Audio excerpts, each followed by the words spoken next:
Hello, welcome to stream. How's everything going? How are you guys doing today? Hello, Kai.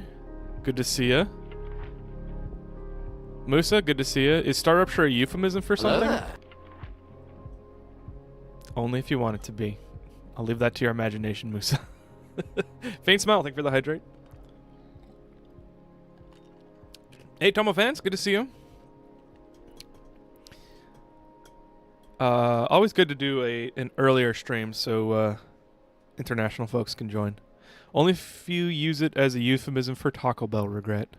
You are not late, Malorium. I am late because I had technical issues that I discovered because I did some pre-flight checks. And so I had to delay stream a little bit. Starting in, yeah, I could do something else, but that's what I set up. Hey, Titan Hunter, good to see you. Welcome in. I'm doing okay. I'm tired. I accidentally stayed up till 4 a.m. last night because I played Star Rupture until like 3:30 a.m. and then I started reading, which was a bad choice. I remember I was like in bed and I was like, and then read another paragraph and then fell asleep and then read another paragraph. I was like, maybe I should just go to bed. But I ended up sleeping in pretty late, so I'm kind of groggy. Otherwise, I'm good. I'm also on Twitch. Yes, I am on Twitch. We're dual streaming today.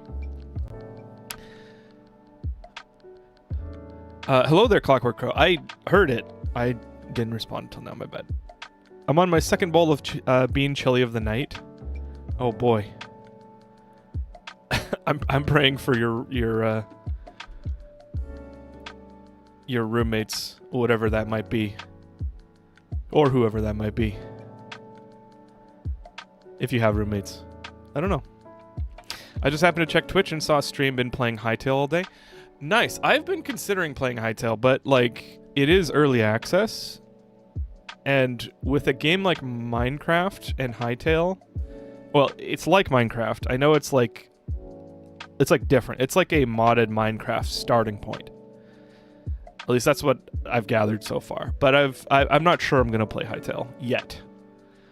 I don't know. Is it worth it?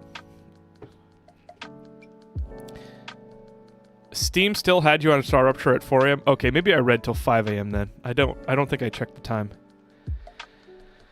Titan Hunter, what are we playing? We're playing Star Rupture today, which is a factory-based defense, factory building-based defense, open world, sandbox survival game. So it's like Satisfactory, but you have base defense, and then you've got like hunger and hydration and radiation corruption, and a couple other different. Did I say corruption? I meant corrosion.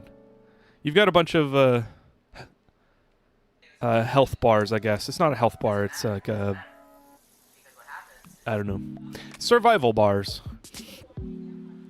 You're not so different from me. Hey, what, sleep again? I've been trying to get more sleep, honestly. I don't know if you've heard me say this before, Kai, but I used to not care about sleep, and I used to like get very little sleep until the weekend, and then I'll be like, oh, I'll just catch up sleep on the weekend.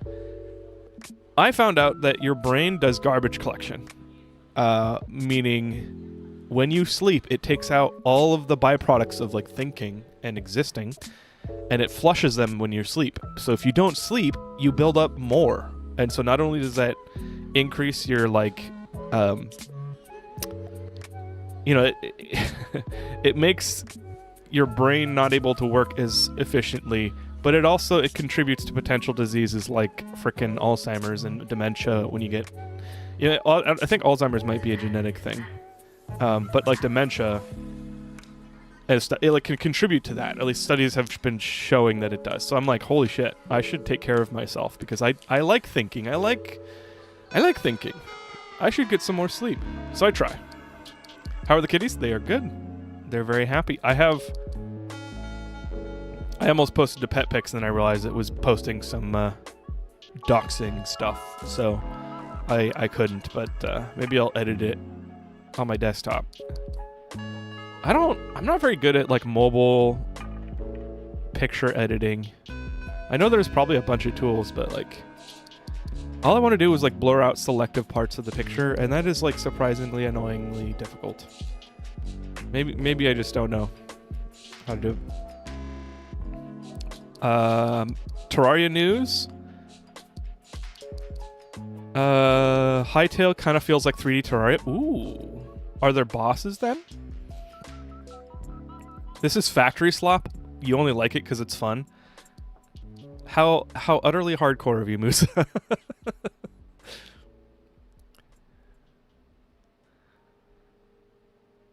That's why my memory... if sleep contributes to dementia, maybe that's why my memory is as bad as goldfish. I don't know that it contributes, you know, the younger a person is, but I think it probably hurts, like, short-term memory. Speed, I guess. I don't know. That'd be good to look up. I actually don't know. I'm sure there are short-term side effects of not sleeping, besides like the normal, like being tired and kind of foggy.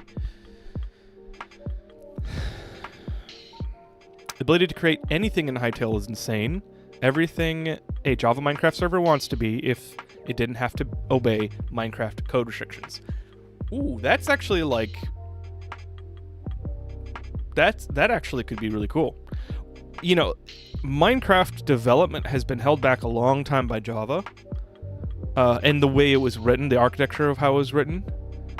I think Bedrock was supposed to solve some of that, but then like they still have to port it back over to Java, and so there's I don't know. This is like my foggy memory of what the Minecraft development was like back in 2013, 2014. When did Microsoft buy Minecraft? Was that like 2016? I don't remember. But yeah, they were still held back by Java, so like... Wasn't it the other way around? Maybe. I don't... I'm not an expert. I don't remember shit. So I thought that Java Minecraft was... So the feature set... Wait, Bedrock was first? Minecraft has always been in Java. And Bedrock is in C#, I thought. Yeah, Java was absolutely first. I remember... I think we had to install Java versions during the beta. I don't... No. It came with Java binaries. I believe. Anyway, I've been playing Java. I've been playing Java. I've been playing Minecraft for a very long time. Like a very long time. I think I first started playing it in 2010, which was after beta came out. Anyway, I'm gonna stop talking in a way that makes me sound old. I mean, I can't really avoid that, but you know. Anyway, we're playing Star Rupture today. I might play Hytale, you know, honestly. Star Rupture is hitting the spot right now, though. It is so good. Actually, let me tone it down a bit because it is in early access, and there's a lot of missing features, and I want them to keep working on it. But for an early access game and what they have so far, it is awesome, and I am sucked in. It's like, honestly, it's about the same. I'm hooked on it in the same way that I was hooked on Satisfactory when I first started playing Satisfactory. Like I just like. I would play for 5 hours straight, you know, or you know, I'd play 12 hours in a day. Like that is what's been happening. I have 50 hours in Star Rupture, so if you clicked on this stream because of the question in the title, the question is already answered. But we're going to get into it. I'm going to show a new game just to give you guys an idea of what the game is like and like how it starts. But then we're going to jump over to my save. And then you can see how a 50-hour playthrough looks, at least for me. I thought it was the other way around. I didn't start till a few years ago to play with my kid well after MS bought it. Yeah. I've been playing on and off for over 15 years. Yep, it'd be like that. There are kids that were born after Minecraft started that are playing Minecraft now, which is honestly pretty badass. I love that Minecraft has such staying power. It's a good time to shamelessly plug the beta server. Well, I guess it's not shameless because it's not even up yet. I mean, it's up, but it's not released yet. We have a beta server. We have a Minecraft server in beta. We're working on an SMP for the Krakenfall community. I'm not calling us crackheads, Musa. If I'm going to be a part of the Krakenfall community, which I am, I'm not going to call myself a crackhead. There we go. That's a name that a viewer coined, and it just won't die. But yeah, we've got an SMP in the works. We're trying to figure out how to release it. It hung around all of last year because it's volunteer based. Like, volunteers are helping build it, and life has been happening. But we're hoping to finish up, update it, and then get it out. I think we have like an economy mod that some of the developers in the server are working on that they want to put in, and I'm down for supporting that. So we're kind of waiting to clean up the version and get I think we have a few kinks to work out, and then the economy mod, and then we're going to release 1.0 for the SMP. We're making a Minecraft SMP? Hell yeah. It's going to be so that, like, the whole idea is for me to play the Create mod because I've never played it before, and automation games are my speed, I guess. And Create is supposed to be really good. I don't know much about it. It's a little daunting, honestly. But might as well play it, with you guys. Middle ground people who consume crack multiple times a week.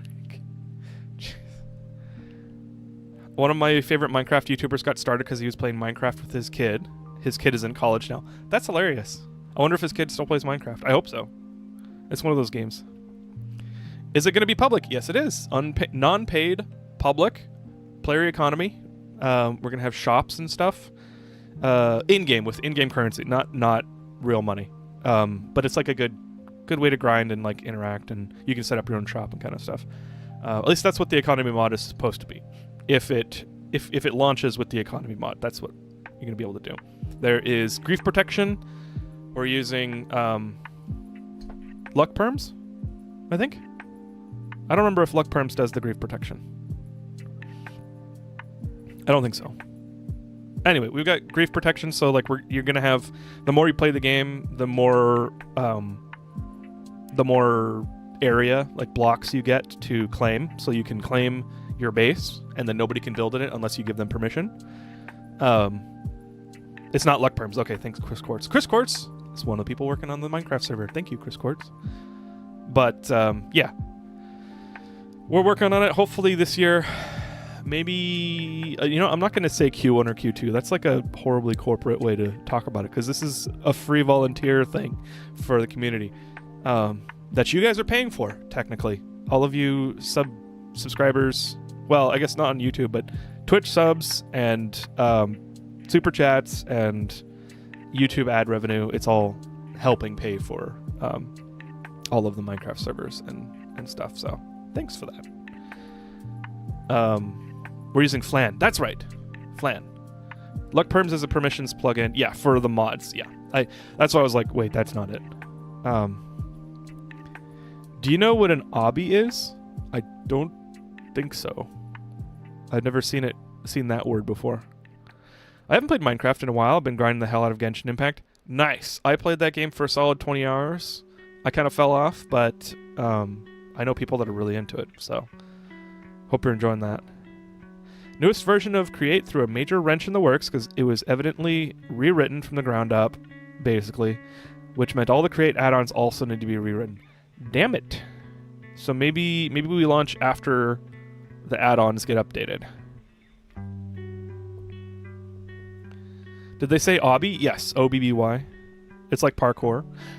Nice. Is it a Minecraft like mod, or is it just a game? It's just a game, okay.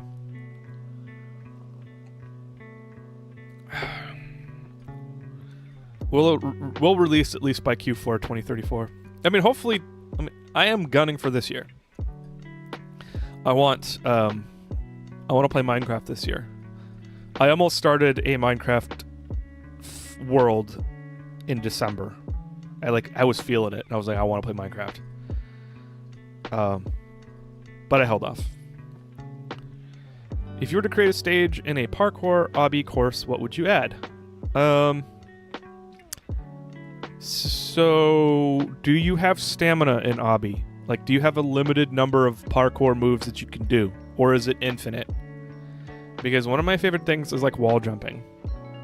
And so I would want to make like a wall jump like course that is like designed for you to jump back and forth. That can be possible in some. Okay.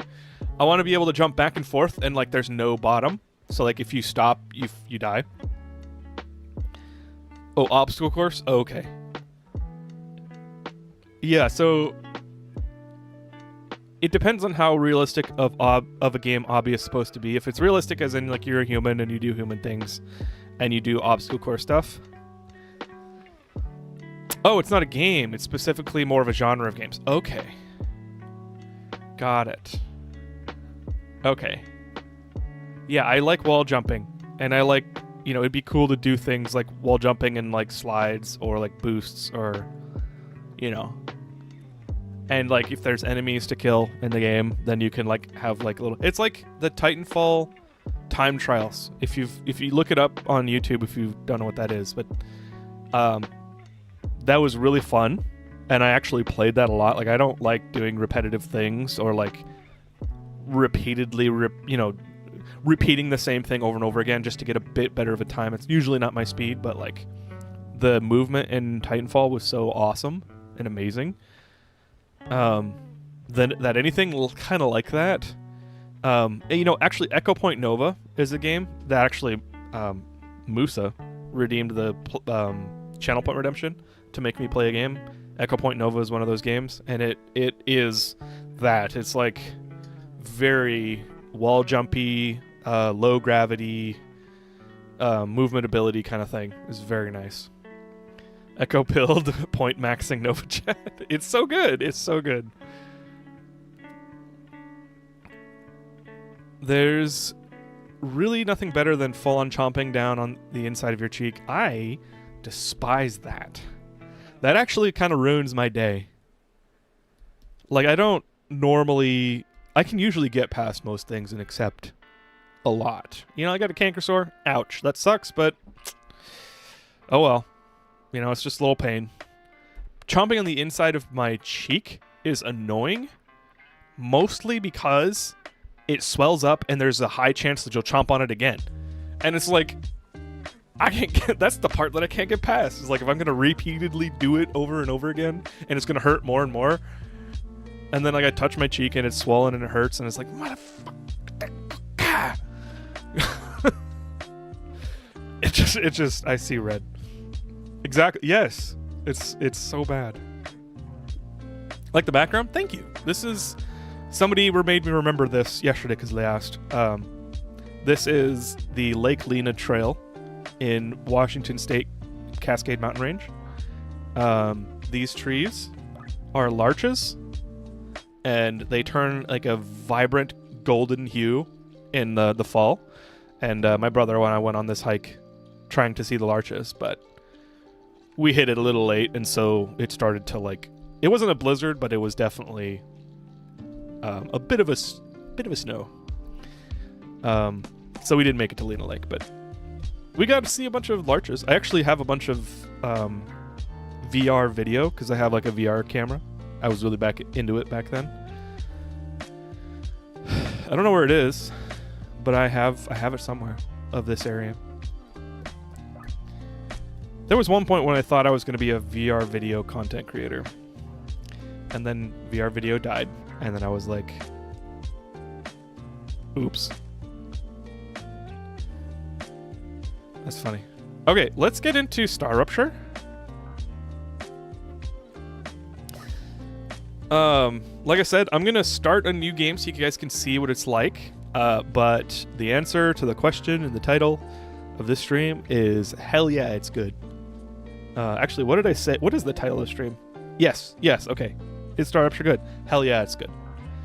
I wouldn't compare it to Satisfactory, but it uses a lot of Satisfactory. It builds on Satisfactory game mechanics, but it's not the sole thing. It's not like copying Satisfactory in a lot of ways. It's just there is base building, and some of the progression is similar. It's like similar to Satisfactory, but it does a lot different. So, or it adds a lot to it. So why don't we jump in? All right.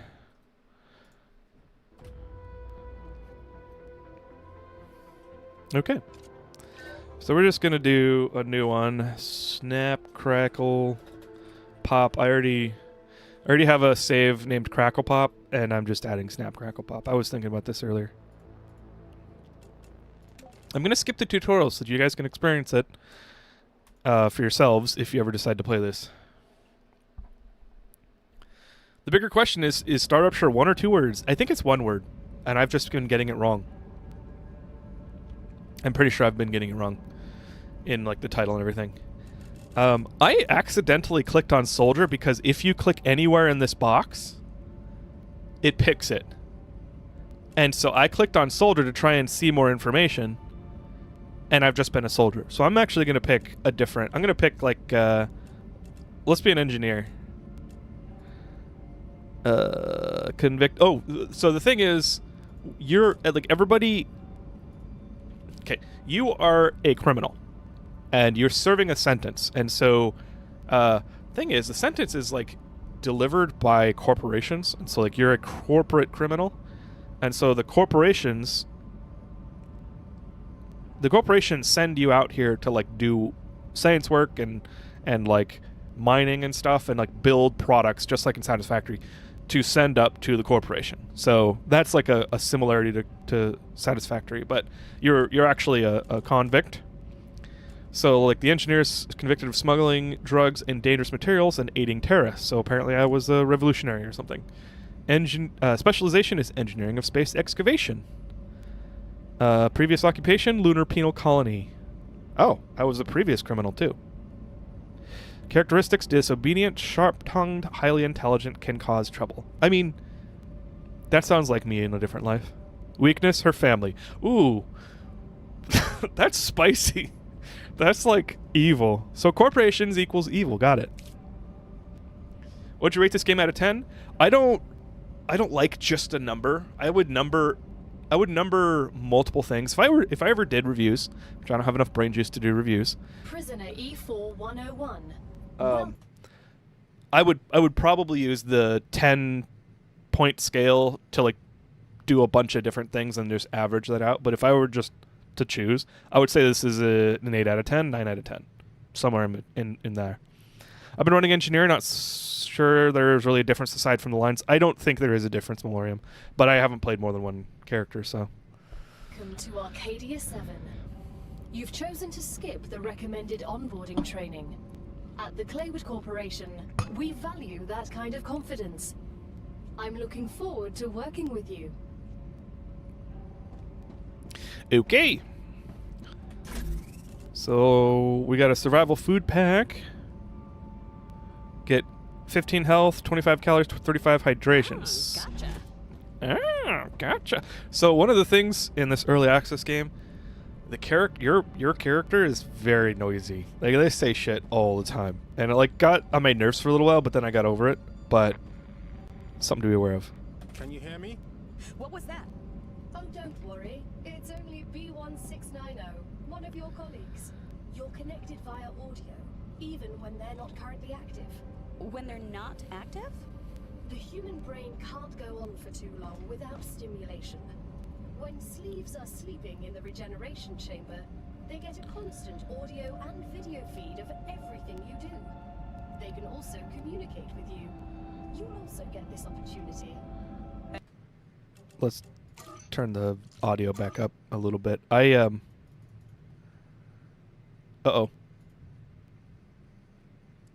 Okay. I haven't experienced a ton of crashes. Oh, okay, dialogue. There we go. I turned the dialogue down because of the voice lines being so prolific. Everything? Relax. You have nothing to be ashamed of.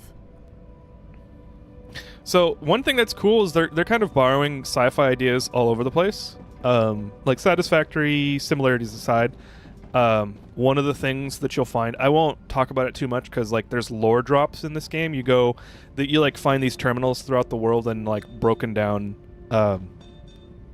facilities of like past people who were sent here. But they have sleeves, and a sleeve in the way that like if you've seen the show Altered Carbon. Where like human consciousness is uploaded to like a data brick. It's like that's your sleep. That's your I forget what it's called in this game at least. But like the human consciousness gets like copied into a data drive or something, and that's inside your biological body. So it like interfaces with your brain, and so you can take your consciousness out and slip it into another body, and a body is just a sleeve. So it's like a cloned or like brain dead like copy of a body, a grown body or something, and then you put the sleeve in and you get a new sleeve. And so you can technically live forever as long as your data brick doesn't get broken, which is really cool. Like I really liked Altered Carbon, even though it was super dark and kind of depressing. That's a show worth watching, although it is heavily like adult, and not like it's like it's rated R. Let's put it that way. And just be aware of that if you're gonna go watch it. But it's pretty cool. Gotcha. Okay. We can make some stuff. We can make building materials. I'm gonna skip all of the lore stuff so you guys can watch that. But you come out. The graphics are really good. I think this is an Unreal game. Unreal Engine. And I think they're using it pretty well. I don't know about the performance, because I haven't... Wait, I've played it on a 5070 Ti, which is still really high performance GPU, so I can't tell you how well it works on older stuff. This is ore. It's kind of cool. This is kind of your, like... Legend of Zelda Breath of the Wild moment where you come out of the regeneration chamber and you see this giant valley. It's pretty cool. And if we look, we have a map. Oh, I don't have it unlocked. Never mind. But you get a map eventually. Altered Carbon has books. Really? One sec. I'm gonna write that down. I just started reading again. Like, I go through like periods of reading a lot and then reading not at all. But I'm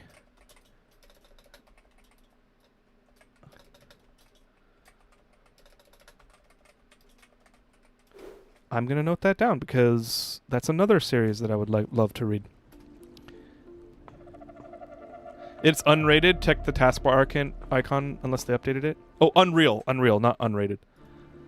Yes, it is Unreal. That's the icon right there, like you said. Altered Carbon is a 2002 cyberpunk novel by Richard K. Morgan, the first in the Takeshi Kovacs series. Okay, I did not know that. I'm gonna have to look at that. Oh, hi, Jerry. Sorry about that. Didn't see that. I was literally about to say Altered Carbon. Yeah. Season 1 is worth watching. Season 2 is debatable. I fell off on Season 2. I watched like 2 episodes. Or maybe 5 episodes of Season 2. It was hard to watch after that. The shows that play with sci-fi concepts really well tend to be good. Yeah. Yeah. Like, The Expanse series. I like The Expanse series a lot. Okay. So, once you have some building materials, which I have 2,000 to start, we can make a core. So like this, you can see like the blue outline. There, it's like a square, and we'll just place it down. It allows you to build, like machines and stuff. So we have excavators, just like in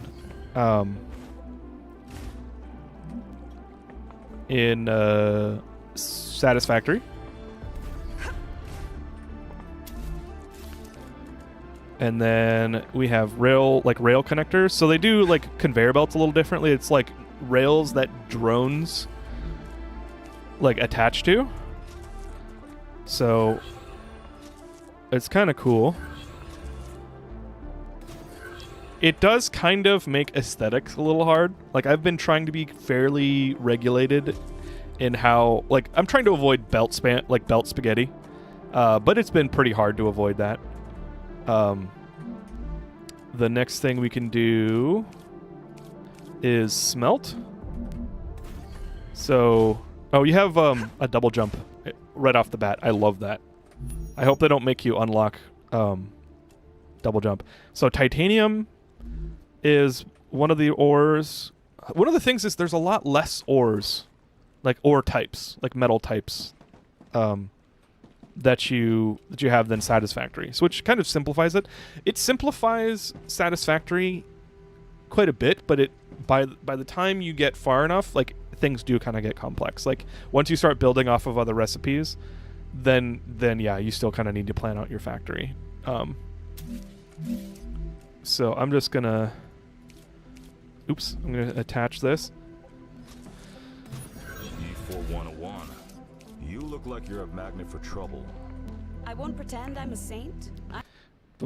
Before I continue with that voice line, because they talk a bunch at the beginning, just like randomly. You're like talking to people that are like in suspended animation or whatever. I think normally if you were playing, because this is a 4-player game, you can invite people. And so like you'd be different characters and then they would kind of like talk together and that would be kind of the thing. But when you're just playing alone, it's kind of weird to be talking to people that don't exist. Like I don't see them anywhere. But I think they're supposed to be in the regeneration chamber. Right now I am setting up solar panels. So power right off the bat is really simple. And I think power is like compared to Satisfactory is very simplified. And I appreciate that, honestly. There's still times in this game, like if you played Satisfactory for a long time, you know what I'm talking about when I say like progress is blocked by figuring out certain systems. Power is one of those systems. You can start with biofuel, but then you get to coal, and then you have coal and sulfur, and like trying to figure out the ratios and stuff. It can get a little difficult for some people. Like that's a comment I see on my YouTube comments often is like, oh man, I stopped playing this game after coal. Or at coal, but like there's a lot more after coal. That is like once you conquer coal, things get easier and you can kind of attack things with the same kind of process. But in this game, you don't have that. You can just start playing. I literally can build an entire field of solar panels and never worry about it ever again. The only downside is, well, you'll see. There's a downside. So yeah. I've helped smuggle this and that in my time for those in need. People like you don't understand order. You just cause more problems for everyone else. And you always followed orders and ended up in the exact same place as I did. I'd rather not follow anyone and be free. You know nothing about me. And you know nothing about her. So how about we stop fighting and just get to work? Oops, that's not what I meant to do. But also I don't care because I'm not going to be playing this for very long. So let's just pop this over here, bring it out, and then I can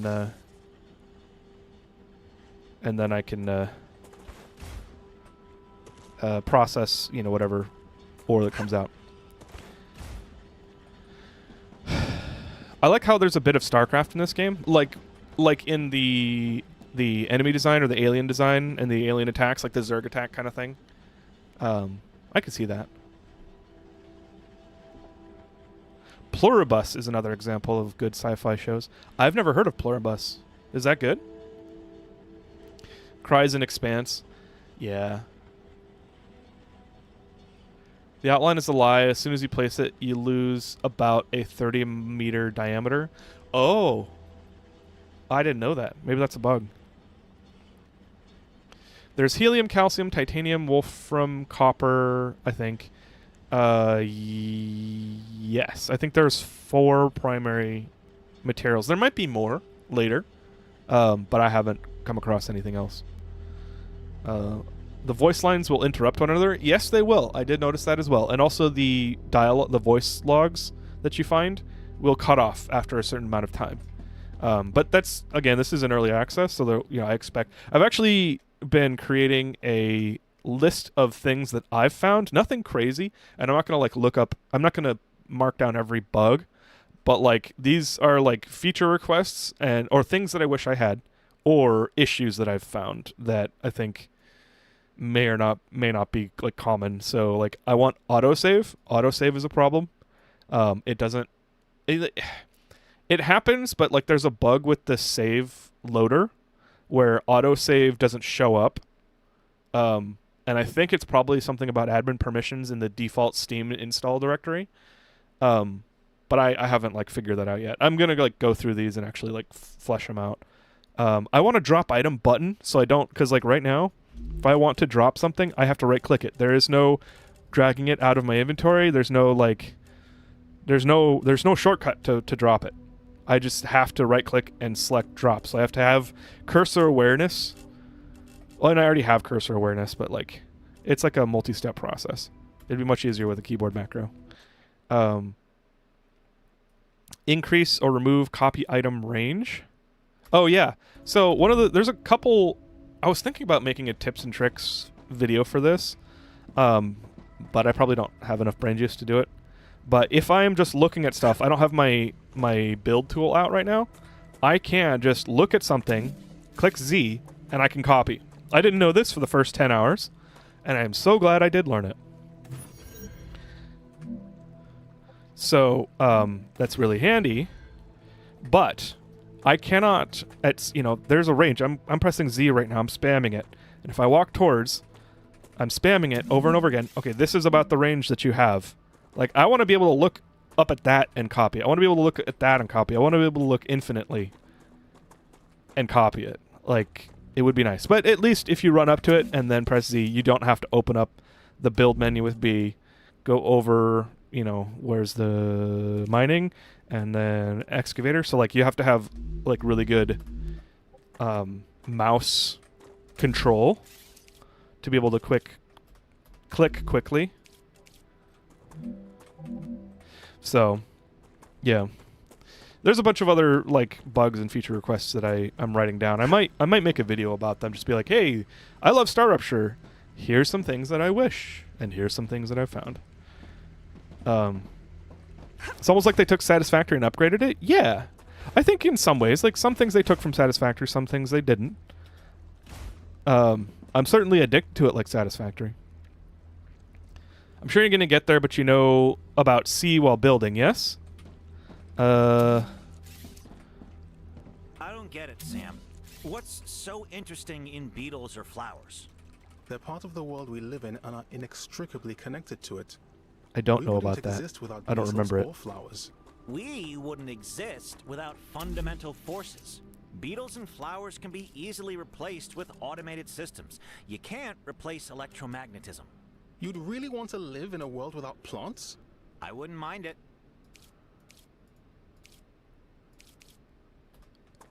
What do you mean you wouldn't mind it, dude? Plants keep you alive.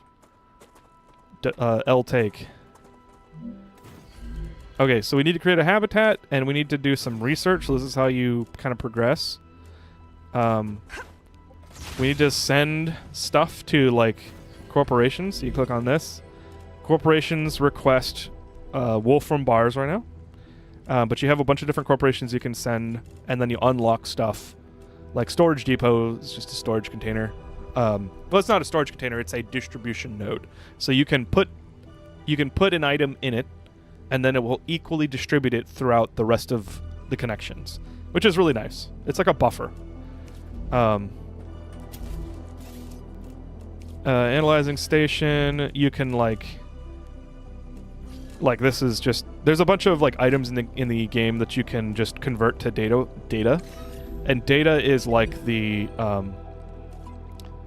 it is like the currency for leveling up. So like I can just skip the level up because I've got 10k already, and I got the regeneration chamber. That's a respawn point. We'll unlock the fabricator, which is like the constructor in Satisfactory. we'll unlock a gun and a recipe station. I'm overloading the AI. And why would we need it on a peaceful mission?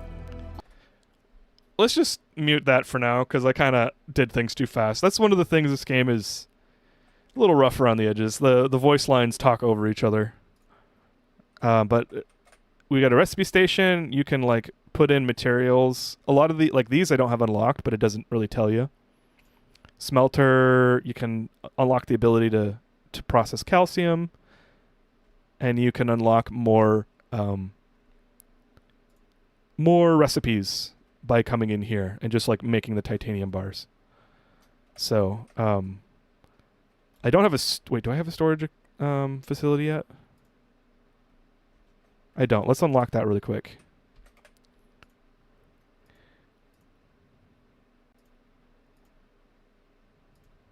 There we go. And we're going to keep the mute until those subtitles go away. We're going to keep it muted. You guys can experience the voice lines yourself at a regular or like proper speed. Here we go. Storage depot. So one of the ways this game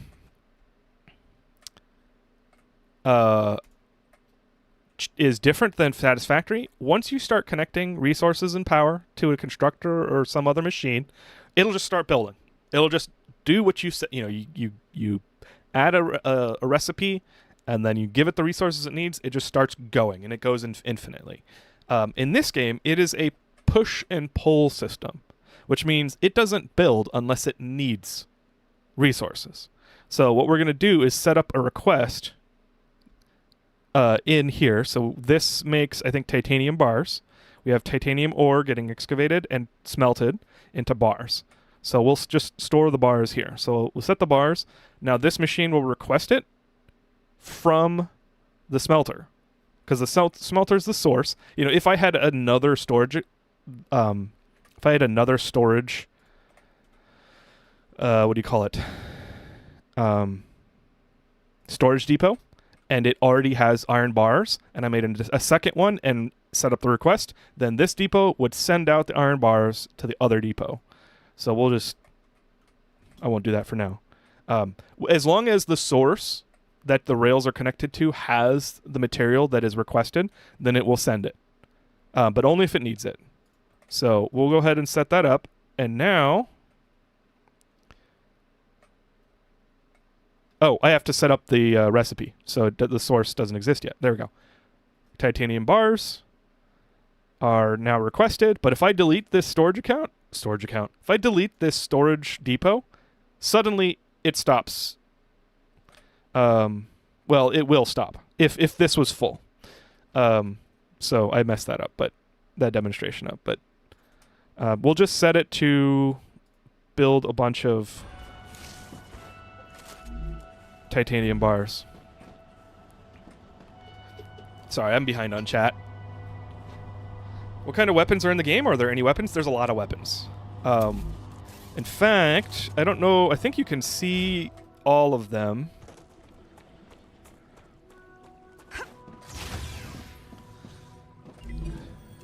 So Griffith's Blue Corporation is the weapon corporation. You've got grenades.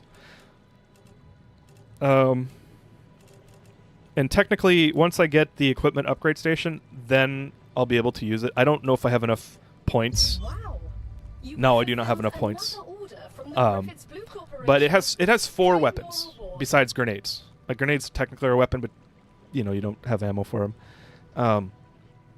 But this is like a modding station. Like you can mod guns, and like there's attachments. There's like barrels. You can change the barrel. Like on an assault rifle, for instance, you can change the barrel, you can change the scope, you can change the magazine, and you can change the stock. And there's like, it's not many configurations. For each gun has like 3 or 4 different things to change, and then it changes the profile of the gun. So they're kind of modular, but you use them to protect your base. So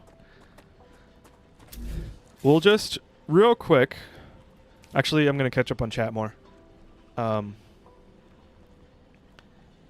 I've been trying new build setups, particularly solar panel farms, and using rails to divide it where I need it. What is it in that sentence? I started out... Well, I'll talk about it later, but I don't need to. I started out by setting up as many solar panels are needed for the machines next to them. But I moved on to like a centralized power farm after that.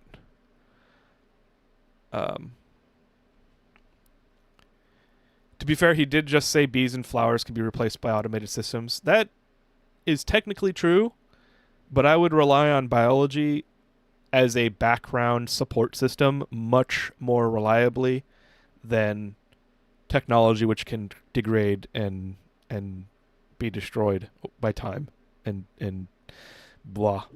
Lunar Waffles, welcome in. Good to see you. How is Not Satisfactory going? It is going not bad. I love Star Rupture. It's very good. It being power. Separated solar panels.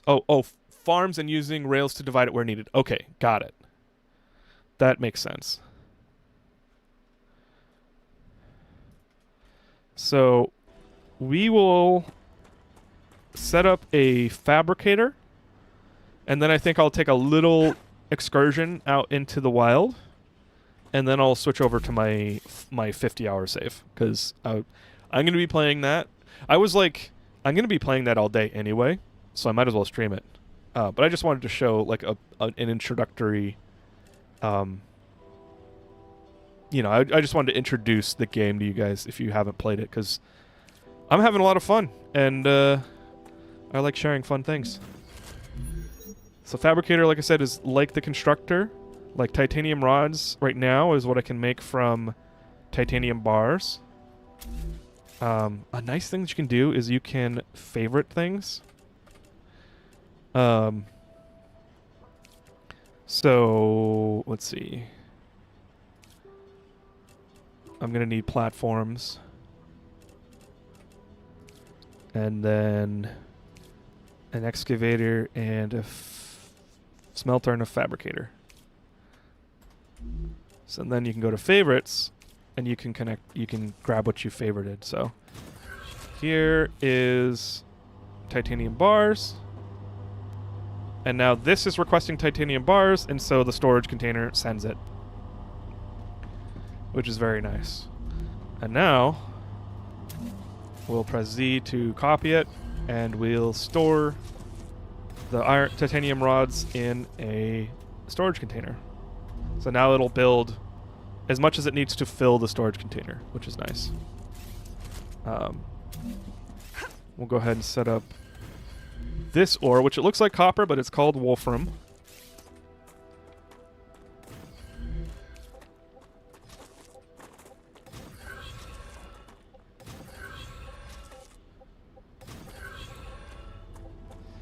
And I'm not optimizing the amounts because in Satisfactory you have like pure, impure, and normal nodes that give you different mining speeds. In this game it's the same. So this does 2 units every 2 seconds. So it's 1 per second. And technically these rails, it says it'll transfer 120 items per minute, and that is two items per second. Because 2 items times 60 is 120. So 2 per second is what it takes to fully utilize a rail. And we've got 1 per second. Is that right? I thought it was 4 per second. No, I've been doing this wrong. I've been over flooding my rails.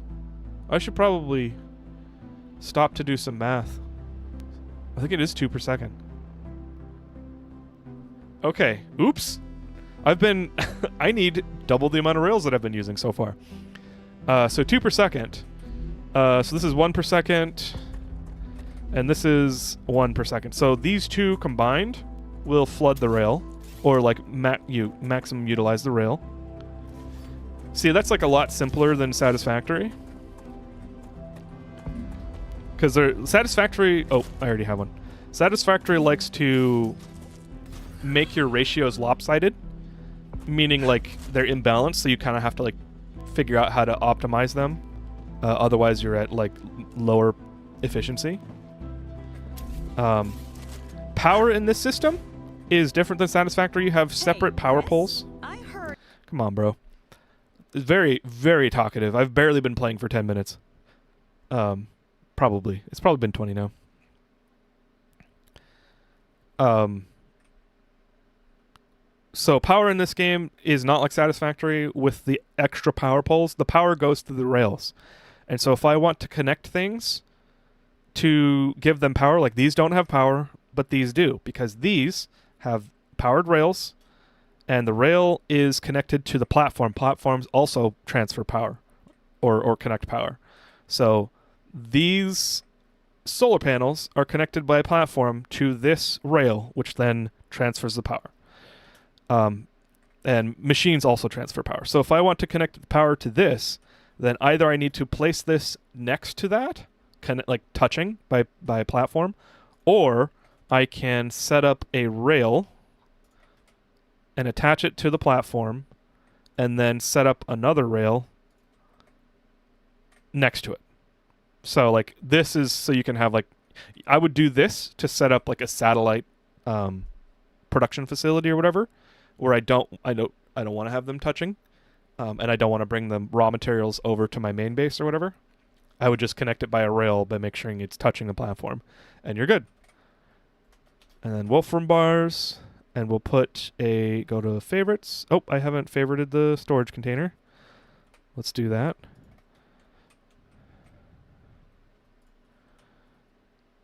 And then connect it via rail and set up the request. And now we're good. Wolfram bars will start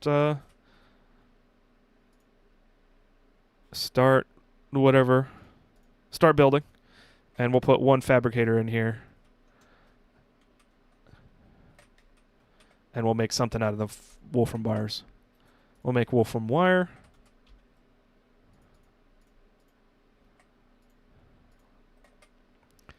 And then request it into a storage container. And we're all good. Oh, one more.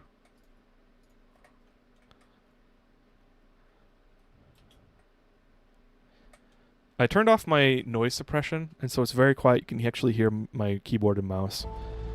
And let me know how that sounds. Like, the sound suppression has always kind of annoyed me because I lose low volume things that I'm saying, or like if I exclaim too loud or whatever.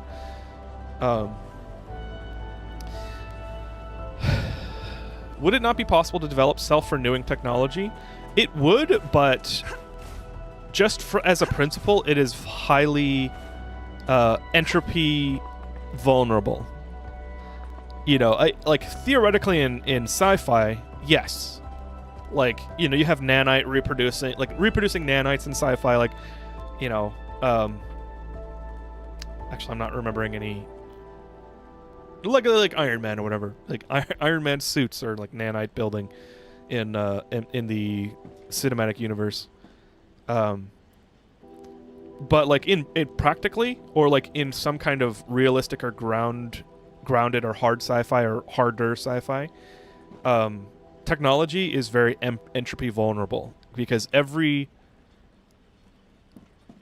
how do you make technology entropy resistant? Either you build it very solid, you don't skimp on tolerances for shear, like force resistance, like shearing or buckling or whatever. Like if you're talking about like an I-beam or something,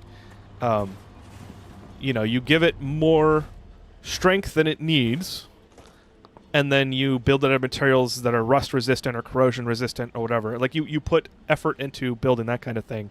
But anything that has moving parts has some kind of lubricant requirement, and what would you call it? Grinding, requirement, wear and tear. You have to design to reduce wear and tear or eliminate wear and tear.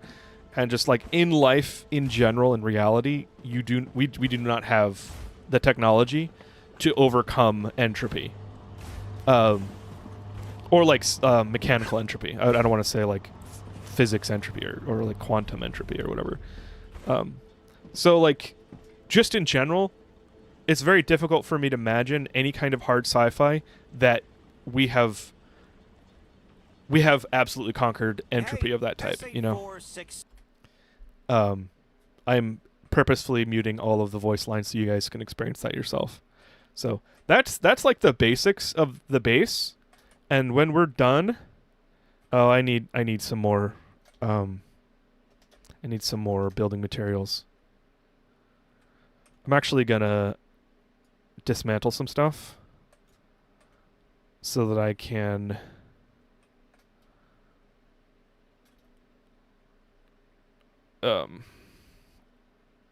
have the building materials so I don't have to make it myself. In order to actually like progress, you have to send your materials, whatever you build, up to space for the corporation so they can like credit you and you get money or data currency. So this is how you do it. We connect the Wolfram wire to the corporation that needs it.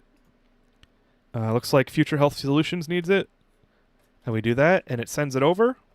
And then it takes, I think, like 6 seconds for this one in particular to send it. And it does it 1 per minute.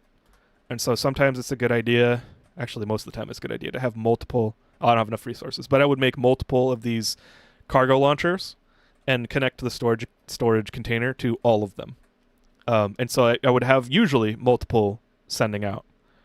A nice thing about this game is that as long as you have a cargo launcher running, you will get credit for it, and so you do not have to optimize in this game, and that's kind of nice. If you don't optimize, like in Satisfactory, sometimes it will take days and days to have enough stuff to get to the next level. But in this game, things are simplified, and so as long as you have something going, chances are it'll only take like an hour or two. Later in the game, there are higher requirements, and so you will want to optimize, but you could just let it go at a trickle and go explore. Unless they come out with like magnetic bearings or something that works. Yeah, which is totally possible. And like, I'm not saying that sci-fi in which entropy is overcome to have infinitely lasting or, you know, like indefinite machines is like bad sci-fi. I don't think it's bad sci-fi. It's just, if I were to think realistically, you know, like The Expanse, if you've ever read or watched The Expanse, like it is like, okay, what would it be like if we could travel anywhere in the solar system, but with like real technology we have now, just a little bit developed? Like, what would it look like? And the answer is, we would need some kind of like warp drive that gets us closer to the speed of light, but like even then, or relativistic speeds, but even then, it's not like we would just, like, I don't know. That's actually one of the things that they kind of tweaked because it's like the softest part of The Expanse sci-fi. But like, what would humans be like? Like, sure, some humans would start living in space, and space has no gravity. You're like relatively like zero gravity, and so human bones develop differently in human, you know, in zero gravity, and so people that grow up and live in space from childhood would have longer bones and like thinner bones and wouldn't be able to handle like gravity. That's like fairly realistic. And humans are prejudicial. You know, people historically don't like people who are other from them. And so belters turn out to be discriminated against. And so like it's a very realistic picture of what it might look like if today's world were developed for 100 years or 200 years, 300 years, whatever, and then populated our solar system. You know, there would be fighting. There would be political battles. There would be real battles. What would a space battle look like? That is such a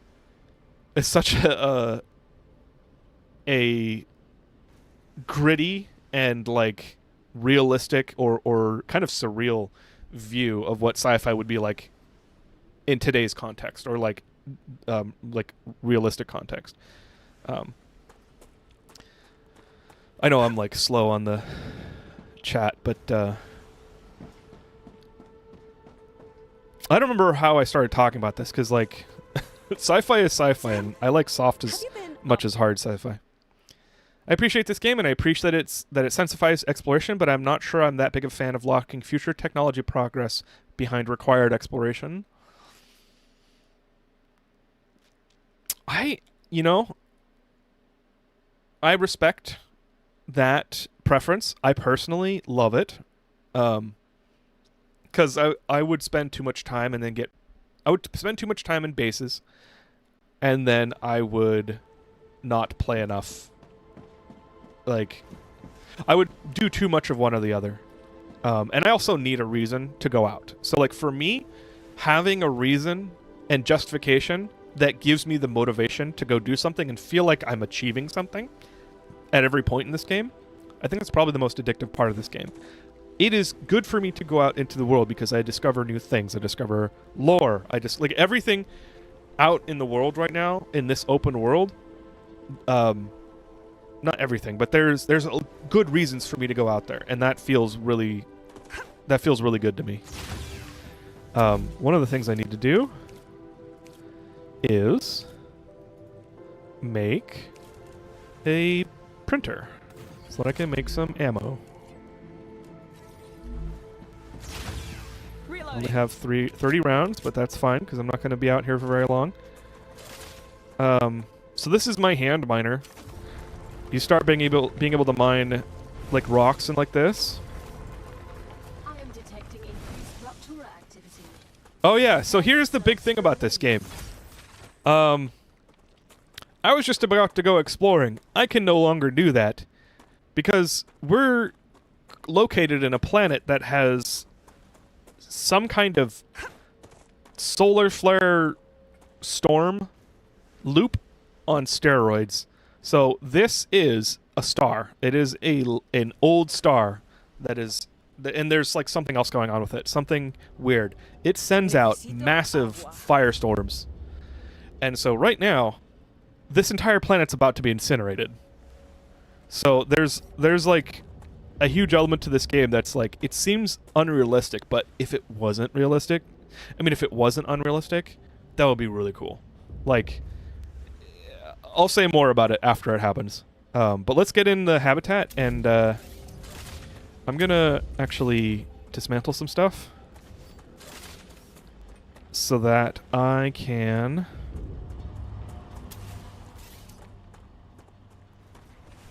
build some windows. So if you hear that wave warning, you either need to build a core and a habitat with an airlock as fast as you can once the countdown happens, or you just need to get into the airlock. Oops. In the habitat, I mean. So let's actually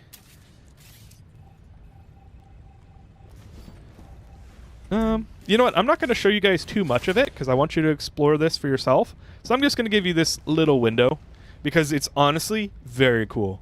You might see it later in the stream when I get it back to my my main save. But it's like literally for the first dozen hours of this, every time it happened, I was like glued to this window. It was so cool.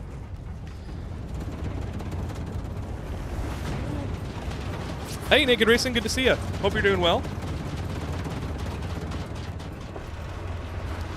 So the firestorm happened. It's like a tsunami of fire. It's very cool. You can see the sun has done a thing. Literally everything is getting incinerated.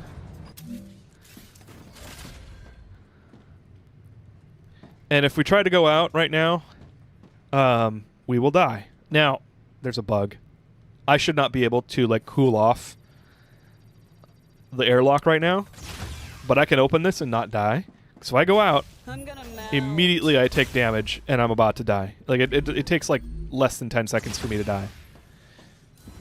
But we just have to sit here and wait for everything to cool down. And you can see all of the grass, all of the water has been evaporated, incinerated. We've got some like meteorites that are burning still. It's not a bug, it's a choice. Is it really? Interesting. Hey, Edric, good to see you. How have you been doing? Seems like everybody's playing this game right now. I played it on a whim. Usually I like to wait for early access, but I forget why I decided to. I think I just needed a new game to play, and I'm glad I did. This game is so fun. Extra Kraken stream. Welcome in, Dr. Finance. Yes. I was going to be playing this anyway.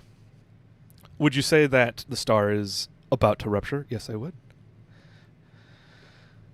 Satisfactory did accomplish giving you a reason to go out, but it was to optimize, not enable straight progress. That's true. So as you can see, we have hit some kind of nuclear type winter. Like there's ash and it's like making things cold. I mean, there's no reason it's cold. Like I'm just assuming it'll be cold. Things have cooled off. It's a hyper speed like cycle. This is Ignitium. I'm gonna mute the voice lines like I said so you can experience it yourself. So like this is a special ore that only comes out when the rupture happens.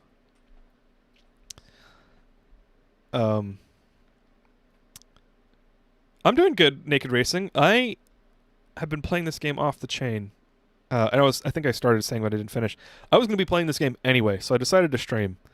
I think I was going to say that to Dr. Finesse, but I'm doing good, Naked Racing. Oh, and these are meteorites, and one of the things you really need to build more cores and upgrade cores is meteorite hearts. So you have to like mine off. Oh, dialogue's done. You have to mine off the outer ores, and it breaks the meteorite, and then you get a meteorite heart, like you just saw that on the right. And that's something you're gonna need. And so the game, like we were talking about earlier, the game forces you kind of to go out. You can see like mineral deposits from all the stuff that was here before. This was like a water bed. If you look at the ground and stuff, like I would not be surprised if they used like digital maps of Mars or something to make this, because it's like you can see the water runoff. Like this is like iridescent or like reflective because of the mineral that was here. Like I just love this. Like the graphics and the design. Oh. I'm getting better and better. There we go. I advise caution. Just like the topological design and the geographic or geological design, it's very cool. It feels very realistic. Maybe not like perfectly realistic, but like enough, you know.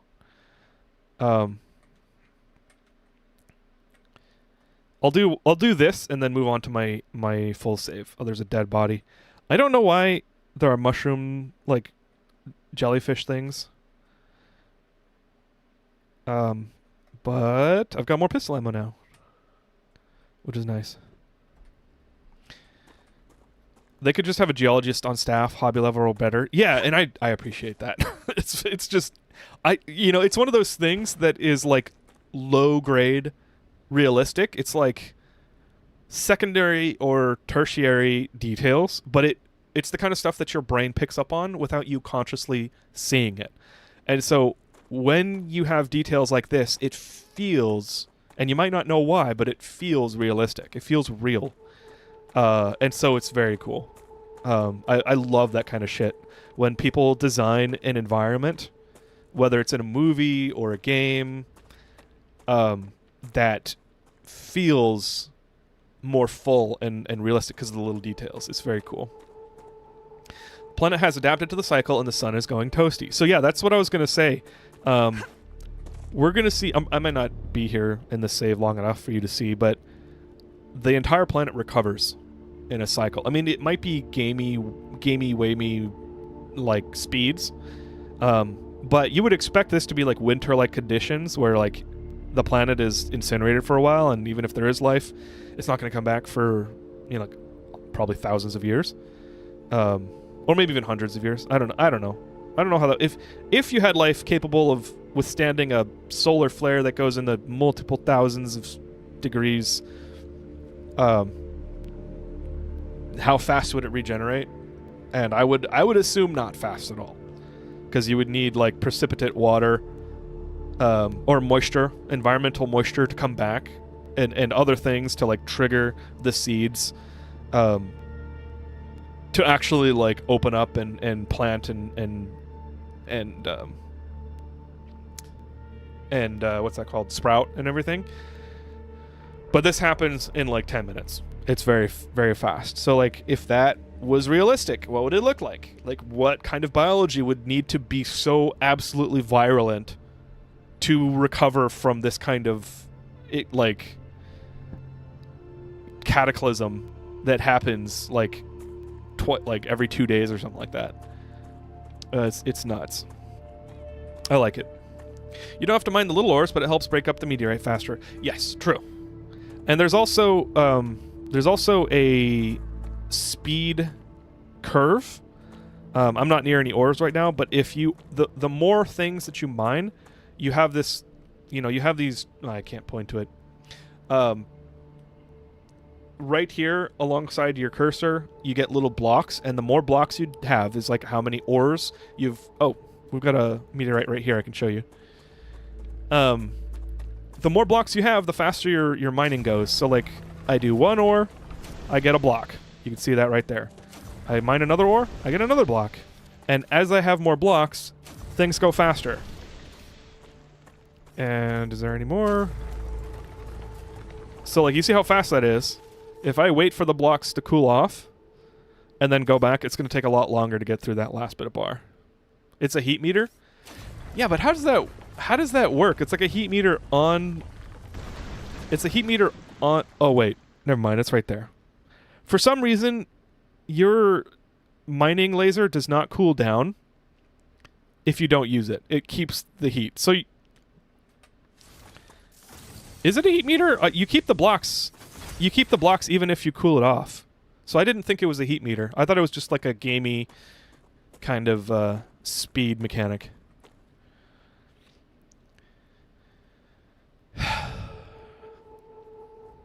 You got in at the tail end of the first playtest and bought it once it hit EA. I didn't hear about it until literally last week. So I'm happy. Oh, I need a map. I have to unlock the map. Okay, so I can't do this. There are aliens that will attack your base occasionally. And so we'll probably see that. I think the small meter is an accelerator. The bars and the gun are area heat. The accelerator is what I was talking about, yeah. The bars and the gun are area heat, yeah. Oh, I thought it was just like laser heat, because you have to cool it off. Hey, Han? Okay. I am going to... You know, I will save. I don't know if I'm ever going to come back to this save. But I'm going to load my other game.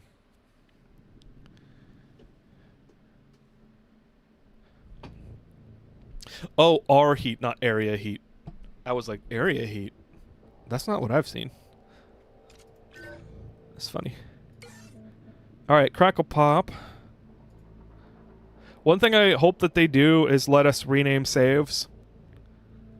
In fact, that's not on my list. Let's put that on the list.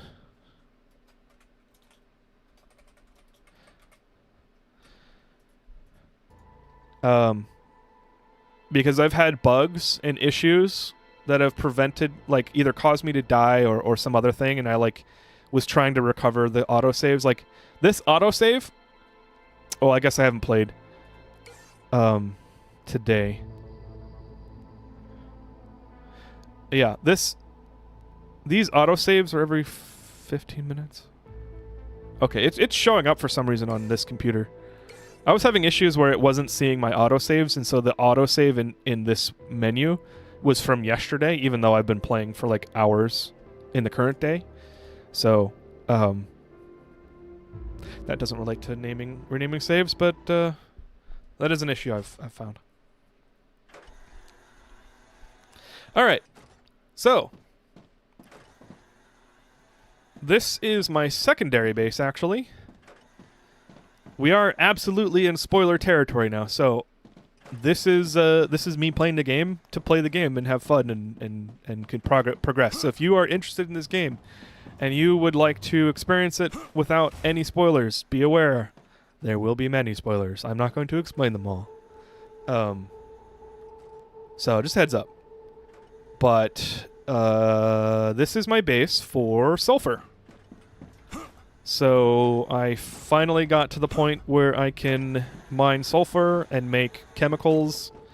If we look at... Oops. The corporate monitor, I'm like level 9. I've been trying to unlock defense towers. In order to do that, I need batteries and nozzles.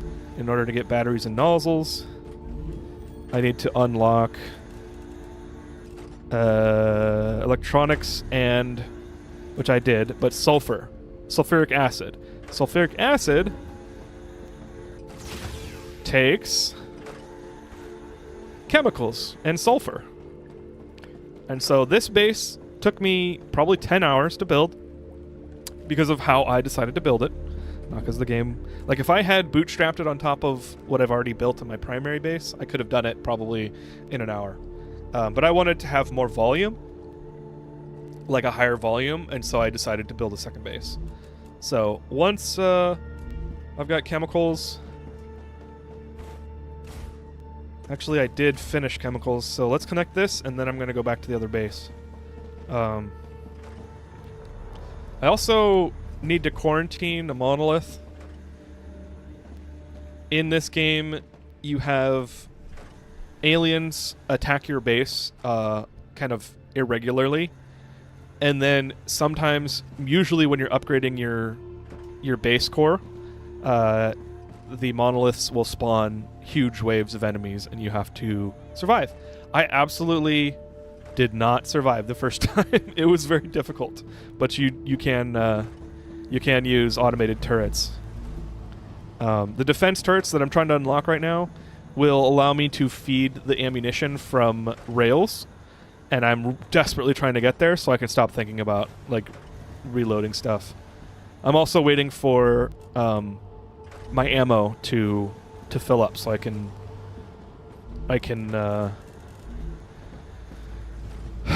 whatchamacallit, I can set up a defense perimeter around the other monolith. Wish the regular turrets could be filled that way. Yeah, that's why I've been super sprinting towards the defense turrets. I'd like a continue button on the main screen. That loads the most recent save. Yes, that would be nice. I'm going to put that on there.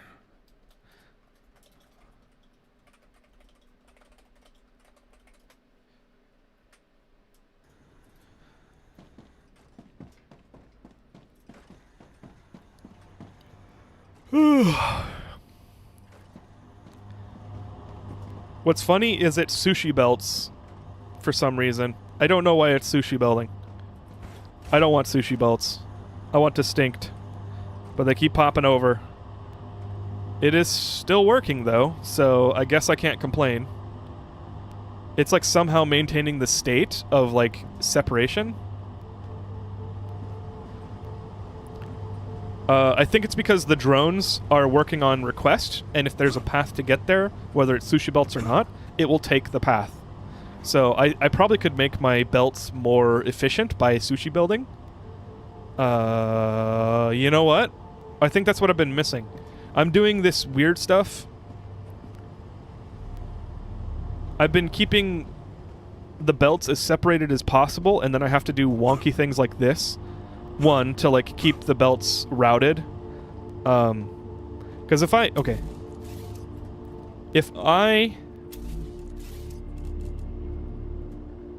have a rail connector like this, and then I take a rail, it doesn't let me shape the rail. It just does what it wants. So you can see it kind of like swoops out to the right and then goes in. Sometimes it's more egregious. It will literally... let's delete this. It'll take up so much lateral space. So I kind of manage them. So you can see this one goes like halfway out into the next row. And so I will sometimes do stuff like this. I'll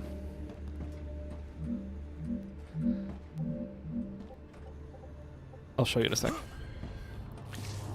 I will put a straightwise connector next to a perpendicular connector to make the loop as short as possible. If I had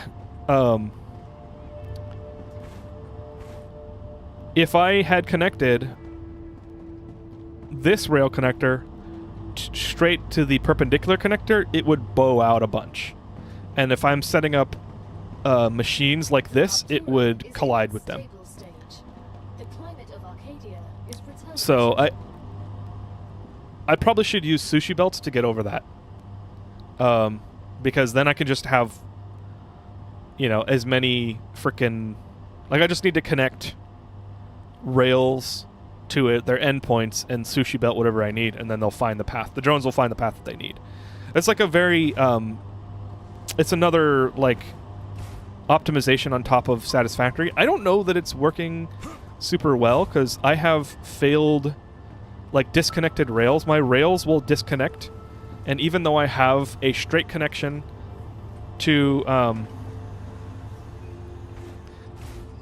from the source to the requesting machine, it fails to do it. So I have to like tear every rail down in the system and then remake it, and then it will connect. That's like a huge bug that's really annoying and wastes a lot of time.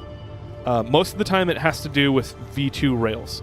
If I set up a V1 rail, it'll work the first time. I don't really know why. Like, if I broke this rail right now and then recreated it, chances are it would get bugged and things wouldn't get sent anymore. So I would have to delete the rails back, you know, a certain amount and reconnect them, and then it will work again. I don't know what's up with that. I have it all the time. I have it all the damn time, and it's annoying. So, like, I am very hesitant to do any kind of modifications. Like, this one is really bowed. You can see how I'm standing in the second row, and it's right above me. I want to set that one up in a way that is not bowed. So I want to move this one over here, and then I want to give it a straight rail. And I don't want to do that. Like, I already set it up. It's already working. I'm like, I ain't touching it.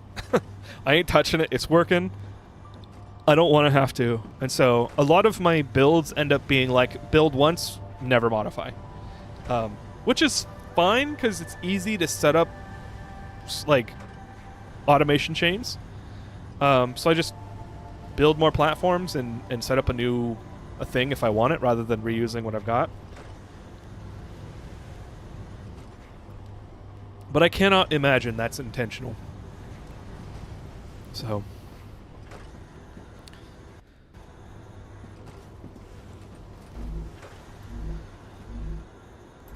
Okay, so the chemicals are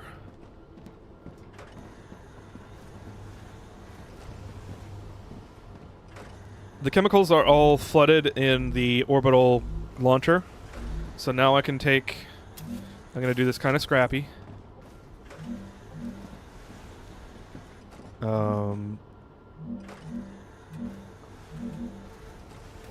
What the... Oh.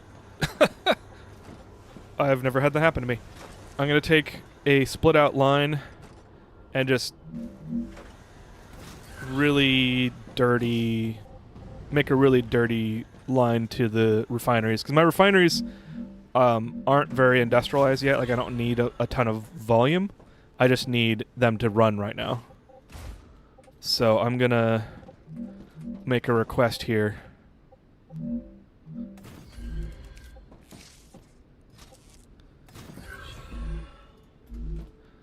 And then we will input them. Oh, it's right here. Okay. I don't know why I did it this way. I think because I wasn't sure exactly what these needed.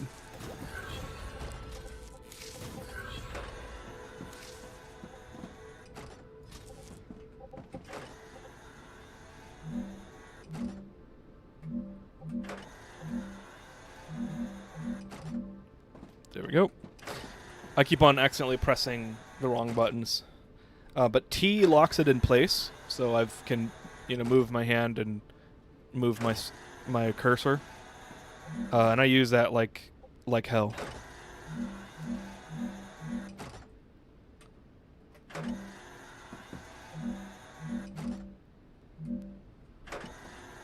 Oh, it is kind of... Okay, well...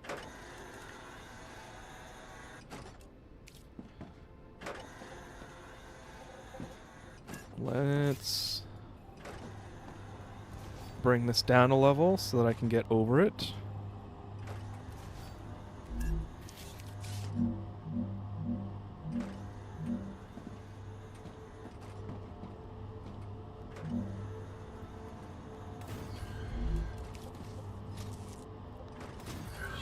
What the hell? No.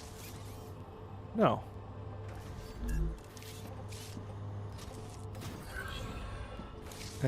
Huh.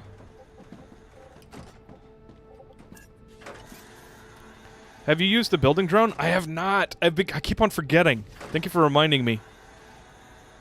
The building drone is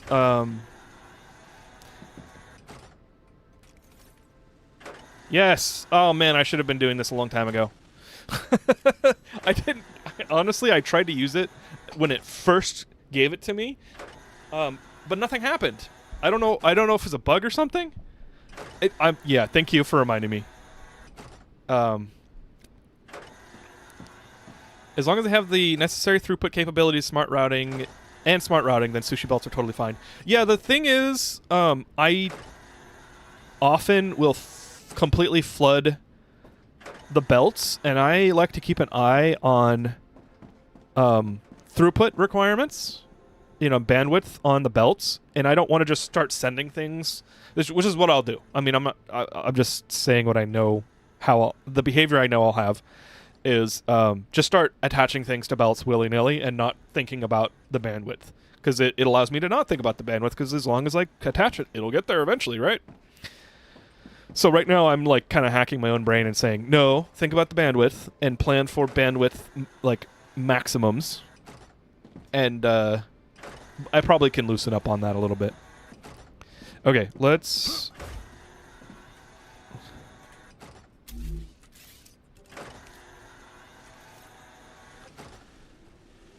Okay, so what I want is... Oh my gosh, this would have been amazing in my other base.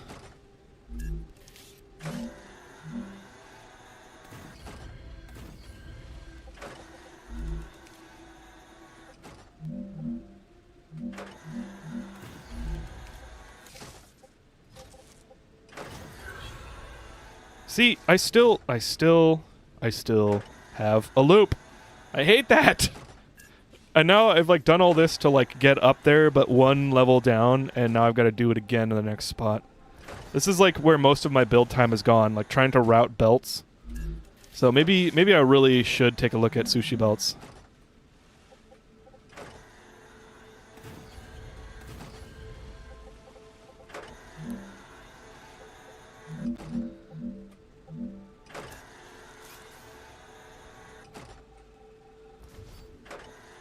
$50 hours, my friend. I'm so sorry. Well, it's been fine. I think it would just, like, the main thing is... I think the main thing I wish I was using drones before now is, like, right here, where it's too tall for a supported platform, right? Like, I can't do the... I need a support underneath this supported platform, so I have to use a pillar support. And now I'm like trying to lower it to the level that I need, but I can't really see what the level is, right? Like, is it there? Okay, I got it right this time. I don't always... Wait, did I get it right? Yes, I did get it right this time. Sometimes the depth is not discernible, and so it'll like be above the level or below the level 1, and that sucks. And when you're using support pillars, you can't use a rail that is normally supports itself. Like, you can only use it at the top of your support rails. Oh, sorry, of your support pillar. And so I end up spending I have ended up spending a lot of time. I don't know. This happens too. These two are separate things. They are not attached to each other. One is not supporting the other. Why? Like, it looks like they're supporting each other right now. Because, like, the only reason this would happen is if, like, you know, here. If I delete the top stairs, the other stairs are supported by the top stairs, so it will highlight everything and delete it all at once. Right now, well, that's paradoxical, Malorm. It is... No, it's not. How is this one supporting the other one, but the other one is supporting this one? It's like... It's self-referential. That is a circular reference, my guy. I'm joking. I'm not... It's my guy meaning the game. Like, the game is my guy right now. This is a circular reference. One should be supporting the other, but not the other way around. And that's just annoying.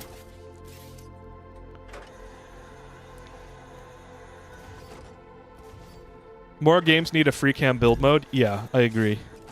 But that's cheating. That's not my intended design.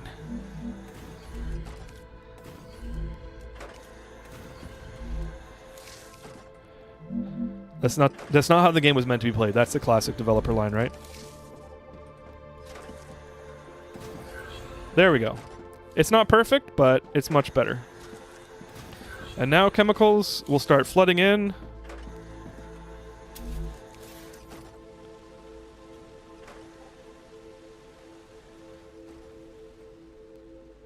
I said now chemicals will start flooding in, right?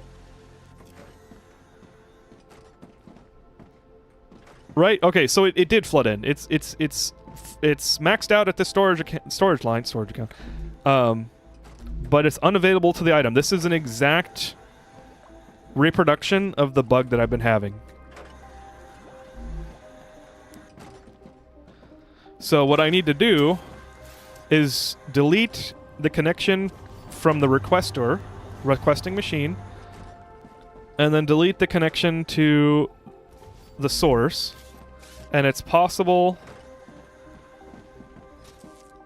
that this will work. If I just delete the connection at the source and the request and the target, that will work. And yes, that worked. Why that works, sometimes it doesn't, I don't know. If that doesn't work, I have to delete the whole entire line. It's like the connections get orphaned. Like, you know, if the rail is an object instance, then its properties, you know, it's to and from or target and source or like requested machines array or whatever, it gets deleted somehow. Or like the yeah, nice. Oh, and see, it's not working for one of them. But yeah, the object instance for the rail, or maybe it's the target. Maybe it's the actual requesting machine. Something in the line. It's no, it is working. Okay, cool. I don't have to do anything else. This is a tangent, but that's a feature of the request system. So it's not just going to flood the line and then split it out. It's only going to follow, like it's going to send out stateful items, and those items are being sent to a target. And if it sends a bunch to a target, then it's not going to send anything else. You know, you have to wait, basically. There's a queue. Each rail is a queue. And you put an item in, you give it its location that it's targeting, and then it'll exist on the rail. So every single item here actually has a state of what is its target and where it's going. So like this probably needs... No, it doesn't. I'll take some sulfuric acid. This is now requesting new items, but you can see it hasn't sent them yet. And now it sent them. So it's, yeah. Have you tried literally turning them on and off again? I have. Yeah, I have.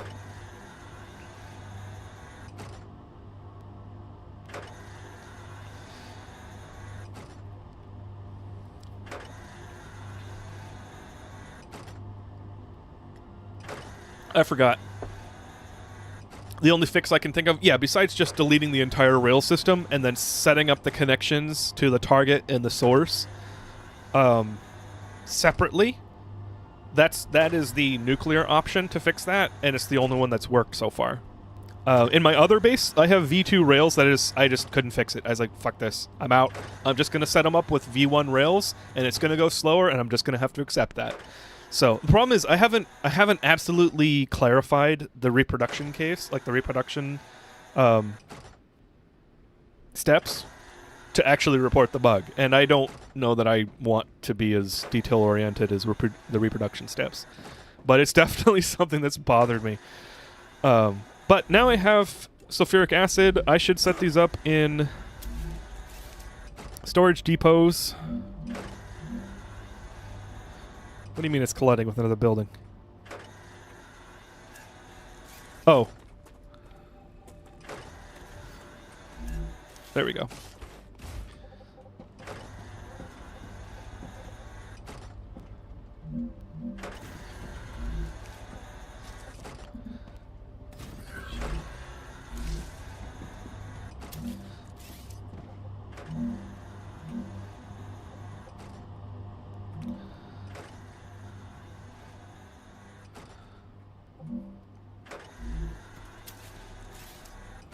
Oh, you know what?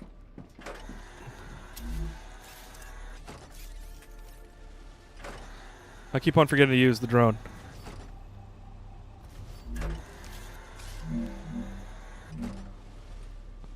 Really? You're gonna tell me that this little corner, this little tiny speck, this single pixel that it's connected to on this fucking bridge is blocking it?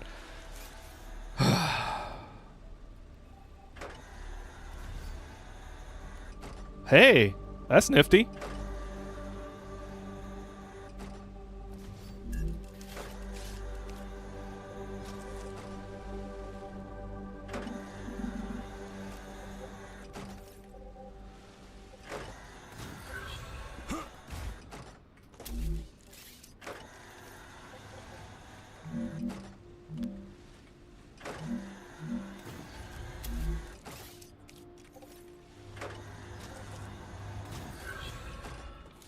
Oh, okay, that's a ding for the drone. I can't set up the storage depot unless I'm physically interacting with it.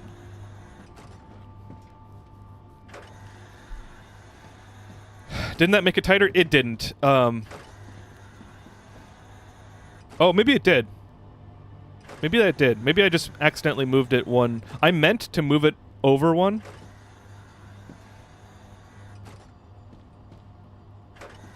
Okay. Yeah. You're right. Okay. What am I doing next? I need chemicals for research, which I just finished. Let's just plant a cargo launcher.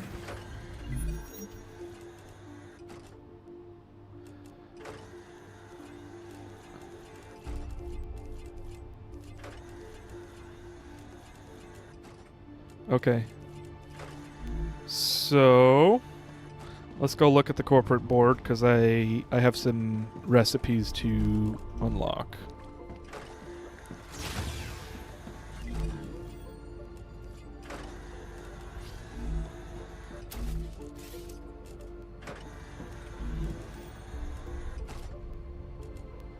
The battery, okay. I also need the turbine, which I can technically unlock right now, so I'm going to go back to my other base and do that. But I will do this later. Let's get one more storage depot out so that the chemicals pool up to, like, I think 1,600 is probably what I want.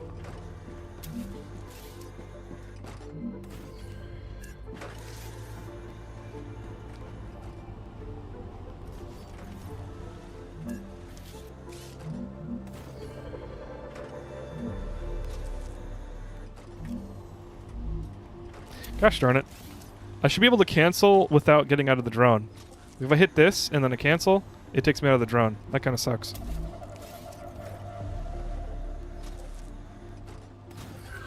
I wonder if there is a macro or control keyboard binding for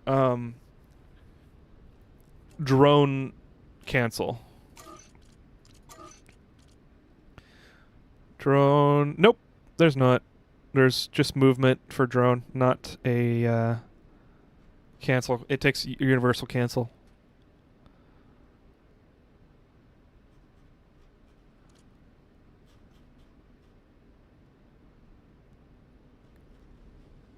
Cancel, yeah.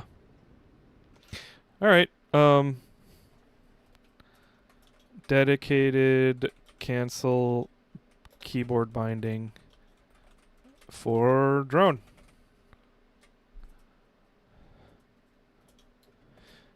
For canceling build connections.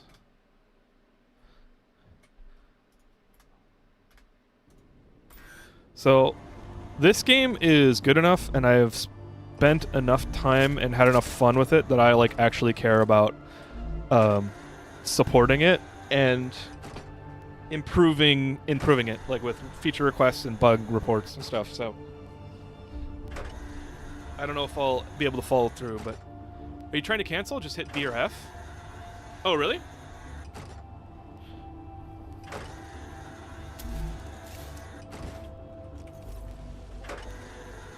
Hey, dude. Luke is here. Oh, I can, but then I have to get out of deconstruct or build menu. So it's not perfect, but certainly that works. That's a good workaround.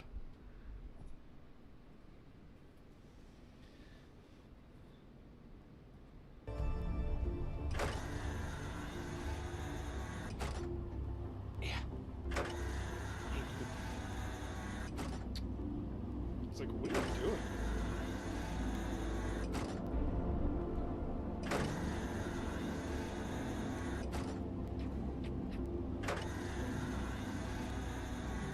Cat break.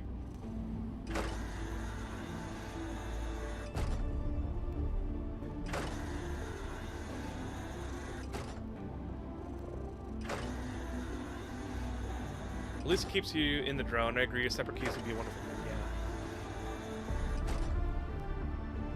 Yeah. Now, since I'm going to be streaming for quite a while, I will need to take breaks. I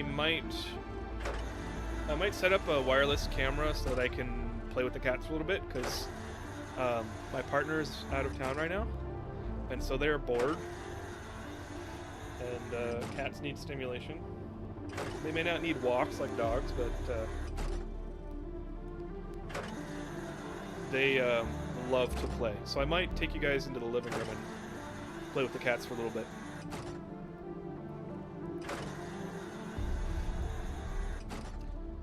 So would a building 2 for recipe turn-ins? I'm not sure what that means.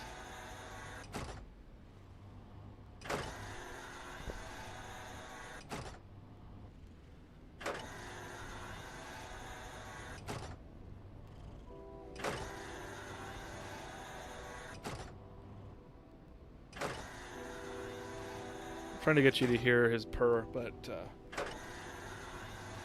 Mike isn't picking it up.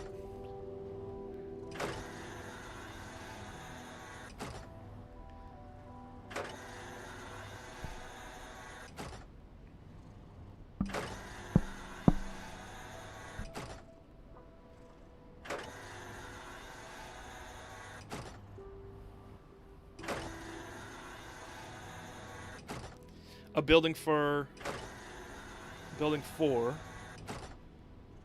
a building in place of the recipe station. Instead of running back and forth with an inventory full of materials from storage. Oh, you can build multiple recipe stations.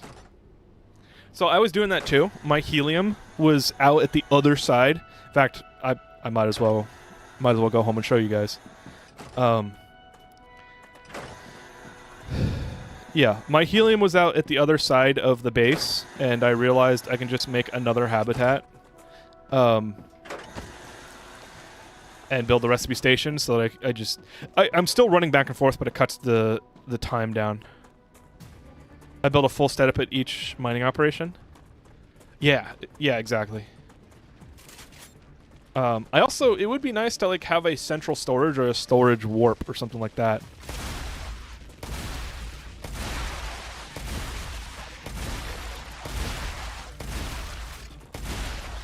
I really love that there's base building in this game. I honestly, I wasn't... Whenever I heard people complaining about or read people complaining about no satisfactory base defense, like I didn't really care, because Satisfactory is a great game without it. This game has made me realize, okay, maybe it would be kind of cool. Oh, thank you. Maybe it would be kind of cool, but that's fine. Satisfactory is satisfactory, and this we can experience in this game now. Thank you, Clockwork Crow. We were shotgunning in your chair. Oops.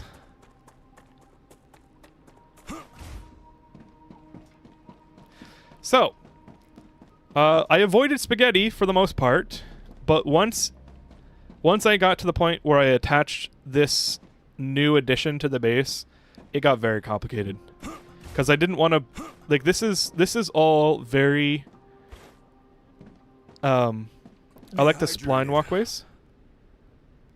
Oh, like the attachable walkways.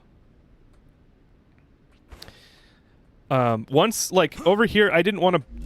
We have this furnace, and it needs synthetic silicon. Well, synthetic silicon takes quite a bit to make. You need... I think I have it right here. You need calcium powder, which is a smelter and a fabricator. Or, no, a smelter and a furnace. And then you need helium-3, which is a straight raw material, so that's fine. And then you need ceramics. And ceramics is... I think it takes 3 ingredients, which are all not raw ingredients. So, like, the full chain to build... Oh, not electronics. What was it? Come on. The full chain to build... I actually don't remember what I was trying... I guess it was electronics, yeah. The full chain to build this took 12 machines or something. And then the inductor takes 2 machines. The stator takes, I think it was like 5 machines. And so I did not want to recreate the line. So I connected the first line that I created to these devices that need it. And it was unoptimized, but I was just doing the lazy approach to just like get it done. And this is what you get. So I have tons and tons of spaghetti, and you can imagine when I got that rail bug with this kind of spaghetti, it was very annoying and difficult and hard to see, which is one of the reasons I decided to build a new base for the chemicals. Because I was like, let's do something that's a little bit less crazy and a little bit more bespoke. This is where I would want blueprints. I want to be able to build blueprints. So that's another thing that honestly they're probably already aware of or might be on the backlog. But man, I want to build blueprints for the constituent materials.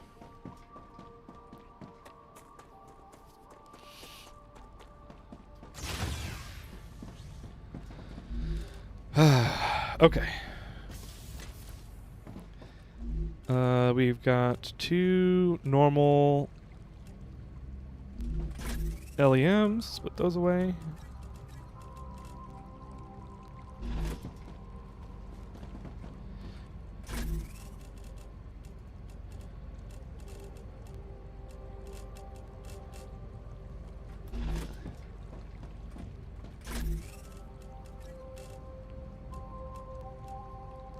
Oop, that's nice. not the right one.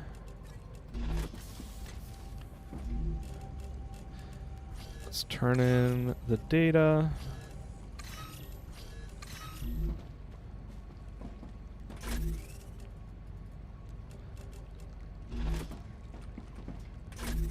And I'm hungry. make some health, and let's see, I want to make some calorie shit. Food, Nutri-Chew, Pickler, and Prism Herbs.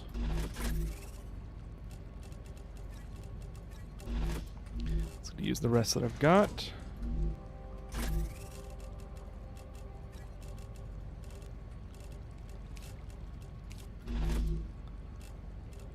Need more calories, huh?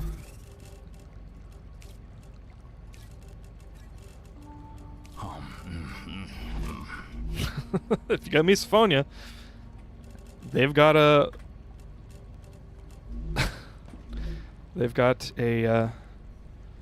voice line for you. You're high enough and clever for cargo dispatch, right? Yes, I am. I think you were probably trying to say level. I have not used cargo dispatch yet.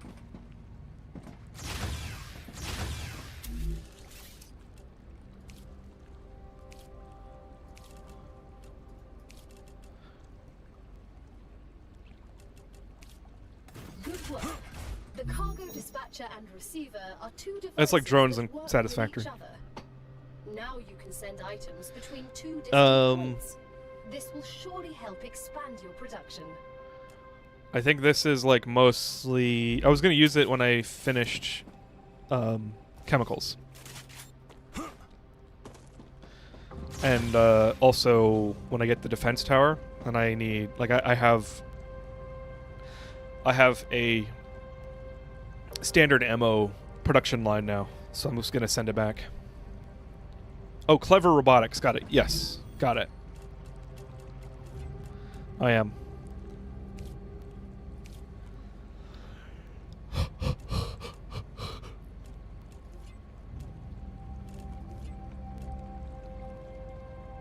I'm so close. I might just do this. I need batteries. That's right. I was going to unlock batteries. Okay, turbine, impeller, stator, rotor. You know what? This is another thing. I wish I could pin recipes. I really wish I could pin recipes. Because I'm just going to frickin' screenshot it. Because I keep on running back and forth. Because like, I forget what I need and how much I need.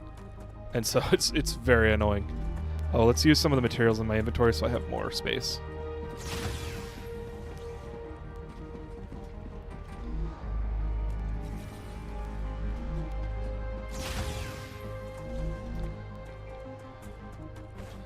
Sitting on 46k points. I spend 80% of my time running around. Yes. I have in my list, I would like them to add like 2 or 3% running speed or stamina, one or the other, increase per level of movement. Because holy shit, you spend so much time just running around in this game, and they don't have vehicles, they don't have any way to go faster.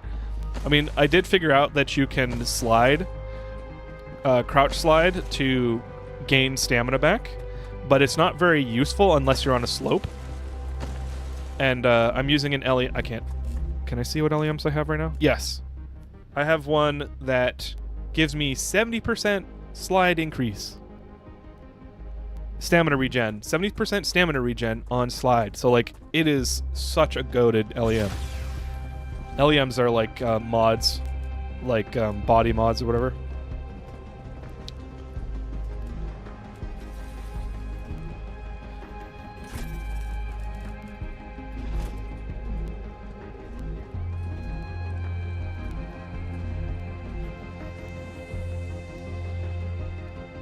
So I need 1, 2, 5, 7. I need 7 slots right now, so I've got 5. Let's put some crafting materials away.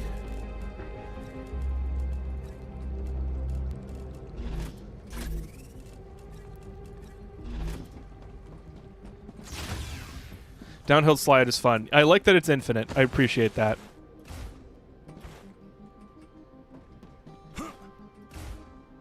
Also, if you're on your main base that has power, you don't lose any energy when you run, which is very nice.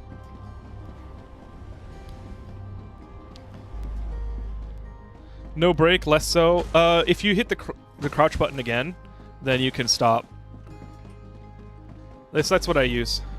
Sometimes I forget though, and then it's fun.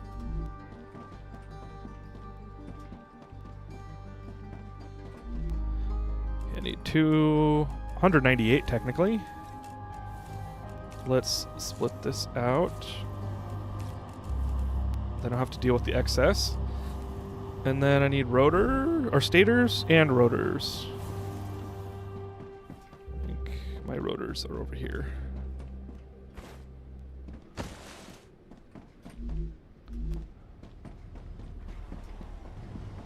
Yeah, I need 300 of those. I can use this. And stators.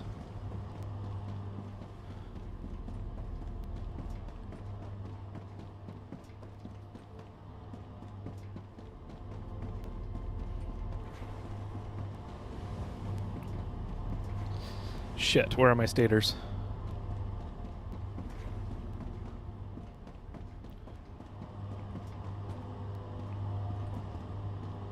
Here they are. I want signs. Signs would be very nice. Hadn't noticed, we'll try. Also missed the 0 energy use. I haven't gotten to the point where I wanted to build a full platform. Yeah, I started with building platforms. If you look under, I just wanted to build out in this open space, but it's like hilly. And so I moved everything up. I found the point that was the most convenient to like make sure that I could reach stability with 2 pillars, like a maximum of 2 pillars. And well, this row is blocked because of the machines I'm using, but damn it. Well, it was. Most of it looks like this, where you've got like I can run down each row. I can run under it if I want. Been building in a Wolfram Short area. It's driving me batty. Yes, I have been making satellite mining sites and then sending bars. So like this site is a normal titanium mining area. I haven't secured it. Like I don't have any turrets or anything. But I haven't lost it yet either, so I'm not exactly sure what the criteria are for base attacks. Besides, not the ambient base attacks, or like the low-level base attacks, not the monolith attacks.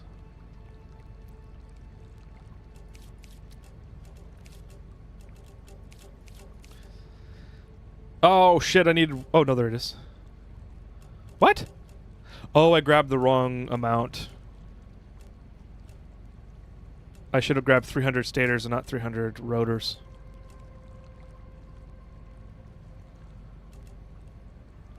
Okay. You know, I'll just take a screenshot of all these.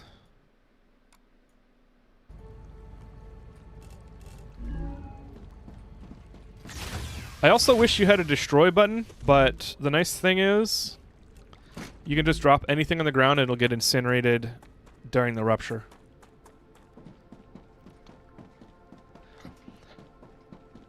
That's where I've been building on the calcite deposits behind those titanium nodes. I said deposit, then nodes for the same. That's okay. You're just grammatically diverse.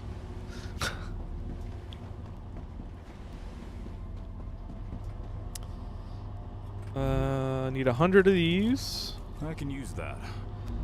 I need 100 of...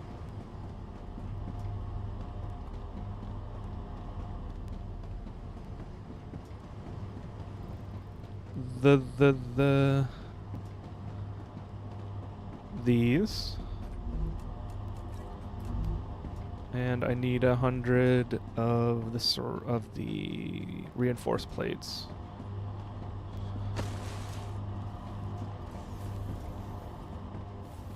I don't know where I put them.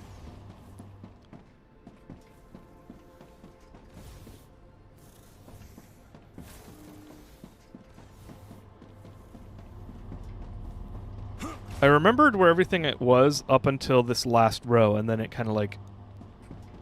I had a memory overflow exception in my brain, and now I can't quite remember where everything was. Okay, here we go. I need 200 of these.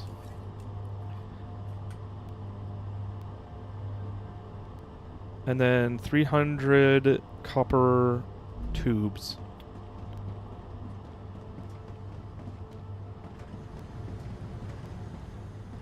We play too many mining games, everything blends together. Yeah. Honestly, it hits the spot right now. I'm totally happy with this game. It's been very fun. Need 300 of these. Inductor. Excuse me, not copper spring.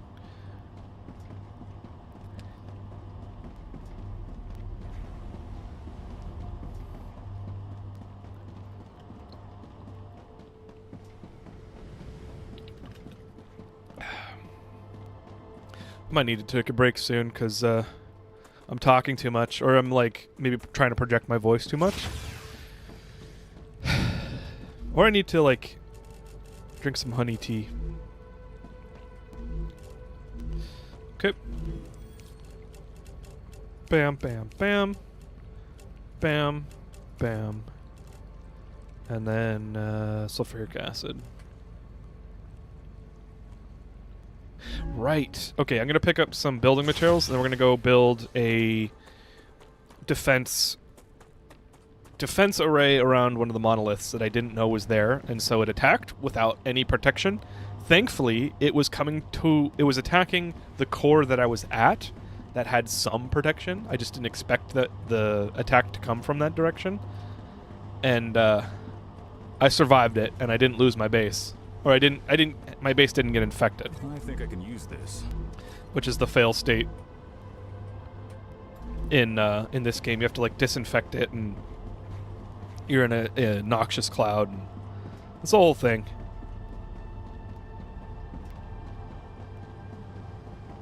Tea and honey time. Yeah, yeah. I could make some golem juice, which is like... Detecting increased Ruptura activity. Son of a bitch! Prepare for a wave. Actually, this is good, because if the monolith is near a hazardous area, then I can build, because the Rupture incinerates all of the organics. The game doesn't let you build on top of hazardous areas. There's like grass that electrocutes you or something. And you can't build on that. But if it gets incinerated, then you can build on it.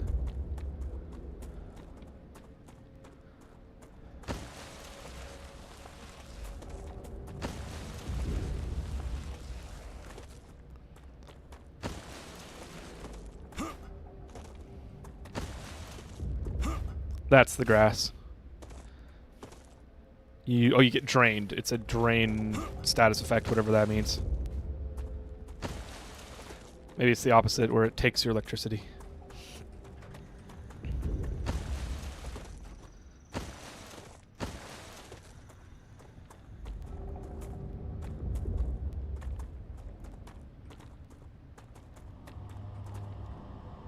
This is weird. What are those stutters from?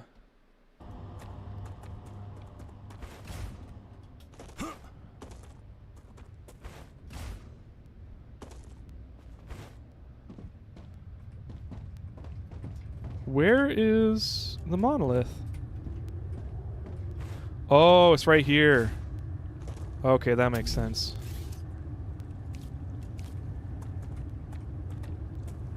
Oh shit! Oh shit! I'm gonna make this! Oh, I got it. That was kind of close. Ruptura's eruption has started. Prepare for impact. I think this is fine. The graphics for the Rupture are very cool.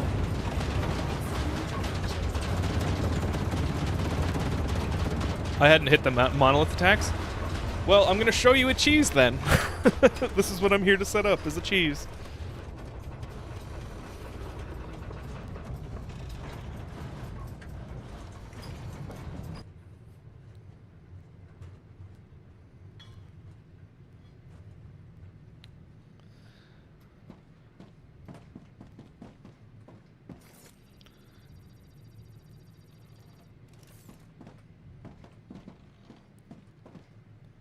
I'm level 5 on everything.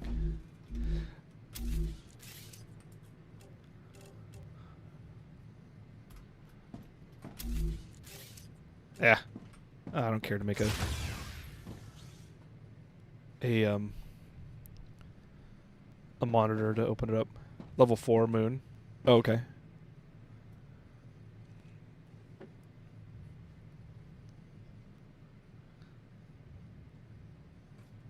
I see you got an invisible water bottle, high tech, expensive. That's classified.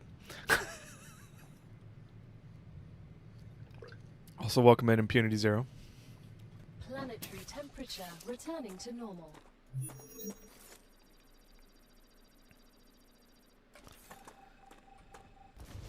There we go. So this is a monolith. Right now, I don't know why it's glowing blue, but that usually means there's going to be an attack soon. So what I'm going to do is set up turrets first.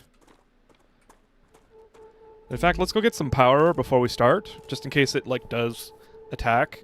I can like power up whatever turrets that I've got. So let's do that. We'll grab it from here.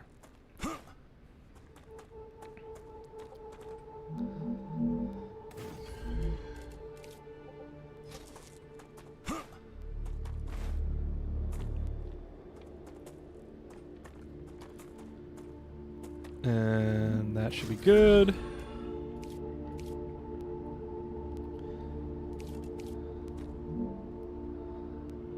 You know what? Let's use the drone.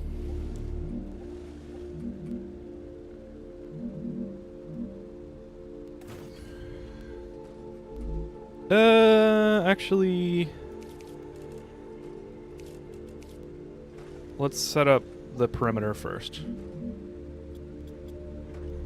Oh, by the way, if you hold down right-click, then you can zoop. It's very, very nice. Actually, I'm going to go out a little bit farther.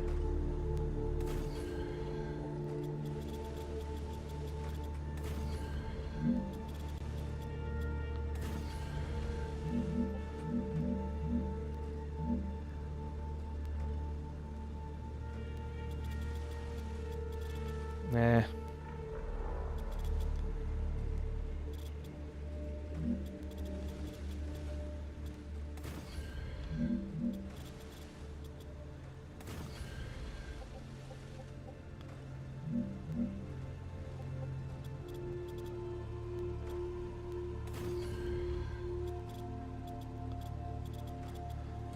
Let's go a little bit farther.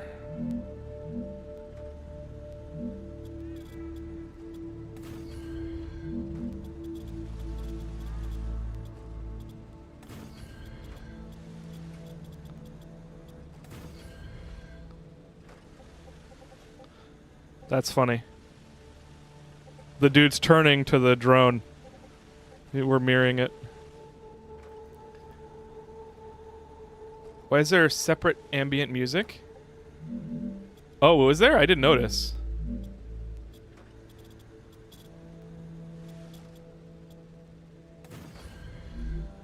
Now, one of the things is that the aliens have an AI that is kind of intelligent. They know what's dangerous. So if you set up turrets in a certain area, they will try and go to the area that doesn't have turrets. So we're going to set up a basic perimeter, and then I'm going to kind of funnel them through a certain area, and that's where I'll stand.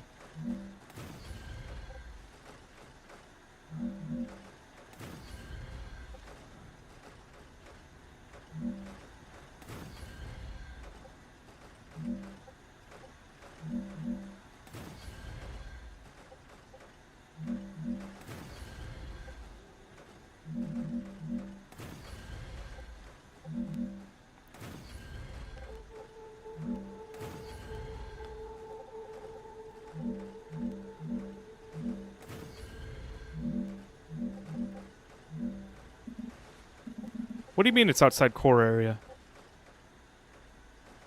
Oh, those were inside. Okay, okay. Well, I'm gonna have to build a core here then. Oh, I need a meteorite heart. That's a lot of ammo. It's not enough. I mean, it will be for one. It'll be enough for one wave, but it's not enough to like not pay attention. I don't want to go refueling every single wave. Or excuse me, not wave, every attack. Yeah, definitely harden your defenses before you do a monolith wave. Oh, thank you. I don't use that. The scroll bar is good enough most of the time. But that's good to know. If I put the core here, they'll also run towards the core and try and attack it, which will slow them down and allow the turrets to hit them. So just in case, since it's glowing blue, I'm gonna arm these real quick, just in case the attack happens while I'm still building.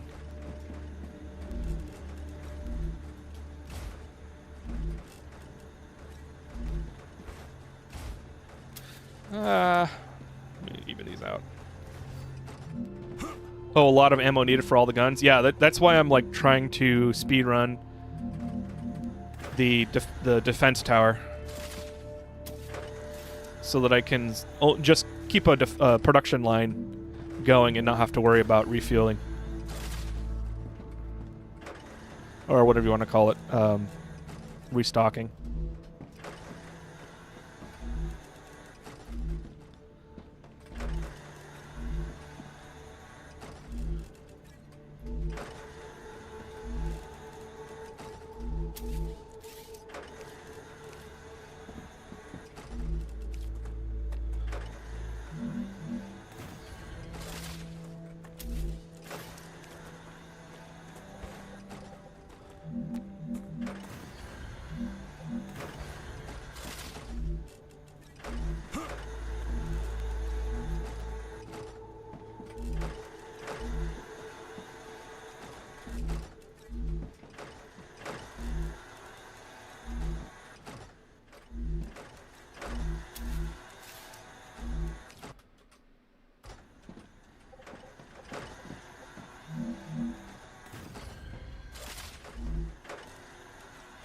See, I don't even have enough ammo.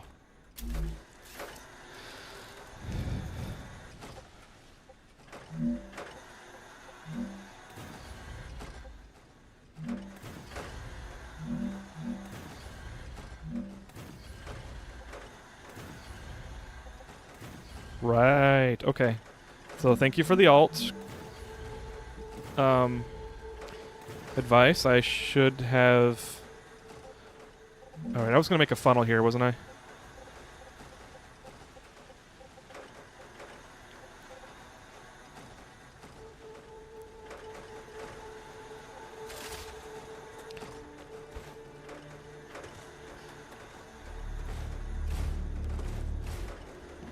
I should bring this back a bit, so let's do that.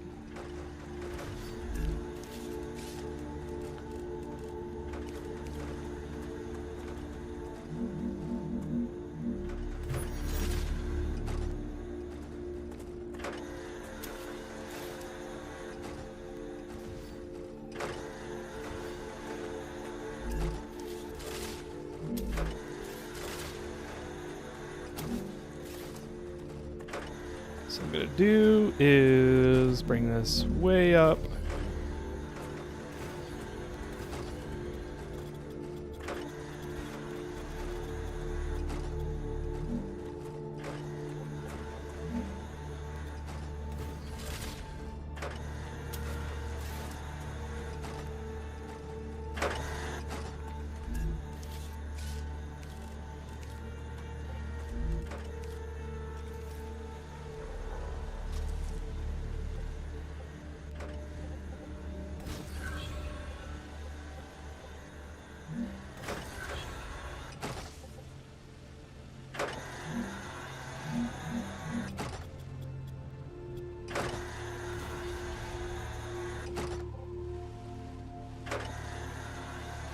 And then we will set these up as a kill firing range.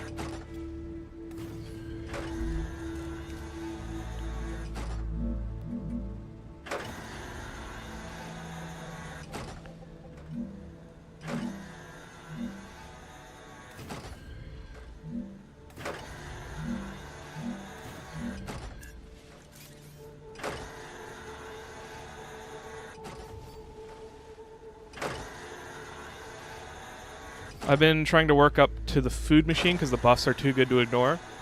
Yeah, the infection resistance is the only one I've used so far. The calorie loss ones, I've been finding a lot of... Ruptura status stable. Arcadia status stable. what's it called? Consumables out at other bases. Because I was... Okay. I was hard grinding the recipes and the blueprints.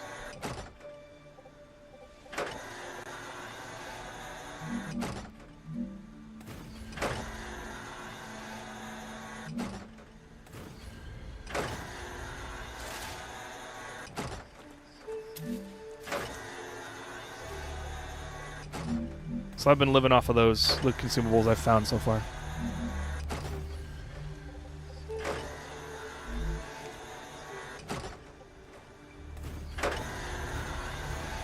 They probably can jump over this.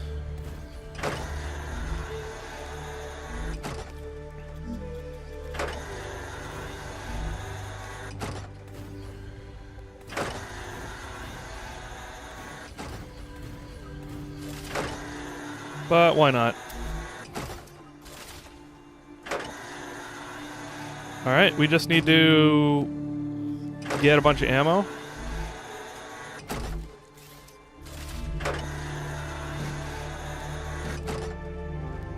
And we are ready for a wave.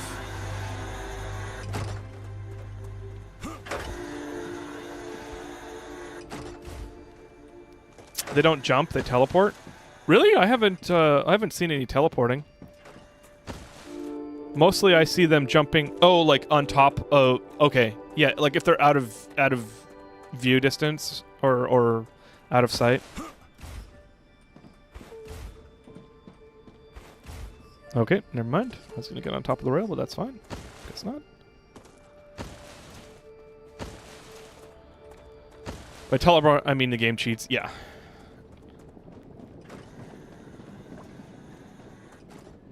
If they can't reach you, they are just there. I'll probably be standing on the firing line, you know. So usually they'll, if I am not near, they'll go to the core. They'll like pass to the core. If I am near, then they will run towards me. So like I am the bait.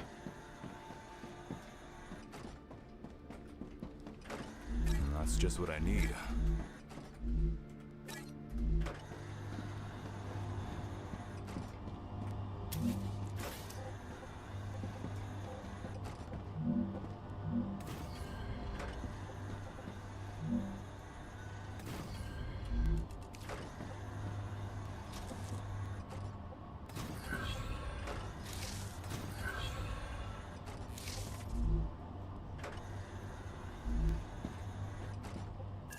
That's not what I wanted. I wanted this.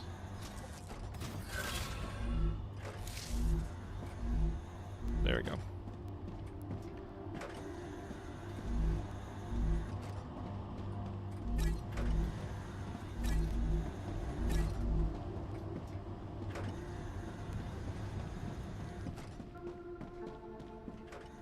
I use a couple high pillars and platforms to snipe them when doing the map towers.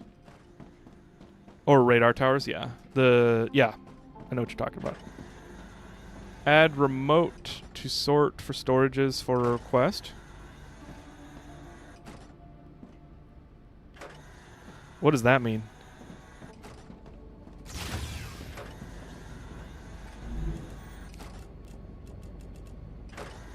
Wait, I didn't need chemicals? Shit, I needed... other way. I needed sulfuric acid.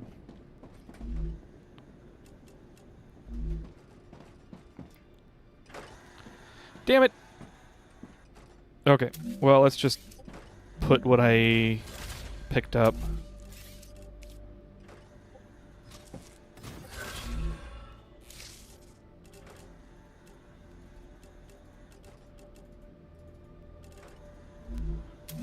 This sucks.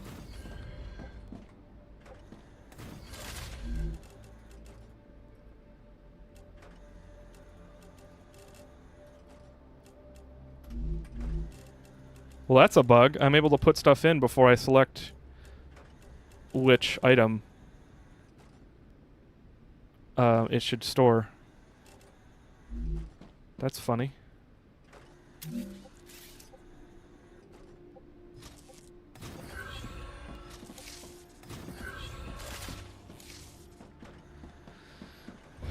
Let's see.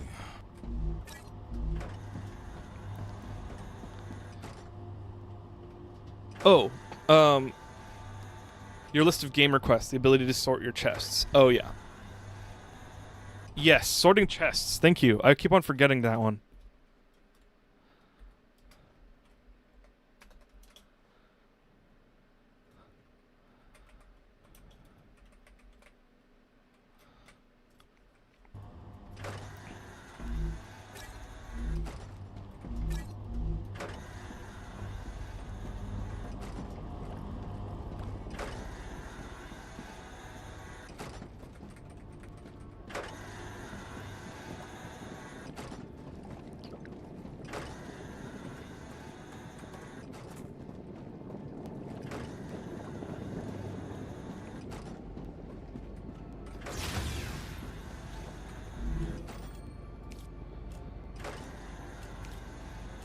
There we go.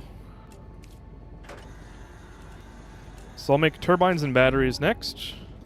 Let's finish stocking the turrets.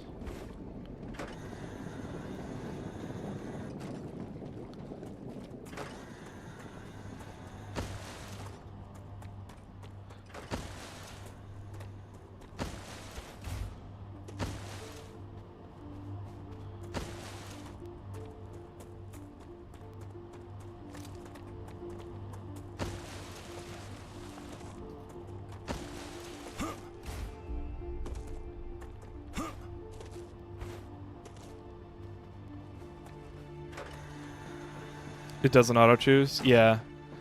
There's a lot of, like, little things that add up in this game. But, like, I'm not gonna... It's early access, so I'm not gonna complain. But I am gonna ask for them.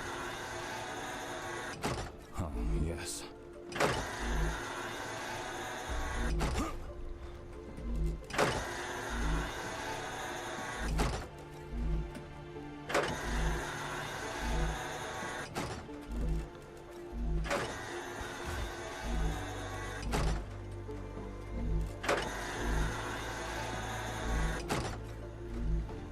I'm probably going to be replacing these turrets with defense towers soon, so I'm not going to worry about stocking them too much. I think one attack, as long as I have them, you know, this amount, this density of turrets, like every 2 blocks or so, having a tower, then I can usually get away with like 2 or 3 waves with 1 stack of ammo.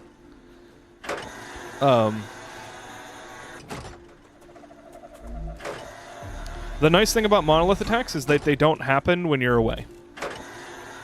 Or if they do happen, you will be in the vicinity.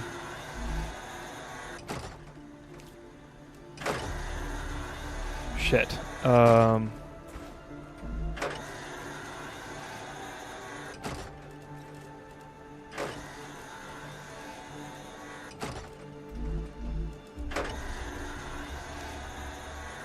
Use?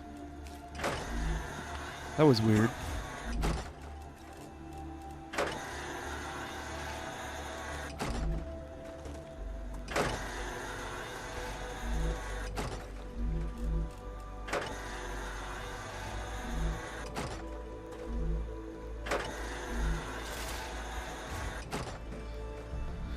You can put 4 of anything in at the same time. All items are not part of a selected storage are returned, not lost. So there's that at least.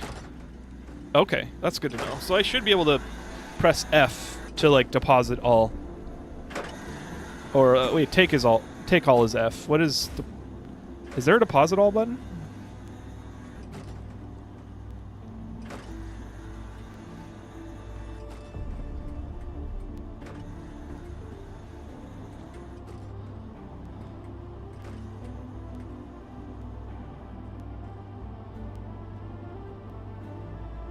Am I gonna make it?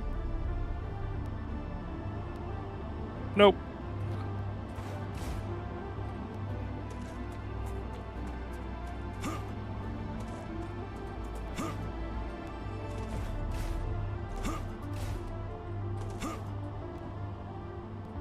Oh, and another thing. If I am standing still, and wait. Oh, it's actually not what I thought it was. I thought there was a bug that if I jump before pressing any direction, it would not let... Okay, that actually kind of worked. I press jump, and then press a direction forward. I jump straight up, and it doesn't allow me to change... Unless I double jump, it does not let me change in direction in air, which is true to life, but not very convenient in video games. So I'll often like be right next to something I want to jump onto, like right here, and I'll like I don't have much space to move, and so I try and jump and then get on top of the rail, and it doesn't work. If I double jump, it does. So it's a little wonky. Okay, I've wasted too much time just trying to get back home, so let's just run.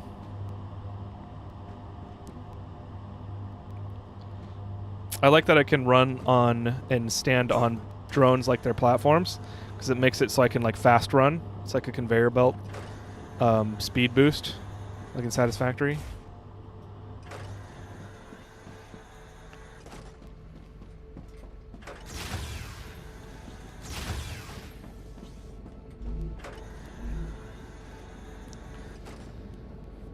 Okay.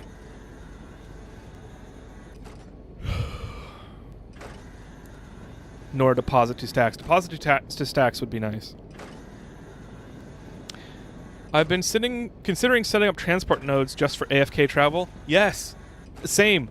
Like two opposing storage containers that are requesting and sending the same item between themselves, so that it's just constantly going. Yeah. Dehydrated. I have thought about that too. It would be nice.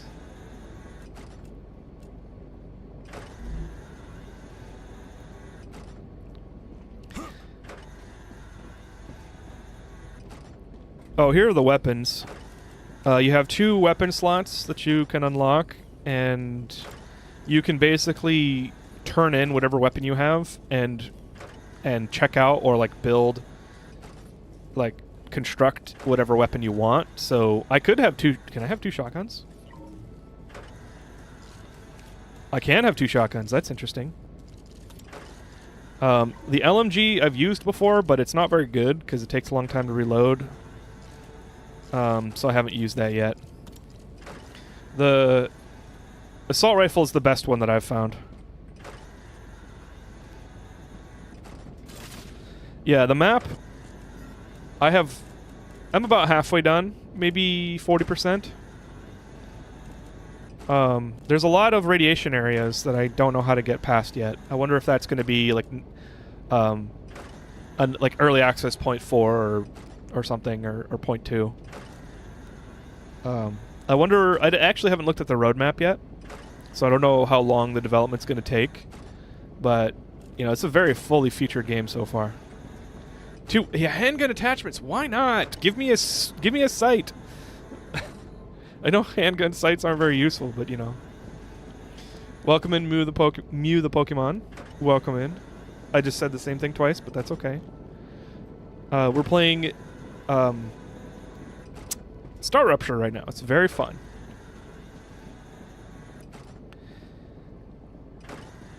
And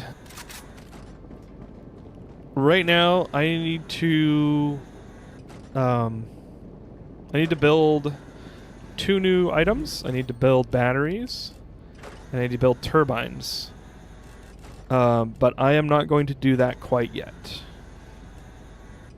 I need impellers, I need stators, rotors, electronics, inductors, and sulfuric acid. So this, actually, I probably am not going to build a bespoke new factory line, like the production line. I'm probably just going to use the existing ones that I have. That's going to be a little complicated because these all take a long time. I was thinking about splitting my products into satellite bases, but I need a lot of resources for that. I need a lot of like turrets. I need a lot of I needed standard ammo production. Like I don't have a ton of standard ammo at the moment.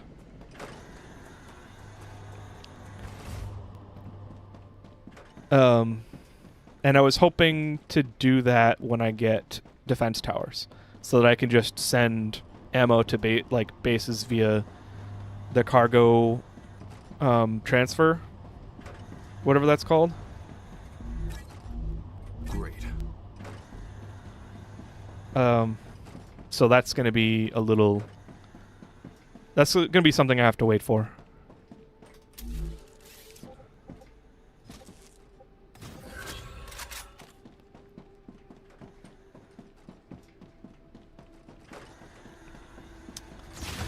I actually do need to take a break. I've been streaming for over 2.5 hours now. It doesn't feel like it. But my voice is starting to get a little impacted, so I need to go make some tea and use the restroom. I'm probably going to be back for or gone for 10 minutes. Sorry about that. You just got in, Mew. But you guys can watch shorts. And actually, let me see if I can... Maybe... I'm going to see if I can add, once I hit the break, I'm going to try and add a screen to the game. And you can see if the monolith attacks and I'm gone. Hopefully my turrets take care of it, but you guys can see the carnage if it doesn't. So, you'll be back in 12 minutes? Okay, cool. No problem. Note to myself, set up a standard ammo only base and prep for turrets about the map. I don't know that you're going to be able to do it before you get turrets, but I would gather wolfram wire, not wolfram wire, crap, I don't remember what it's called. It's the cylindrical wolfram wire, whatever that one's called. And then base building parts. Like building parts. You need those two. So if you can make those two and then concentrate them in the same area, then you can at least go there, put a habitat down, and build as much ammo as you want. Then you don't have to... Like, yes, you'll need a satellite for standard ammo, but you won't be able to do that until you get to Mega Press. So it'll be a little bit. Okay, so let's show this, and then I will be back in about 10 minutes. The timer won't say 10 minutes. Actually, I probably can update the timer.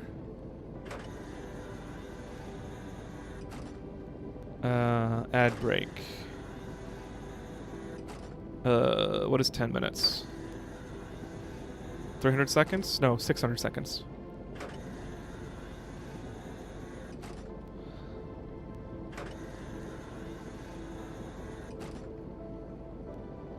Yeah. Cool. So I will see you guys in about 10 minutes, and hopefully not longer, because I'm going to make some tea, use the restroom, so hopefully that doesn't take longer. We'll be back. Wait a second. There we go.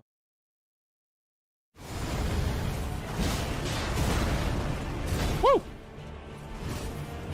Oh! Did you see that? I got greedy. Didn't have to pay for it. Consequences don't exist! Oh, I almost died there. Oh no! Oh no! Get up! No! No!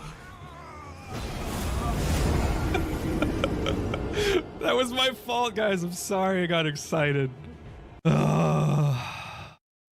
I think that there are reasonable uses of automation through AI. When a human has to do a task that will worsen their quality of life, it is, in my opinion, ethical to use an automation tool, whether it's computer or AI or mechanics, like manufacturing automation, that type of thing, to replace that function so that that life can go do something else. It's not like that person can just go get another job, right? Like, that's not what I'm saying. But like developing an industry beyond needing monotonous quality of life worsening positions is a valuable thing. With voice actors, it's a little bit harder. The voice actor's livelihood is their voice. What they're doing in the finals is that they are generating commentary based on what's happening in the game. If they're using it to replace exhaustive hundreds of thousands of lines with a tool that can generate the voice line and then use the voice print to read it, like, that's almost okay. At the same time, like, removing human involvement from human elements, like, the commentators are supposed to be human, so why aren't they human? That's kind of BS.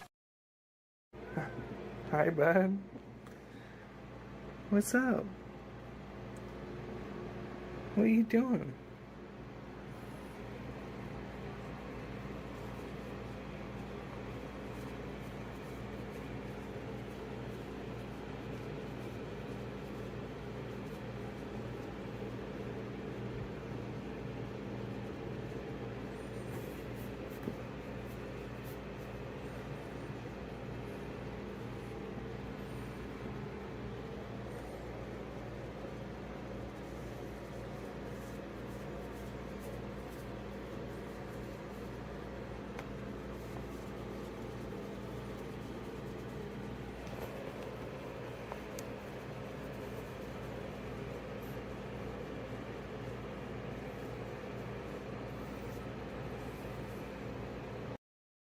Wait, I can put autopilot on? Really?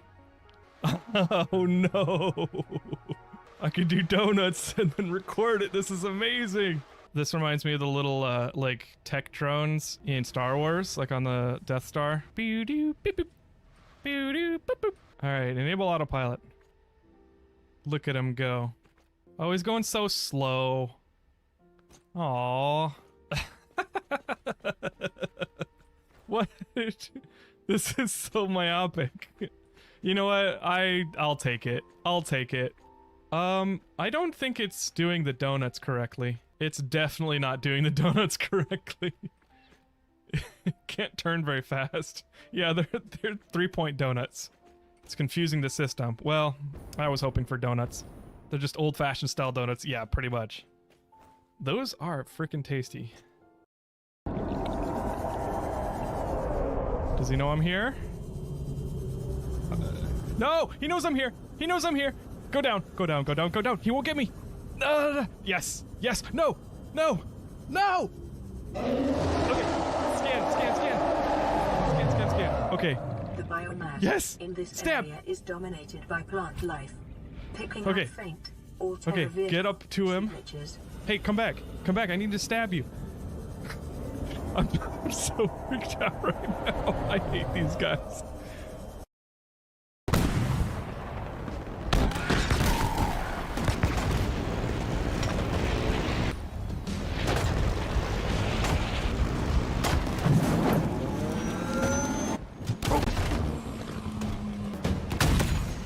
Reinforcements inbound.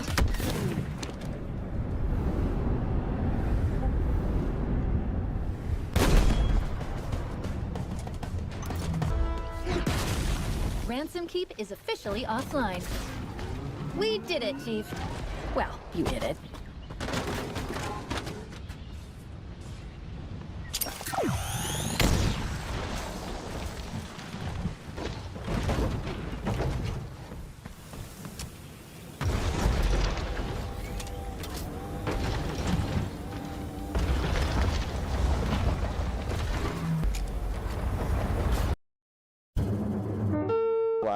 And the build that I had, explosions would go everywhere. Whoa. And everything was dead.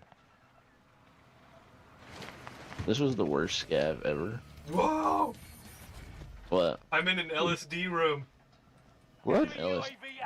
Like a, oh like my gosh, it's so pretty! Easter egg? No, this is definitely not supposed to happen. If you play Valheim, did you know that you could do this? I've been playing Valheim with the mods Valheim Plus and Valheim Raft with a buddy of mine lately. We were mining some silver ore in the mountain biome, and here's what happened. Holy sh**. What? The entire silver vein just exploded. Really? Yes. I'm not exactly sure what caused it, but we were digging around the silver node just to make sure that we didn't miss any silver ore. And I wasn't sure if it was a bug or something, so we did it again. And here's what happened. Holy sh**. Oh, did it? Sorry, Hobbs. So there you go. One hit silver node mining. Maybe not one hit, but mining within seconds. Has this ever happened to you? Is this something that works in vanilla Valheim? Leave a comment if you know about this. And this is definitely something we're going to be trying again. Oh, he's swimming. No, he's not. Nice. He's dead. How many spaghettis did he possibly use? Oh, that's not so much. So?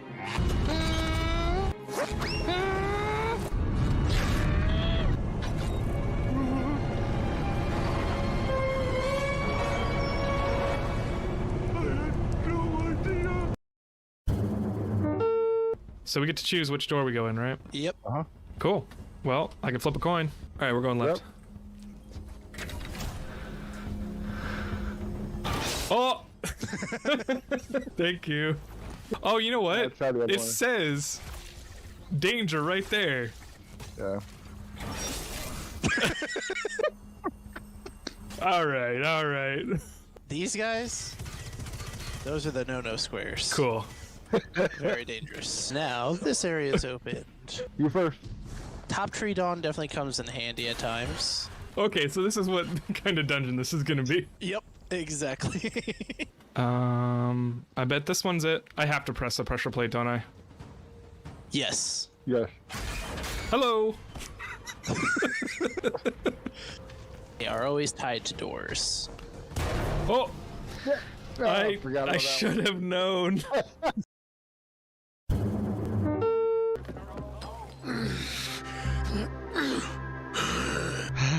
You go next to Sophie, but don't talk to her. Herman looks like he's pooping his diaper.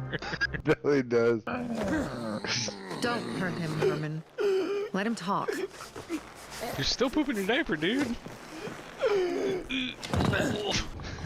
This guy's bugged. I'm teabagging him.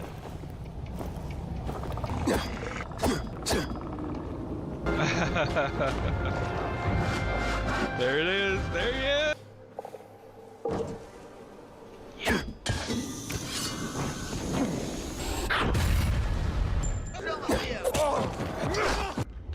Kick, swing, kick, swing. Oh, he pushed me. Kick, swing, kick, kick. Oh! I swung too hard. Hello, I'm Krakenfall, and welcome to Games I Loved in 2020. Why 2020, you ask, and not 2021? I tried making a video about 2020, but at the time I hated everything that I made, so I decided to make a 60-second short. It's only 60 seconds to hate. The first game is Animal Crossing New Horizons, because it helped me chill out. The second game was Final Fantasy VII Remake, because it helped me chill out, until it didn't. So I went back and played the original Final Fantasy VII instead, and it was awesome. Being able to play the game at twice the speed on the Nintendo Switch anywhere made it at least twice as enjoyable. The third game was Half-Life Alyx, and that game was freaking amazing. My favorite part was when I opened the doors to the Combine soldiers pointing their guns at me, and I tried to press the elevator button to shut the elevator doors again. It didn't work. The fourth game was Cyberpunk 2077, because it helped me chill out. I didn't follow any of the marketing materials, and I had zero expectations, and it was amazing. If that game pissed you off, I'm sorry. The fifth game was Call of Duty Warzone, which didn't help me chill out, until it did. My favorite part about Warzone is how many options it gives you. Even if you don't have good gun skill, it feels like you can always do better as long as you ask yourself how you can improve and look for ways you could have done better in any situation. These are the games that helped me keep afloat in 2020, and if you try them out, I hope you enjoy them too. I hope you have a good one.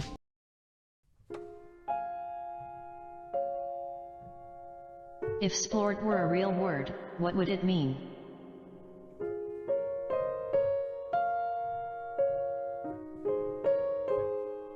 If we were to imagine a meaning for splort, it might be a verb describing the sound of something bursting or exploding suddenly, such as a balloon or a burst pipe. It could also be a noun describing the messy aftermath of such an event.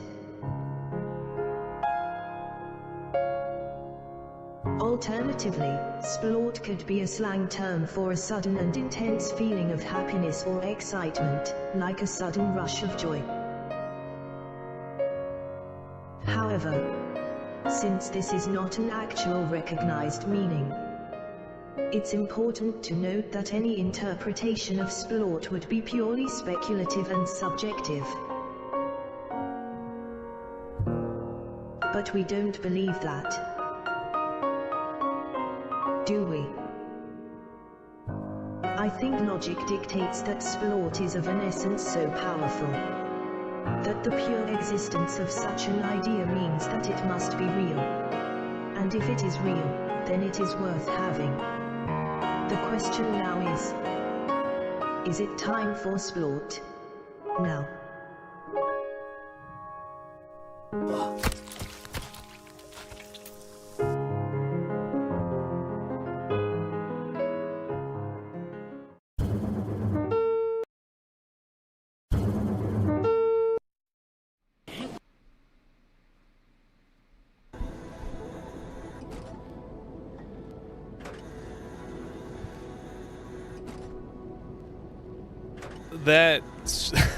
That short is not in any way AI generated.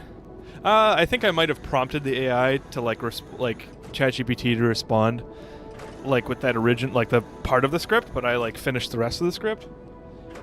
I don't know why I made that. That was a very inspired short. I think I was playing Sons of the Forest, and splort is the sound that you make when you cut up cannibals. And so splort is literally just a very violent thing, and so I was just like, I think I made that to like announce that I'm streaming Sons of the Forest.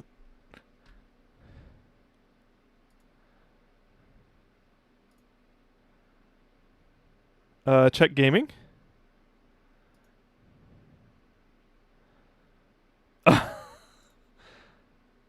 Yeah, that's funny.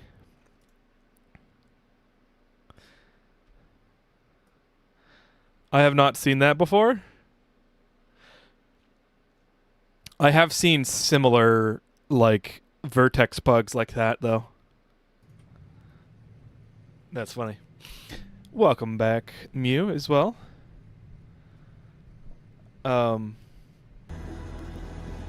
So yeah, thank you for waiting. I unfortunately ran out of honey. I don't have any in my house anymore, so just regular tea will have to do.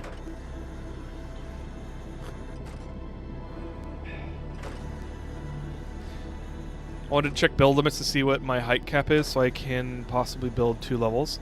Yeah, you just have to find a really flat area so that the bottom doesn't need a pillar to match the rest of the build area, the build height. Okay, so what was I doing? Right, I need to build nozzles or turbines. So let's go back to the other base and do that. I do need to set up cargo transport for sulfuric acid. So let's do that before leaving here. Luca!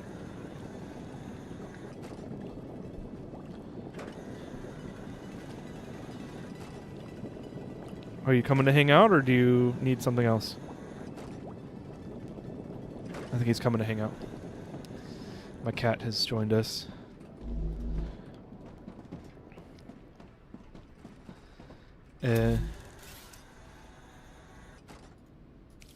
Huh.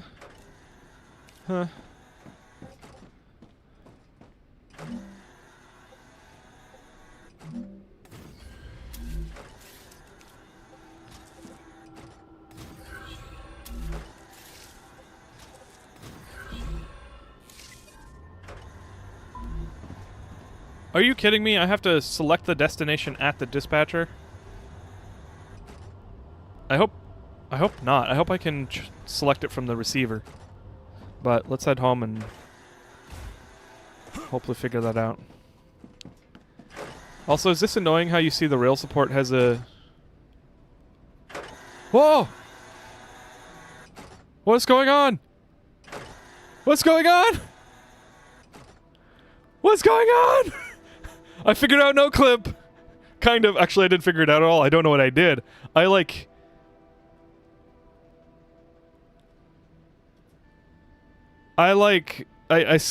crouch slid. I did a crouch slide at the top of a stairs. This is awesome. I'm flying.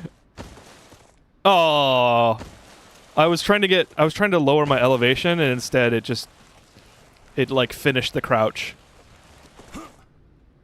That sucks. That was fun. I need to reproduce that.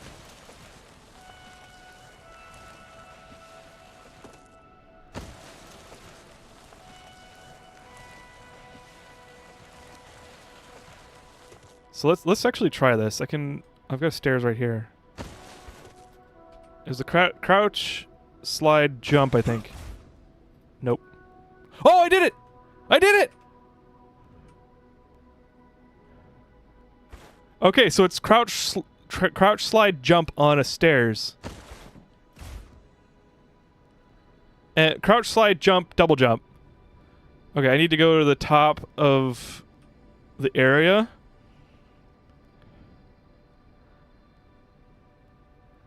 And then see if I can keep the...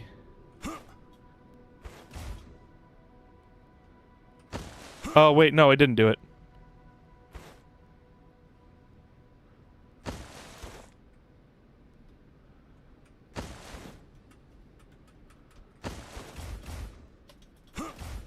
What is going on here? I'm like not touching the ground anymore.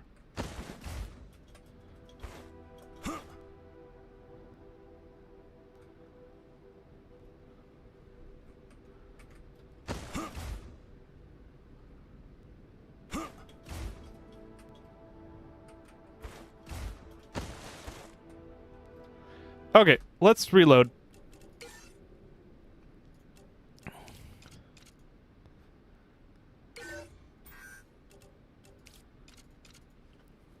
I want to be able to hear my steps. I want to say something, but I don't know what to say, so I'm saying this.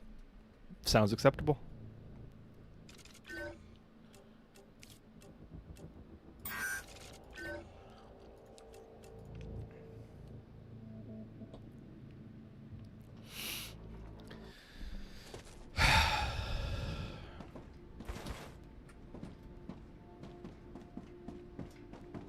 I thought I could see my legs, but maybe you can't.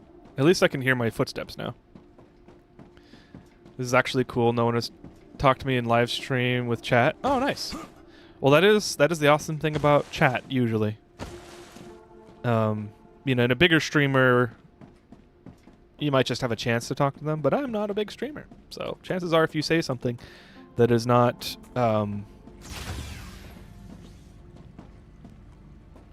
moderator actionable, then I will respond to it. Usually. Okay.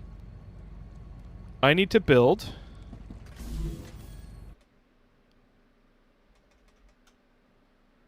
batteries and turbines. Batteries.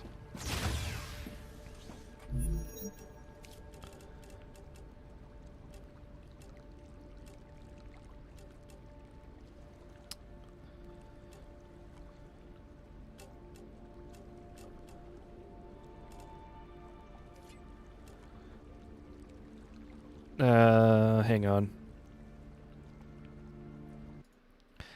Let's see. Batteries. And let's edit in Paint.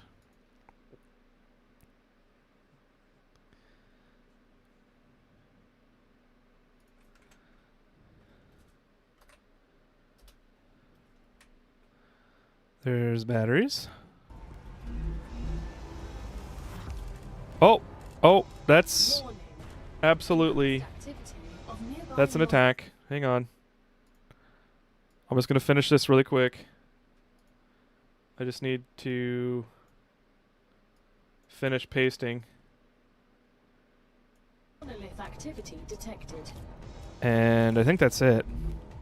But let's go take care of the base attack.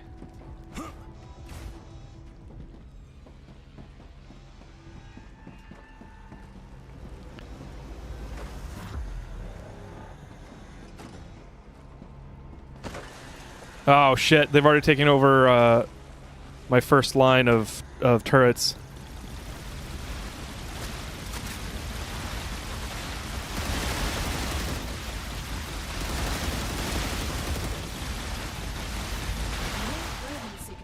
Area clear. Okay, they recovered before I even got there, and everything was fine. If your turrets get get infected, then they will freeze. But I guess my funnel approach worked well enough. It's also like the turrets are right at the level of this platform right here, and since I think the turrets have a little bit of penetration, it hits the aliens at a good angle. Or it was just a wimpy wave. It feels like it was just a wimpy wave.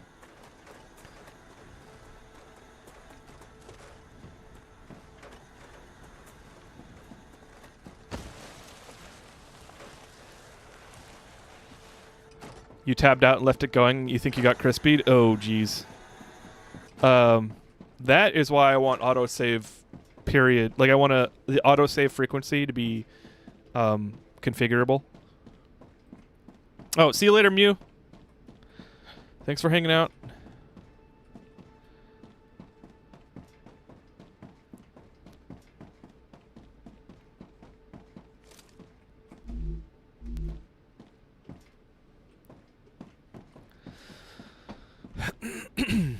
I think I'm going to place a habitat here next to the helium because I've got more helium milestones to unlock.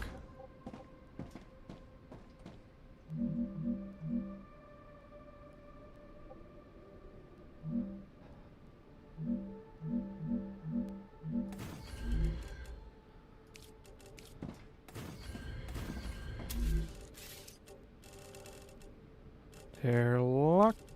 Rupture activity detected. I recommend finding a safe place.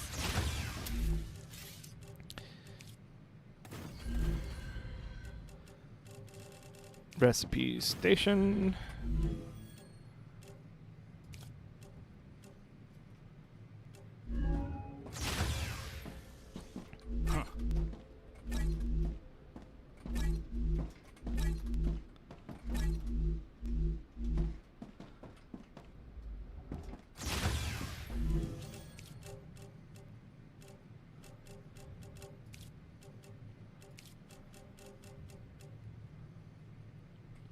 Okay.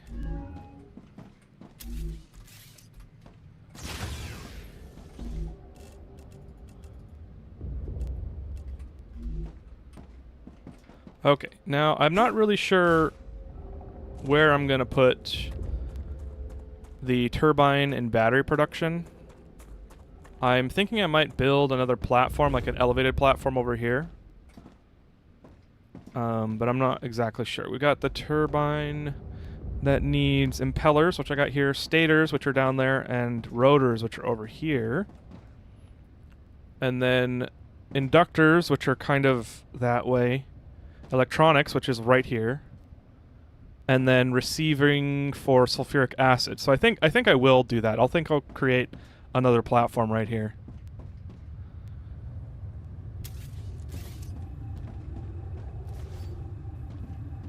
The stutter on deconstruction is very, very annoying. I'll be back in 30. Sounds good. Thanks for hanging out, Malorium, if I don't see you again.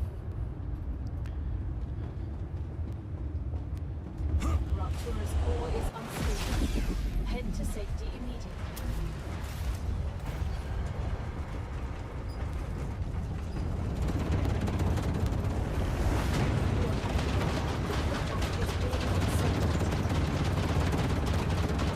Yes, thank you, announcer lady.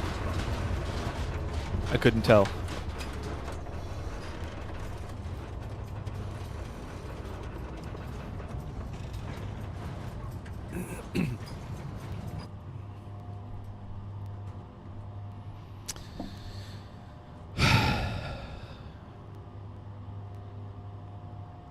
How are you guys doing tonight?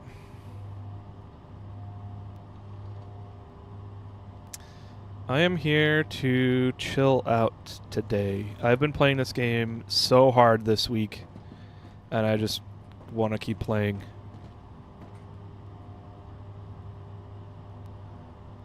So I'm in my element right now. How about you guys? Anybody doing anything fun this weekend?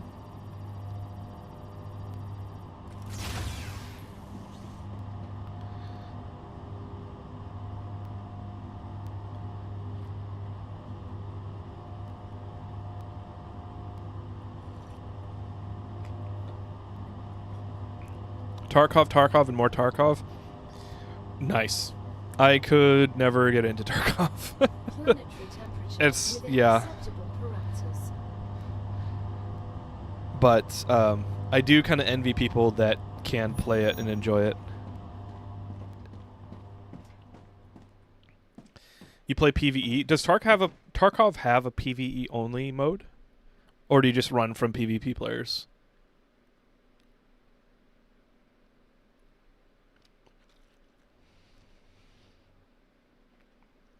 You gotta pay 30 euros more. Oh, okay.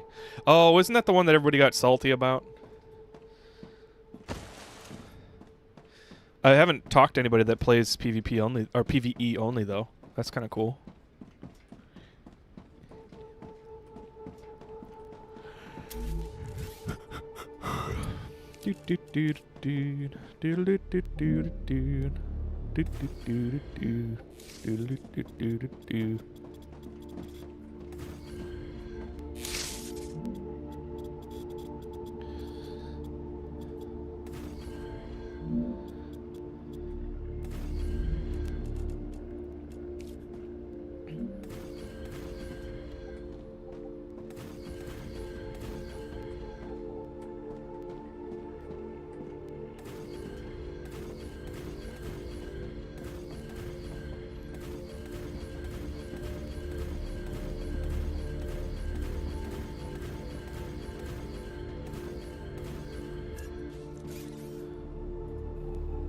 I've played nothing but Tarkov all day for the last 2 months. Oh, wow.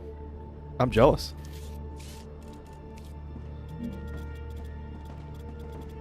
I have played a couple extraction shooters, like, in the last couple months. But they're, like, light extraction shooters. Like, I played Escape from Tarkov. I played Zero Sievert, which was kind of fun. And I did play Arc Raiders. But Arc Raiders kind of lost. I lost any motivation to play Arc Raiders, but I'm kind of like, it would be nice to have another extraction shooter, kind of like Tarkov. I really was enjoying Arc Raiders before the PvP players made it really toxic. Or at least for me, I got like shit matchmaking, which supposedly they put out a aggression-based matchmaking update. But I'm kind of like done for mental health reasons.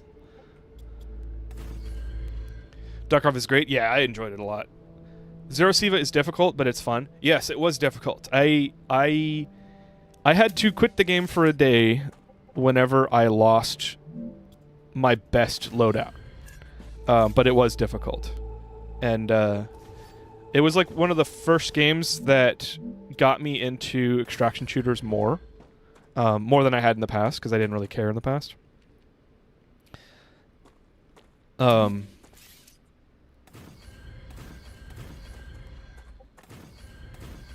it was, for some reason, it's because I really hate wasting time. And whenever you die in an extraction shooter, you lose everything. And it's very punishing, and it really hurts. But for some reason, in Zero Sievert, I didn't have that reaction of, like that absolutely devastating feeling of, like, wasting time and losing. Like, I don't know. It just felt different. So I really enjoyed that. I think I beat Zero Sievert. I beat Tarkov. I thought about 100%ing it, but Nah.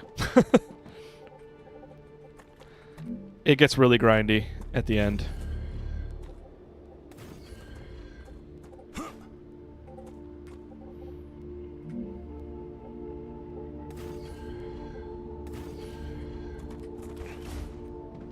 The insurance in Tarkov PvE is actually 100 foolproof, since the server you are on shuts down when you die. You're getting everything back 100% of the time. Wait, really? Is it like, do you alt F4 or something? Like, how are you getting everything? How is the server shutting down?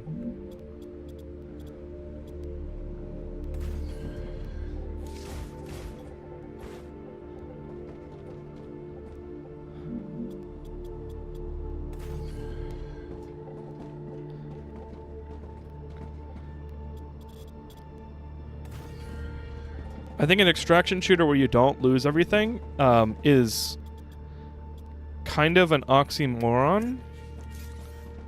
Not in a bad way, but like I guess the whole point is like the risk reward. But I also don't know that I would hate that. I probably like it just means it would just put more stress on, or like importance on, the tasks that I'm trying to do. Like Duckov.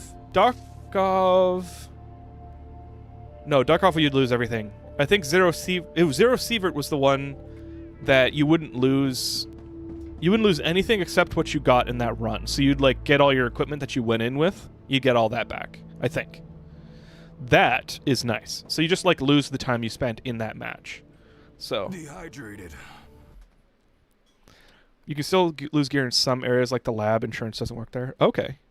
Oh, insurance, like actual insurance, but like as a game mechanic. Okay, that's cool. Since it's PvE, you're alone on the map unless you play with friends, but randoms can join the map, so there's no reason for the server to continue. But no randoms can join the map, so there's no reason for the server to continue existing. Okay.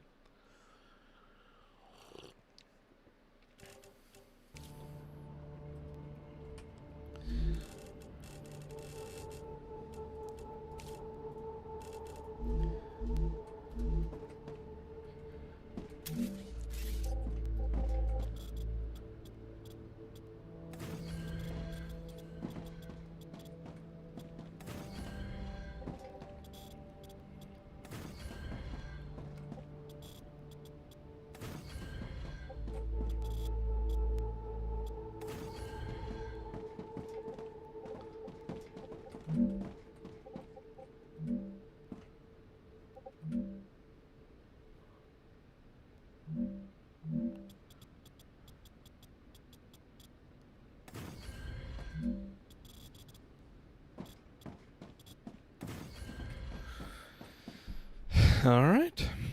You'll still have to wait 14 hours for your stuff to get back, but only actual gear and guns can be insured, not ammo, food, and loot. Okay, that kind of sucks. That does give it some... That keeps some of the risk. Which is good.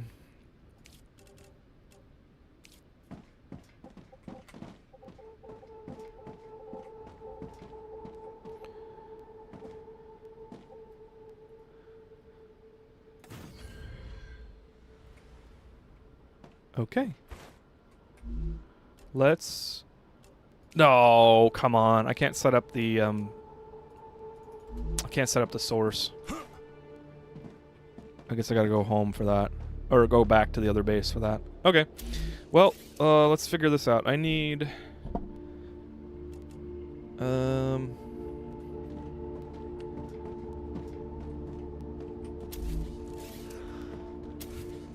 I can actually delete all of these cargo launchers because I don't need them anymore.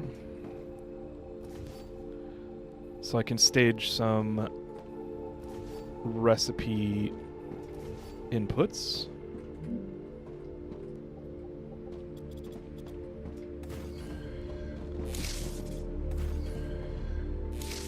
Gear does have durability, so it won't last forever. I think in Zero Sievert, you'd hit it. You take a durability hit, so like you'd lose some durability on your weapons that you have when you die. That would be fine too, but that's also good.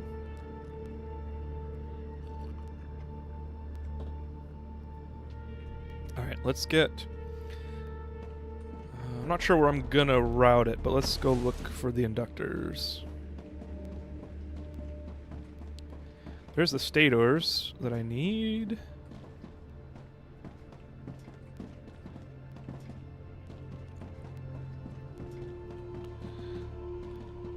Here they are. Inductors.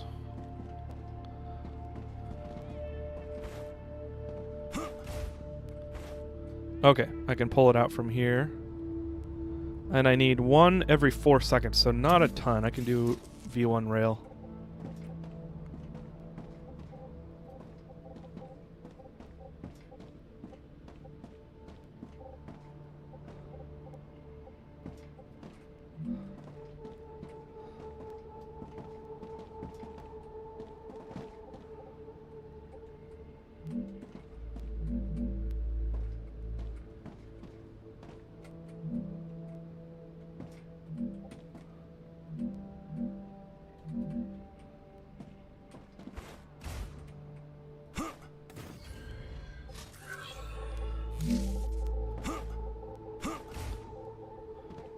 Ruptura is in its stable stage. The Ruptura. Arcadia is returning to normal.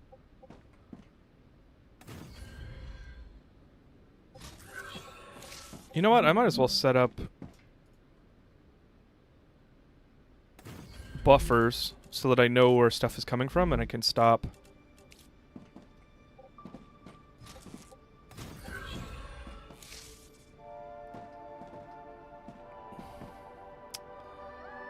I can stop having to go find the source over and over again. In Tarkov, gun durability drops when using the gun, armor loses maximum durability when you repair it, and nothing lasts forever other than cosmetical items like balaclavas or weapon parts. The gun has one core part that has durability. Okay, so you can swap out the core part if you find another one, so you can keep the gun going instead of losing it when it runs out of durability. Because that would be awesome, if true. Alright, we got everything for batteries. Now we need impeller, which is right there, and stators and rotors. Rotors are coming in from over here. Probably gonna put it right here, but let's go find.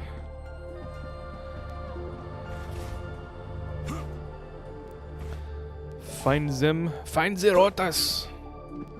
The rota.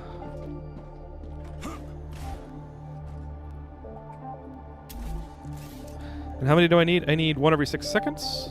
2 every 6 seconds, so 1 every 3 seconds. Equivalent.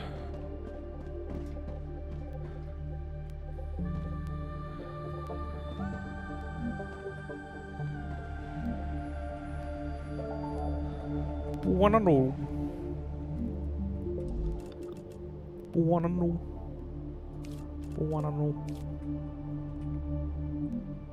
Can you guys actually hear the music?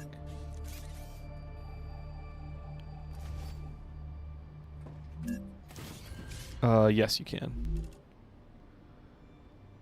Game music, okay, cool.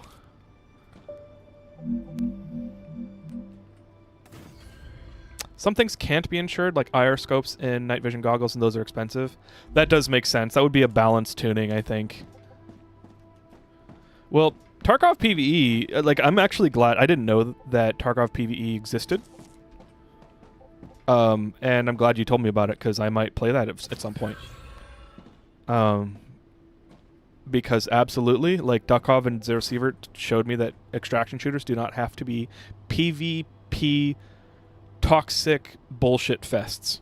In fact, one of the things that I think hurt our creators, which is maybe a salty thing for me to say, but I think one of the things that hurt hurt our creators was a bunch of PvP toxic Tarkov players coming in, because people are like talking online about how, oh, our creators should have this thing that Tarkov has, and our creators should have. We should turn off. They wanted more hardcore capability. The people I'm talking about, at least, wanted more hardcore capabilities, and they wanted to prevent casual players from having any game mechanics for them, and that's just such an L take. It's incredible.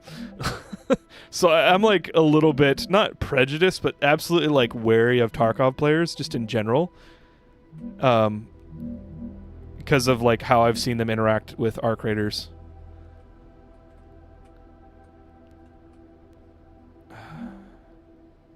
But maybe that's an L take on my side, because I don't know. I don't have any confirmation of, my suspicions, other than the people that compared Arc Raiders to Tarkov. It's such a small sample set. I agree with you. A lot of people play a game a lot, tend to start thinking they know what's best for the game. Yeah, Arc Raiders is not Tarkov. I don't know how to break it to them. Arc Raiders is not Tarkov. And, with like the way they set Arc Raiders up to have such a low time to kill and make it so easy to absolutely prey on other people, but then have all of these PvE mechanics and like grind fests, and you got to go get this piece and you can only get it from this area or these types of areas, and you can only get your workshop materials for by going to these areas, and you have to go anyway. There's a lot of PvE to interact with in Arc Raiders, and there's a conflict there. The conflict between making it so easy for people to abuse PvE players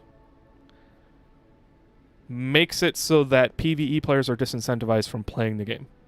Like, you cannot, which I think they've actually addressed in that aggression-based matchmaking, because there was the whole thing that got me playing Arc Raiders in the first place was all of those clips that came out that showed people being nice to each other, and I was like, I want that. I want to go in and be like, hey guys, are you friendly? Oh yeah? Okay, you need help with anything? Cool, let's go do this raid, this part of the raid. Let's go attack the queen. Let's go, okay, you guys fine with 50-50 loot split, or want to just like whatever, that is what I wanted. But instead what I got was extraction campers and locked room campers and rats and betrayal, like people that would pretend like they're your friend and say yes, and then they would shoot you in the back and take everything you have. Like, it's fucking bullshit. Like, that's not fun for anyone except the people preying on them. So, my salty opinion is that Arc Raiders, as it was, like before aggression-based matchmaking, is just a fucking Tarkov honeypot. Tarkov toxic player honeypot. It's designed to get casuals playing, and then for PvE players to get all benefits. There are zero consequences for being a PvP player, other than maybe dying because the person you tried to prey on is better than you. Like, that's not a game I want to play. Hey, Chonchaw. Bro's too concentrated to see this message. I was, yeah. My bad. What you drinking there? I have some Earl Grey tea. It's very delicious. I have been streaming for 3.5 hours, and I've been talking too much, and so my voice is kind of pressed. They did intend it to be PvE at first, and they changed it to PvP at some point. So yeah, that's most likely why there's so much PvE design. Yeah.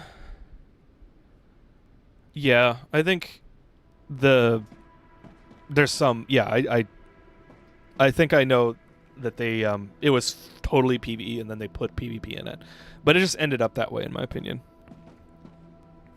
All right, what is this? This is inductor. No, this is rotors.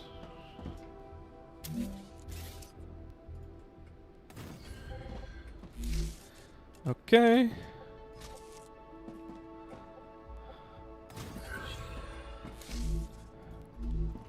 All right, and then I need stators, and then I can start building the production line.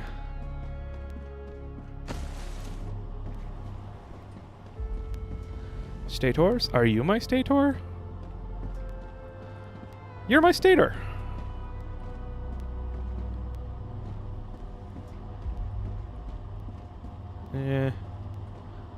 Let's see, how do I want to do this? I think I can raise this one up.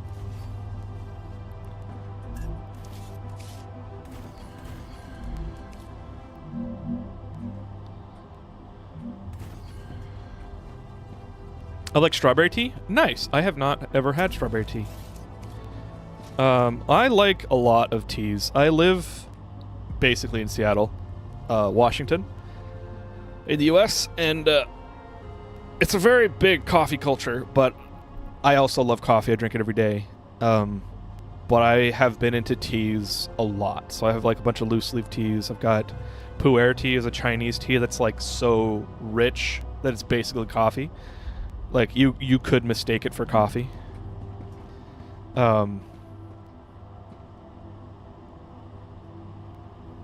But yeah, I haven't tried much fruit tea though. That sounds interesting. It's sweet but not too sweet, which suits me perfectly. Nice. That does sound good.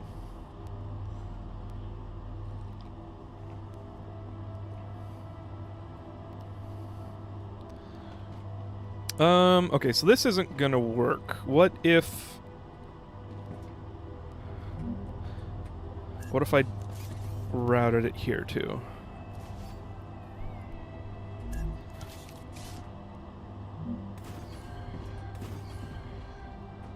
That's a little too high. Let's bring it down one.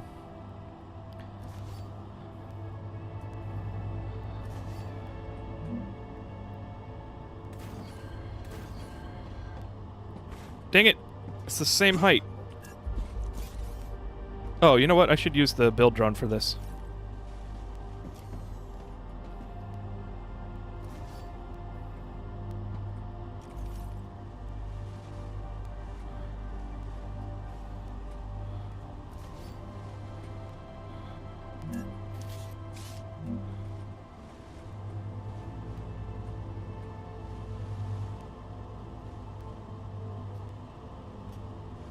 Okay, so it does need to be...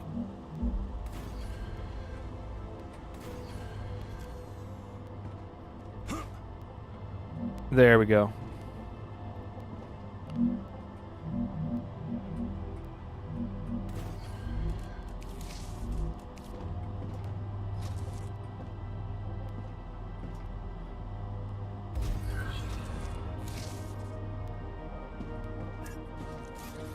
Okay, never mind. Nope, nope. Why is it connected? Son of a bitch. No! It's gonna break the rotor connection somewhere else.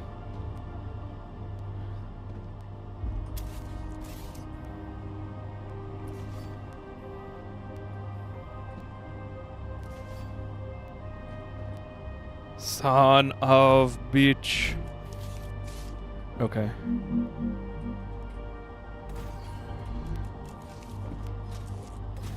Let's go fix this. I do not know where it went. I think it's right here. So that's the only one without a connection, I think. It connects right here. Yeah, okay.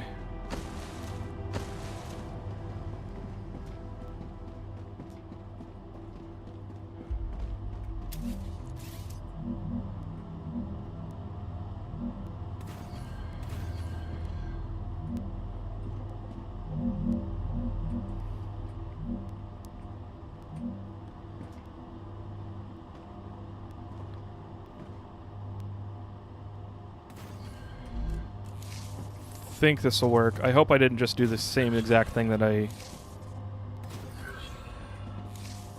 did before. I don't think. Okay, cool. Okay, now I need to bring this over here. Maybe I'll cross it over to the other side.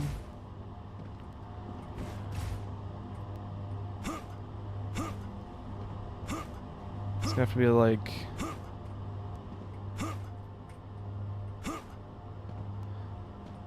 right here, but that I think that gets blocked by this rail connector.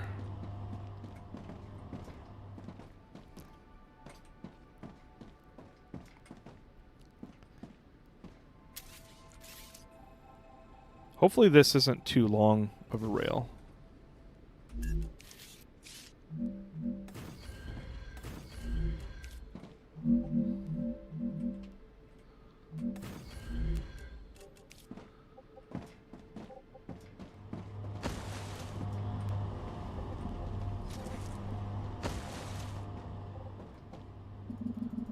Colliding with something.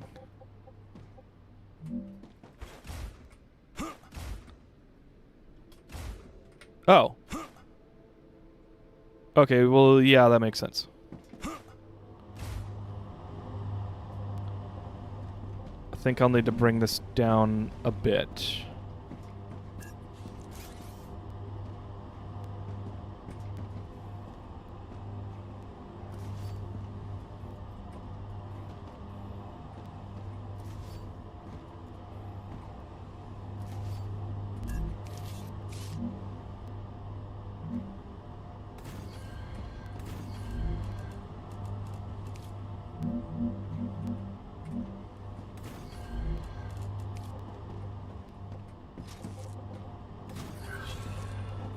Okay, hopefully that does it.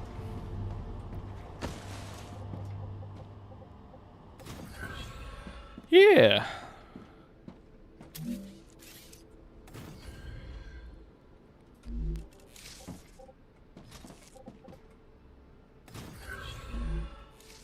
Okay, I've got inductors, electronics, sulfuric acid, and I've got impellers and stators. Yep, they're coming. And rotors, and then we're good. And more sulfuric acid. So, now I need to go get sulfuric acid starting to deliver over here. So let's go figure that out.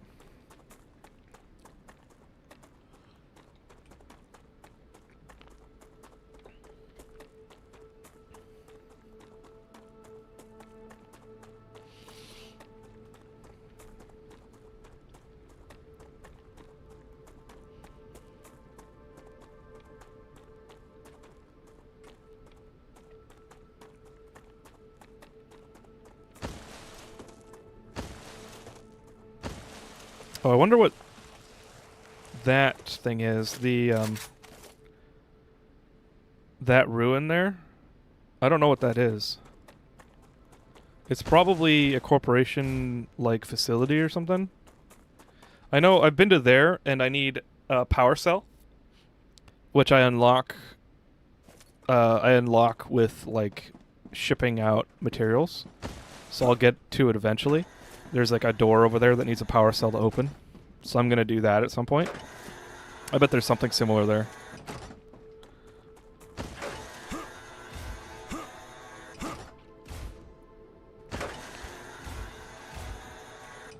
Wait. Didn't I have a bridge?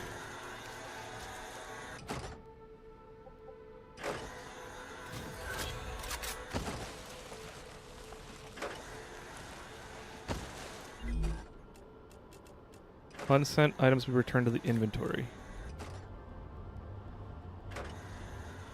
Okay. That's fine.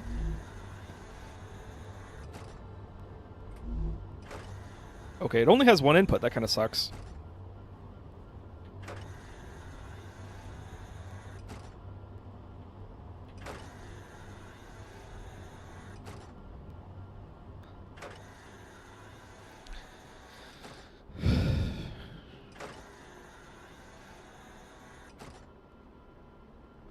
That's probably enough throughput. I don't know how long it takes to send the drone off.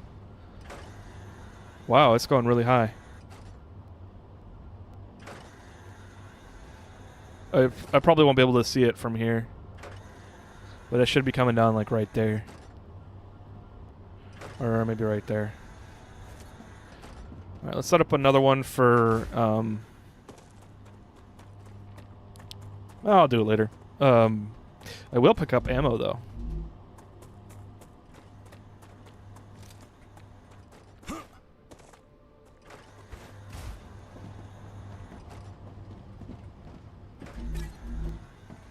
That's just what I need.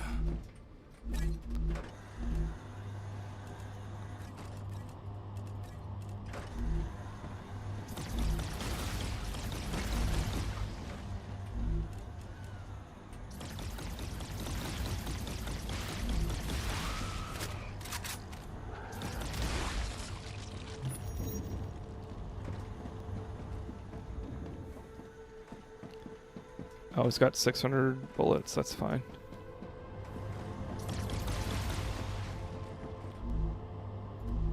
Okay, that's fine.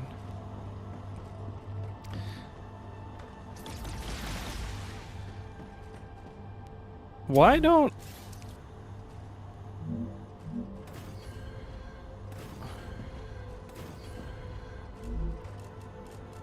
Let's see if I can put a... Yes, I can. Okay, I do need a a ladder now.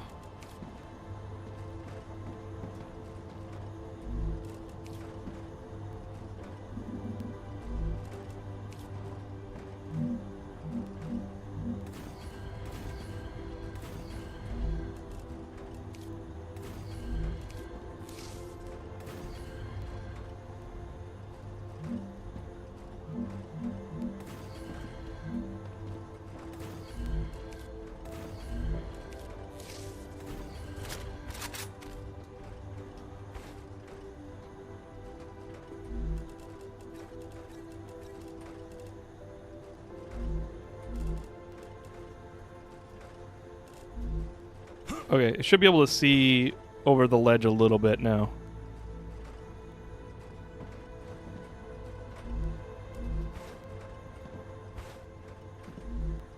Just what I need.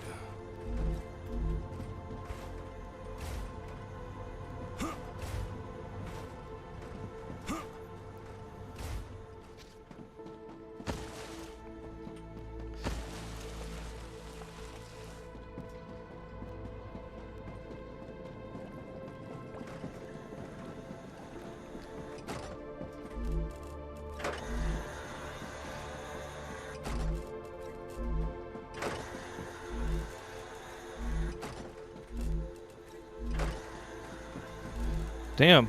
There must have been more attacks at this monolith than I knew about, because these are very, very low on ammo. Like, they might not survive 2 attacks. Probably survive 1 more. But not 2. So now it should survive 3 or 4.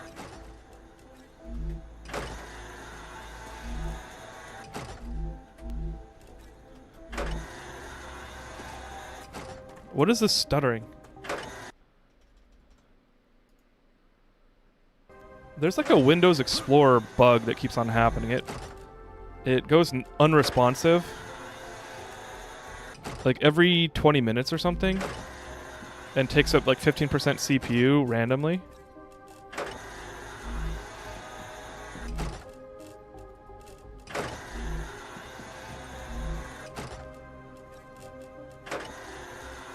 It's very weird.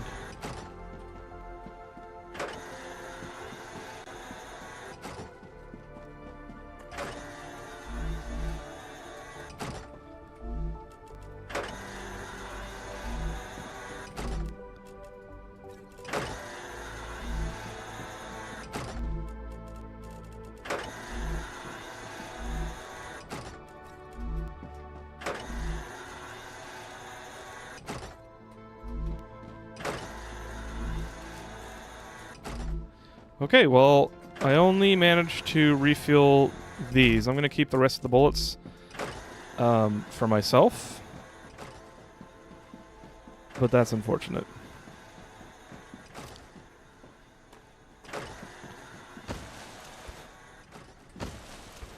I need to do more, or build more standard ammo production.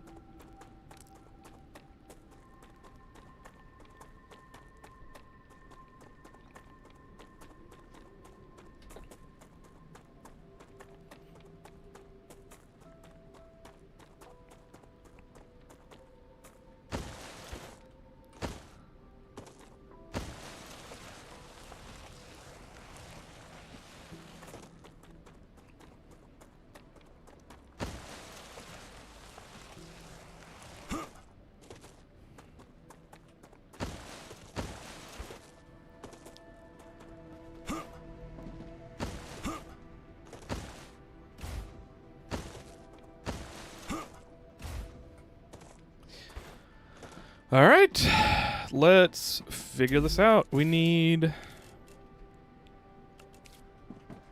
Let's see, 1, 2, 3. Wait, what am I building it with? I'm building it with presses. Okay.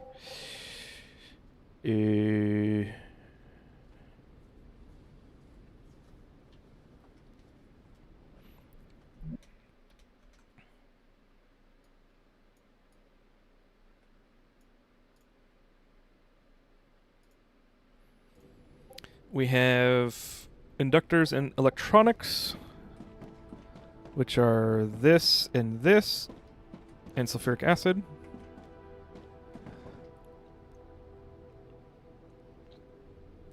So I could put them on this side. So why don't we do that?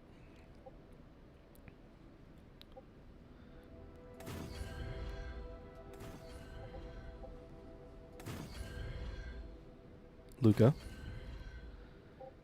My cat Luca is sleeping on behind my keyboard, and he just stretched out and put his paws on the keyboard keys, which is precarious.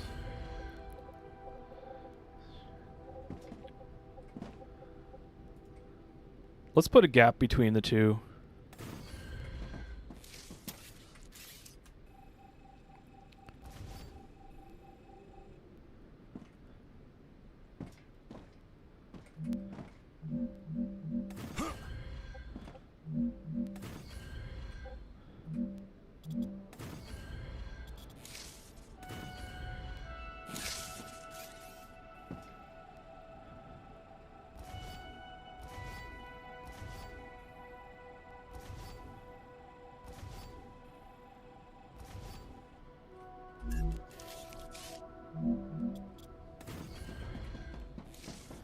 Okay.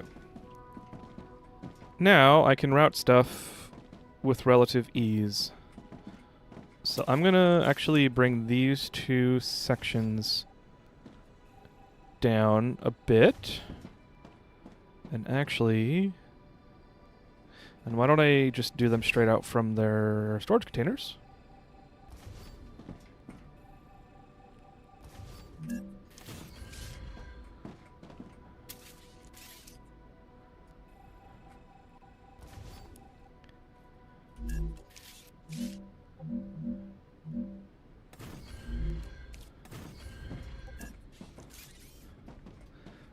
I gotta use the build drone.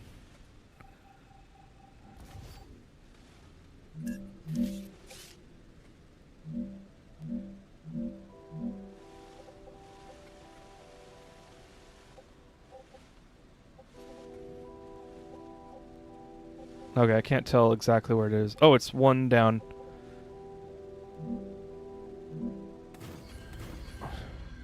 Just one down. Okay, that's fine.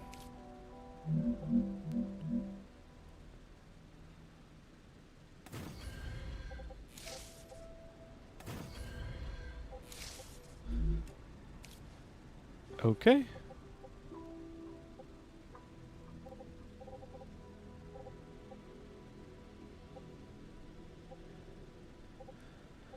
I don't know.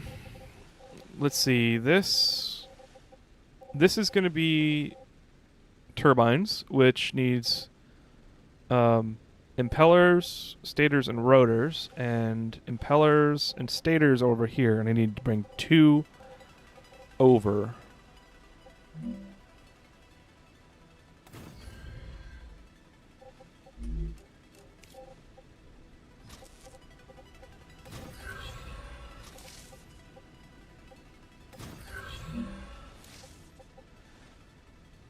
So that'll actually be pretty easy.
There we go.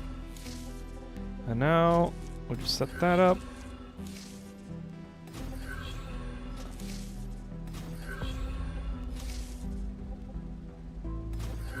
There we go. And this will be turbine. And this will be turbine.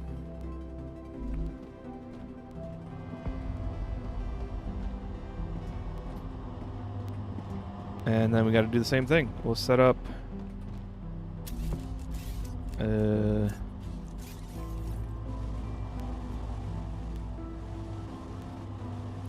probably right here. We'll do one lower and then one higher. So this one will be higher and this one will be lower.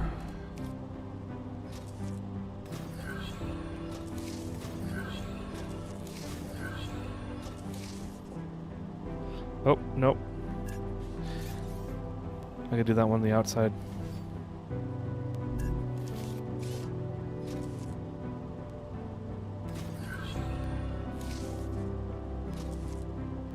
There we go.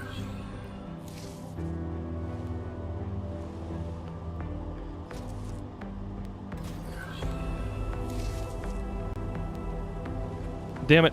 Okay.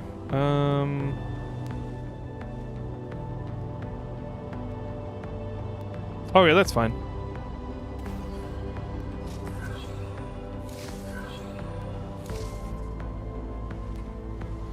Okay, so that was inductors and then electronics. And now the rotors are one last setup.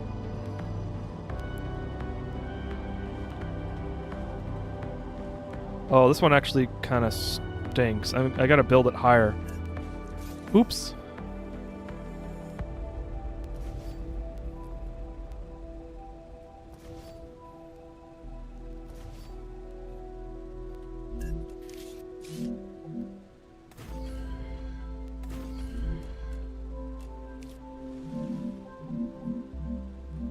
Hopefully this is high enough.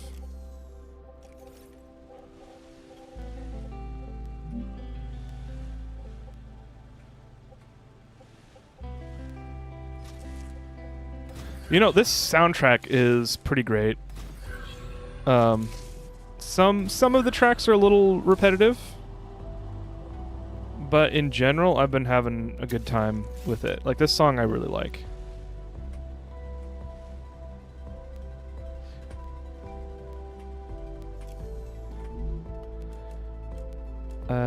This is batteries, right? Yeah, it is. And now we need to get the sulfuric acid set up.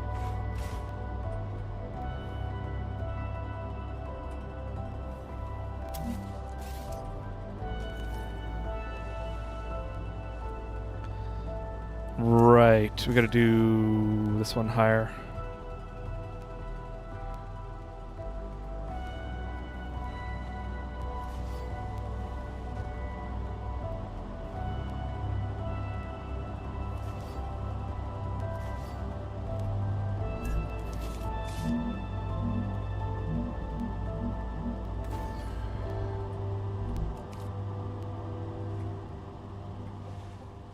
Oh, too close.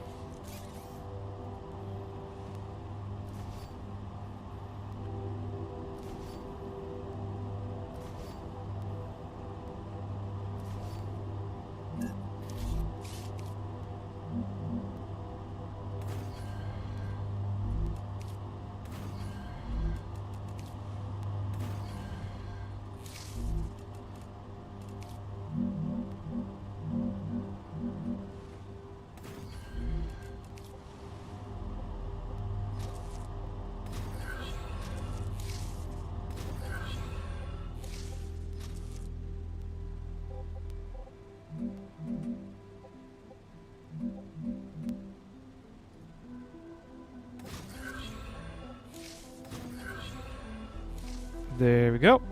And then final.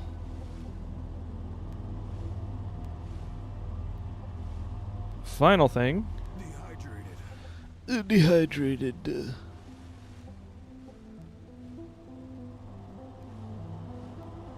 I think I'm gonna have to do it right here, elevated.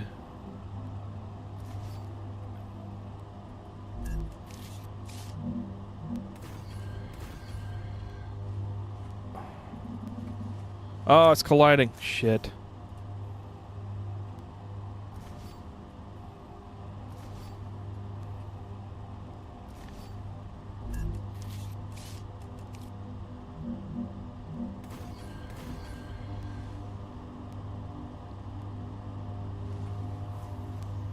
Well, I think I'm actually just going to do it this high because I don't think I'm going to have enough elevation to get over the other rails here. So I might as well go big or go home.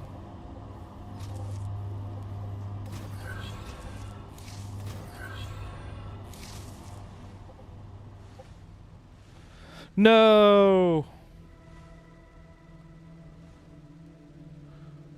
I can't fit it.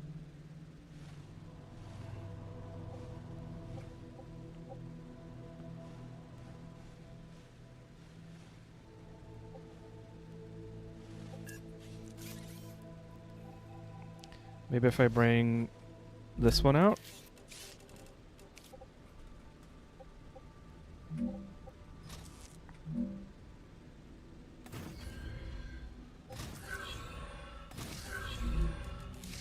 And then let's bring this one down. Oh no, that's not even the problem.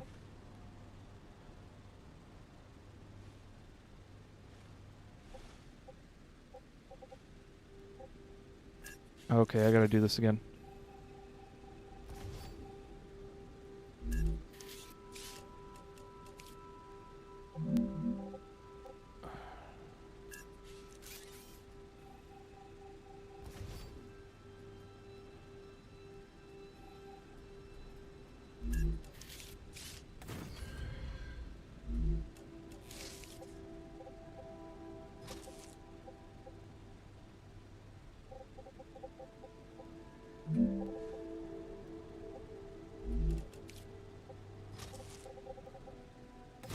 There we go. This should work.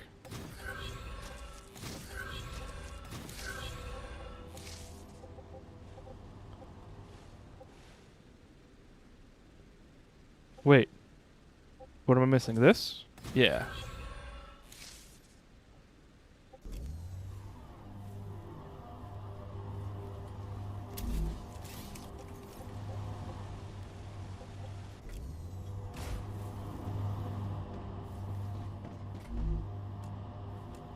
Still missing sulfuric acid.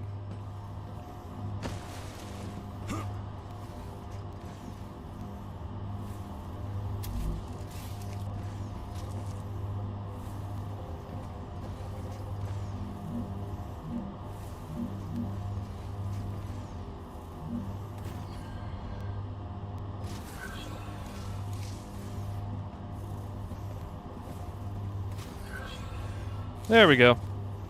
That should do it.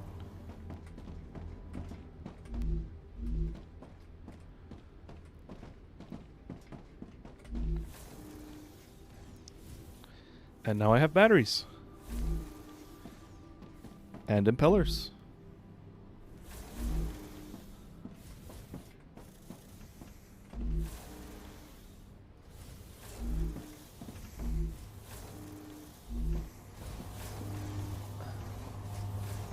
Okay, it's sending the rotors. Is it sending the stators? It is sending the stators, and it's sending the impellers too. Okay, we're good.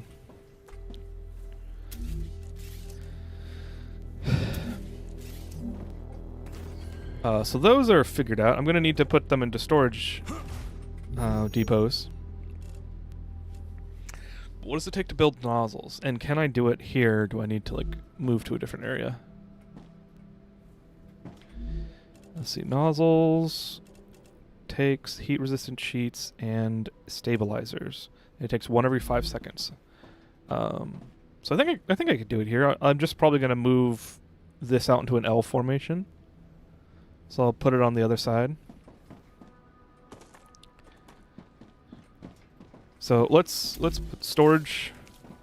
Let's put these in storage accounts. Storage accounts. I keep on wanting to call it storage account. I don't know why. Where the hell does storage account come from?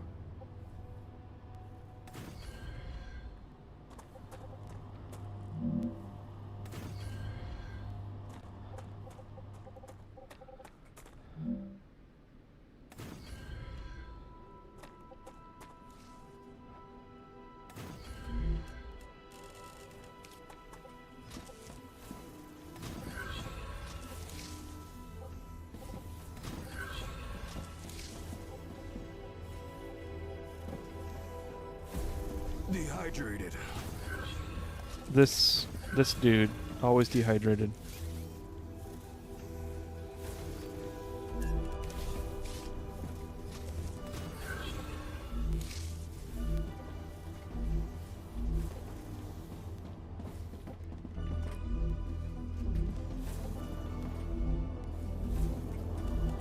Okay, and then I think these need to be sent off, so let's do that really quick.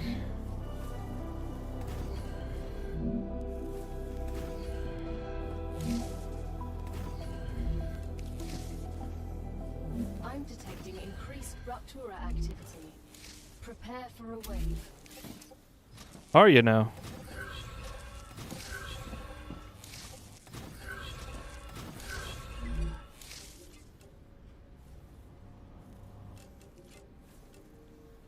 What do I have here? Impellers. Or, turbines. Turbines.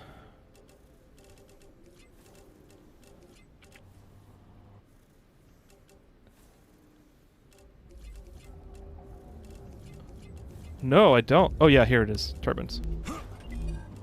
Turbines.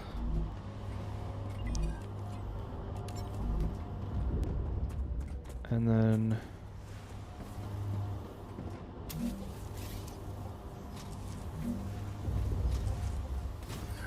put that there. I'll put this here. And put this here.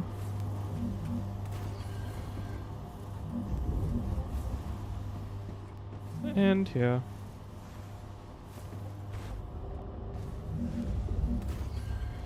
And here. Then we do this.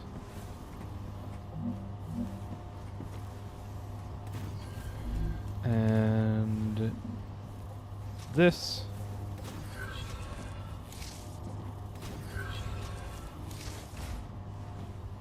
Shit. Okay, so that's not gonna work.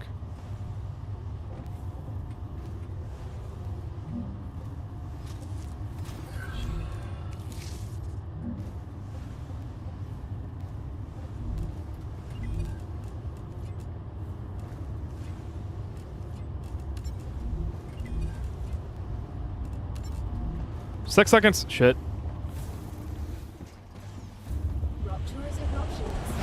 I might not make it. Whoo! Okay, I had a little bit more time. I had a couple more seconds.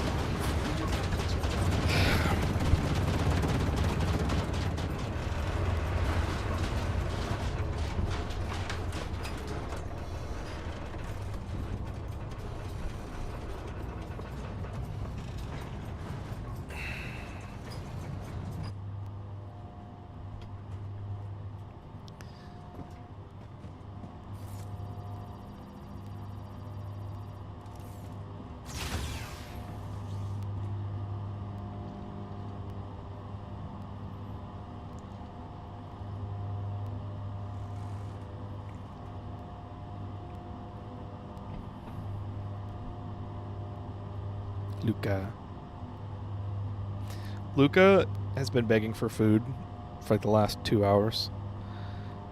And he's sleeping and I just pet him and now he's just looking at me. He's like lying down on his side and he's just like, "You gonna feed me?" "What?" "Hello?"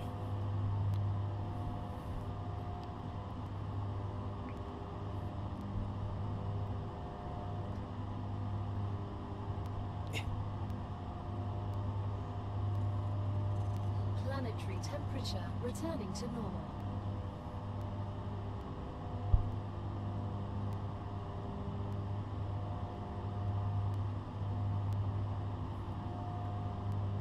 Burn to the mic, dude.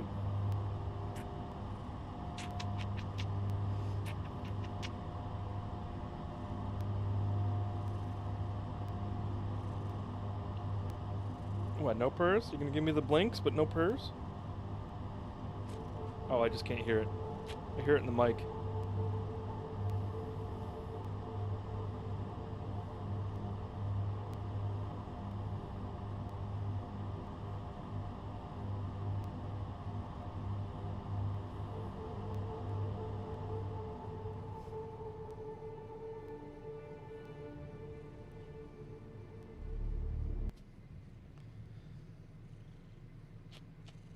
Actually, no. I'll leave it going because I'm sending stuff off.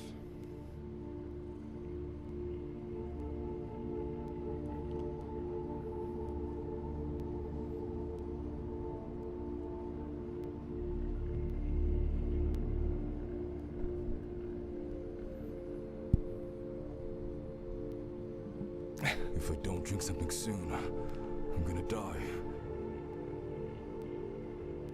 Alright, dude. Oh, spontaneous dunnage. Spontaneous doneness.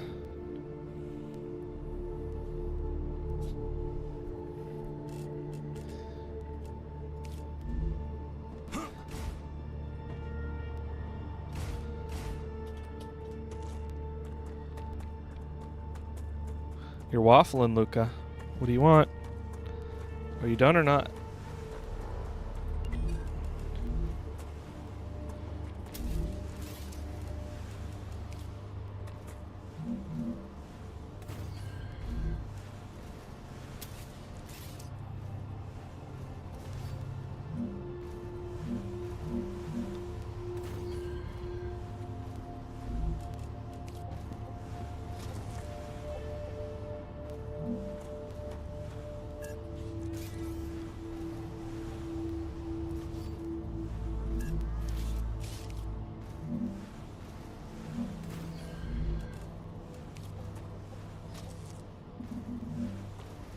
That is not hitting anything.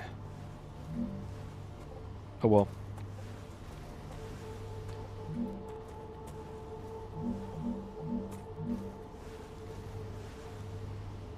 That is also not hitting anything.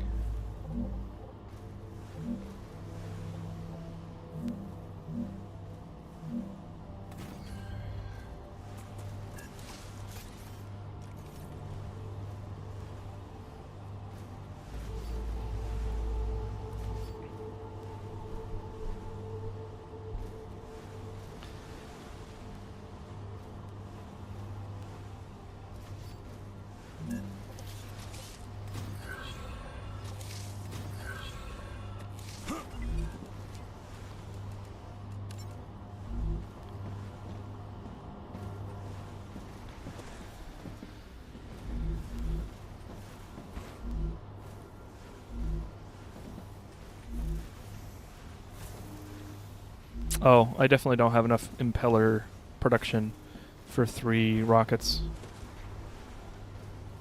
That's okay. Although, I wonder if I can increase it to 3 impeller production. Or turbine, not impeller.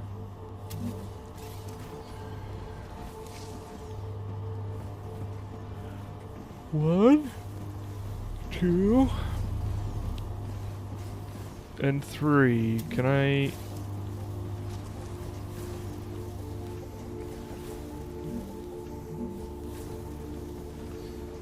No, I cannot.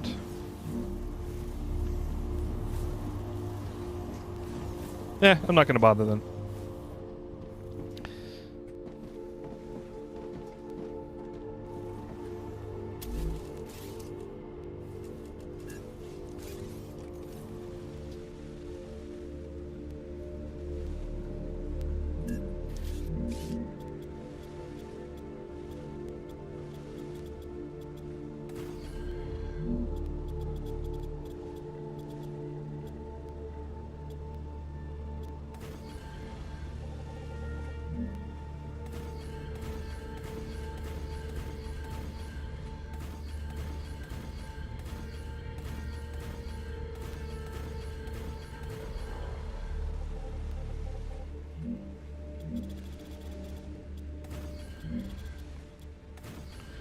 Okay.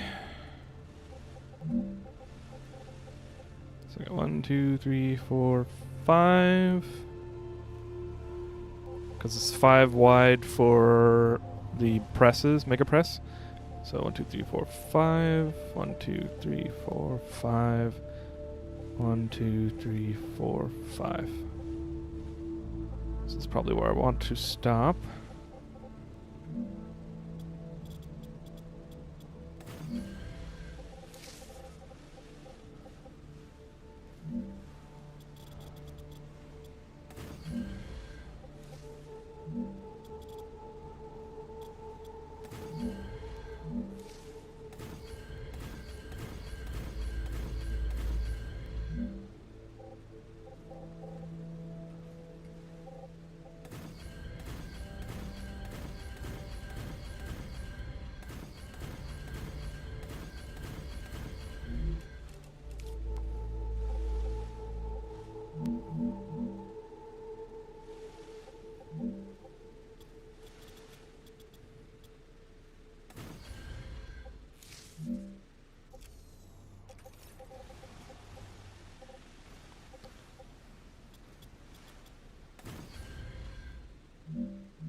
All right.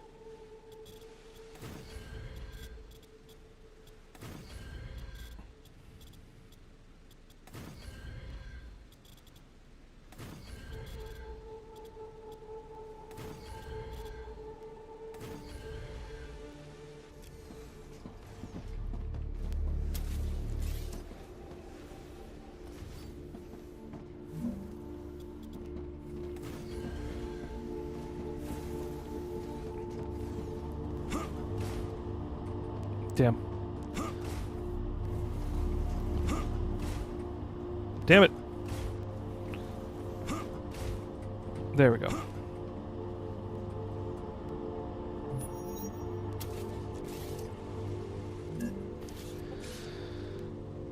They need to do a sweep under the map. I have a spot near my starter base where I can build a building underneath, and now that I've said that, we're going to play a little satisfactory under map exploration.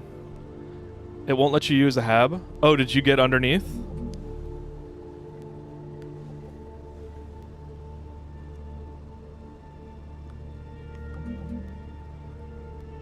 Or are you trying to use a hab to get underneath?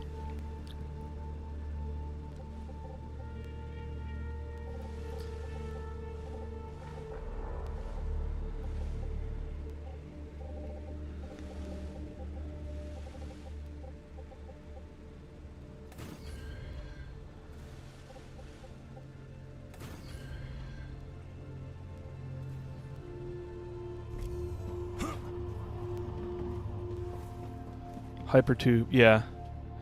It'll let you build a smelter or other. Yeah, there's no, like, entrance.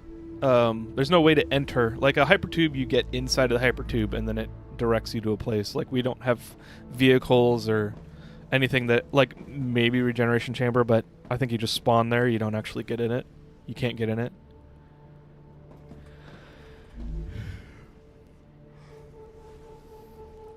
So you might have to find a place to clip through.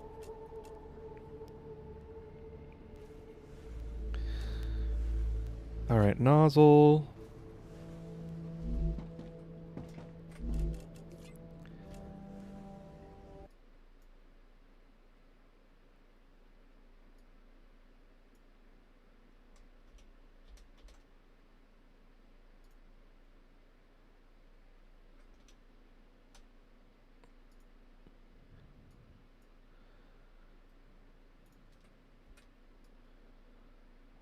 Okay. We need heat-resistant sheets and stabilizers.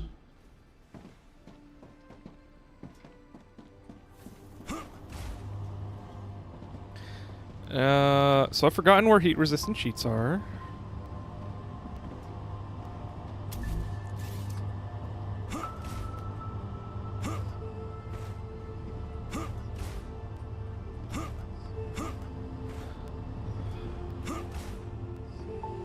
There's a stabilizer, so I need that.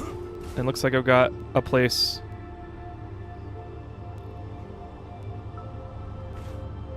to branch it off of. Or I could just branch it off from the other side, which I'll probably do instead. This is cleaner on this side. But where are the heat-resistant sheets? You know what, let's just so I don't have to find this again, let's just figure this routing out first.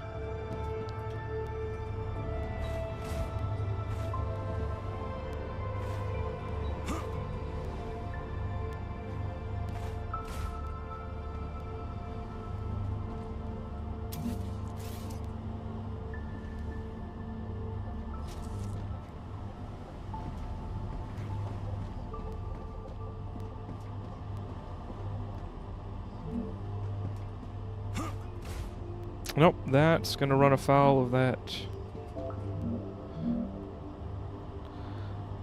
This would work.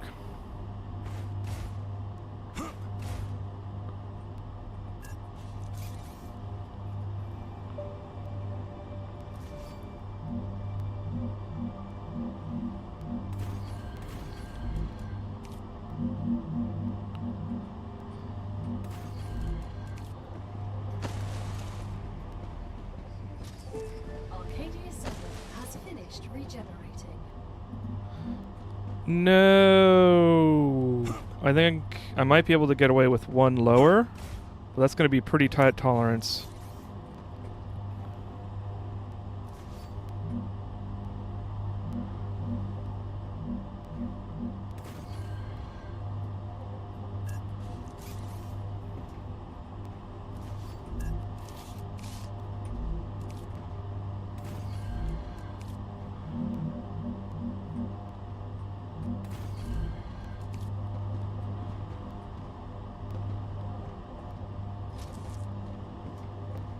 Hey, I did it.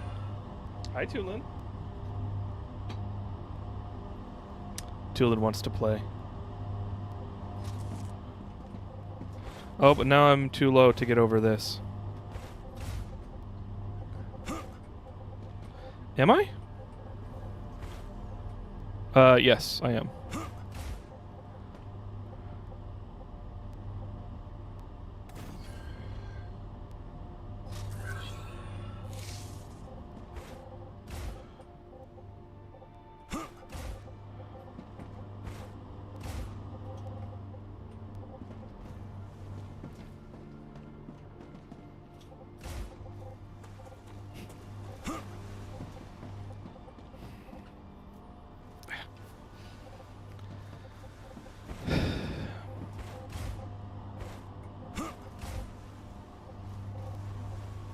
Okay, let's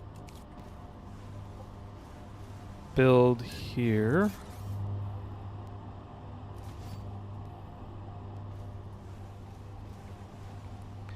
Build it up as high as I'm allowed to go.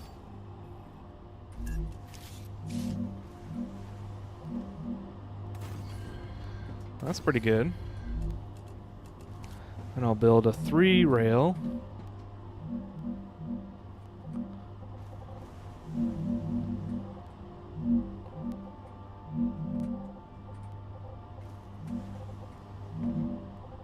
Why?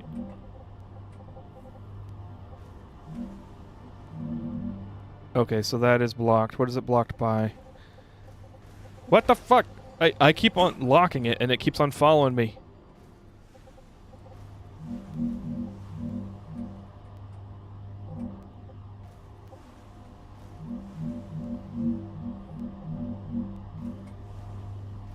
There we go. Okay, so it is blocked by this. Oh, it's barely touching. Okay, so I need to go 1 down. Hopefully I can go 1 down.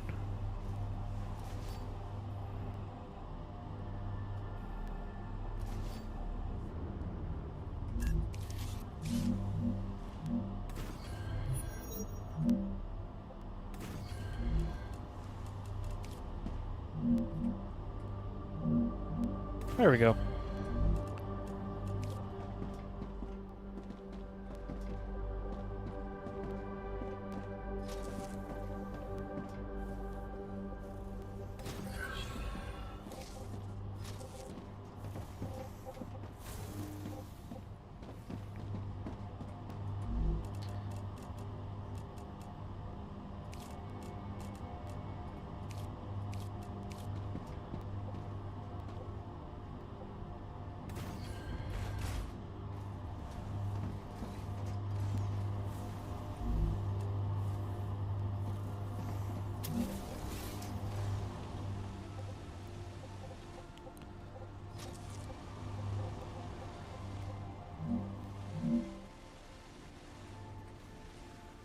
Oh, that's perfect. So I need to go from here up to 3.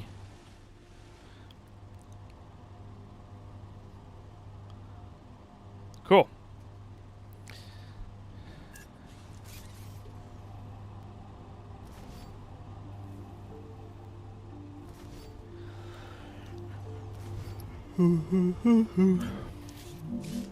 One, two, nope.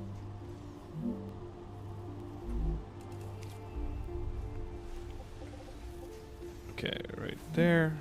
1. Okay, that's literally going to be impossible.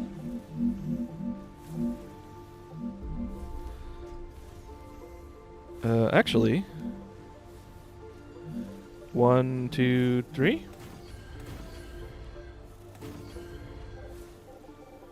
I just locked myself in.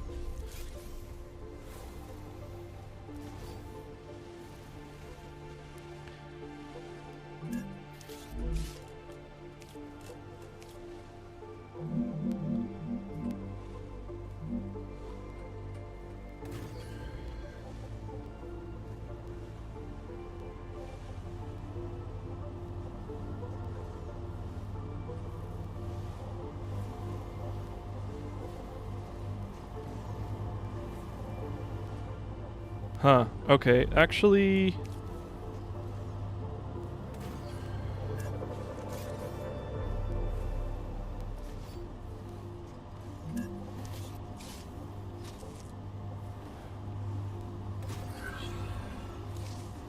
Nope, still blocks it.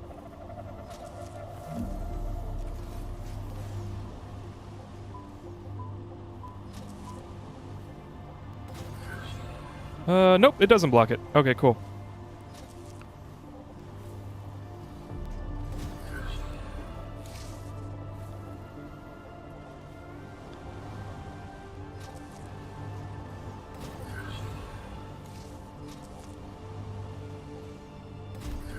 Alright, what do I need for this again? And oh, right. Heat resistant sheets and stabilizers. I got stabilizers, now I need heat resistant sheets. And this should have everything I need for this recipe. So we're good. Let's go find heat resistant sheets. Shit.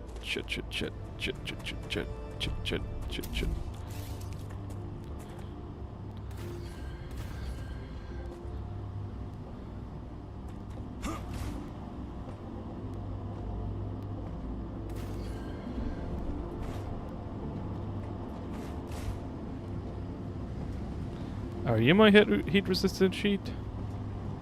Uh-oh. I might be rate limited on... Oh, hey, heat resistant sheets. They're getting sushi belted.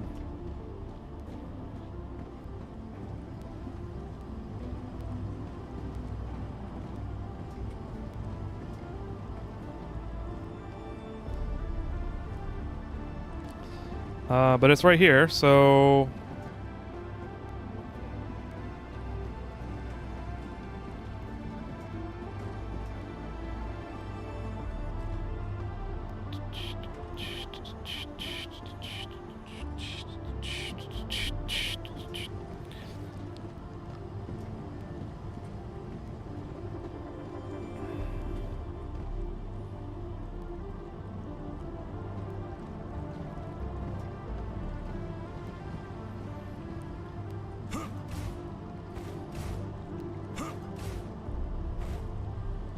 What is the best way to do this?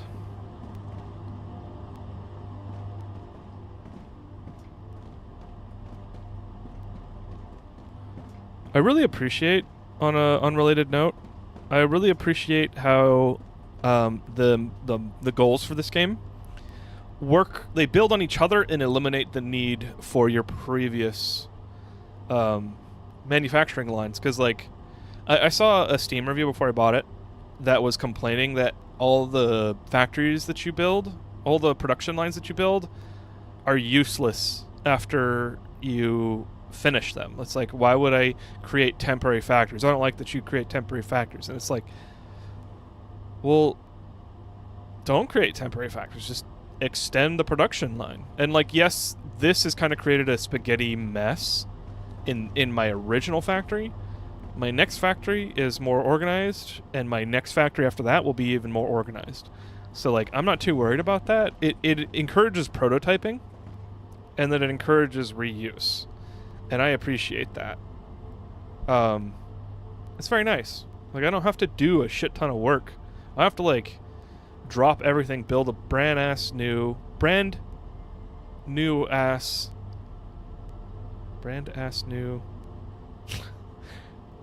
factory just to redo everything that I just did for the next production, product.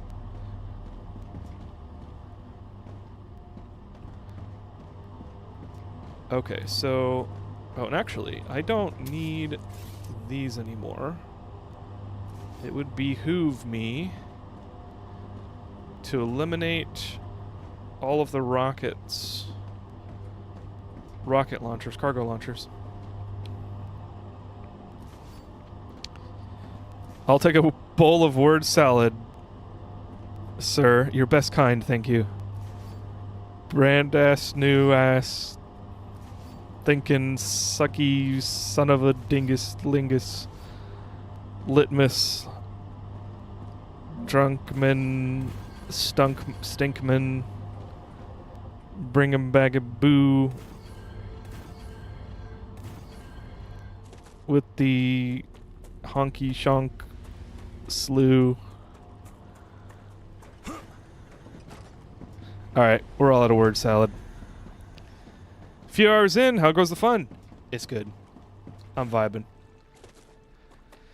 I was going to be playing this game anyway for this long, because I am absolutely addicted. I am this is giving me the good brain juice, which I'm very thankful for. And so if I'm going to play it already, then I might as well stream it. So that's what we're in.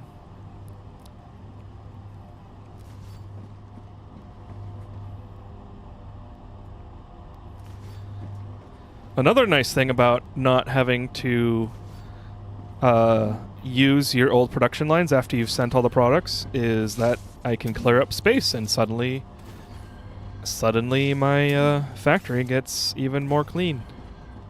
Well, a little more clean, not even more clean.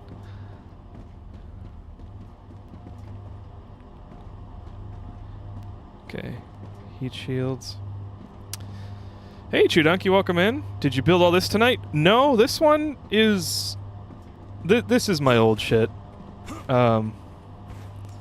This is my first factory, and it is going on 60 hours.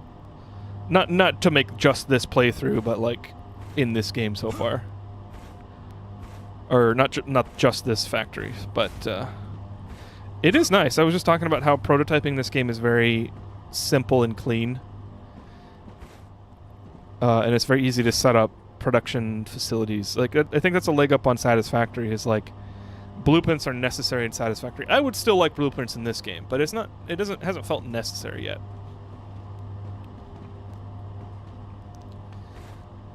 Okay, so let's get the heat resistant shields out.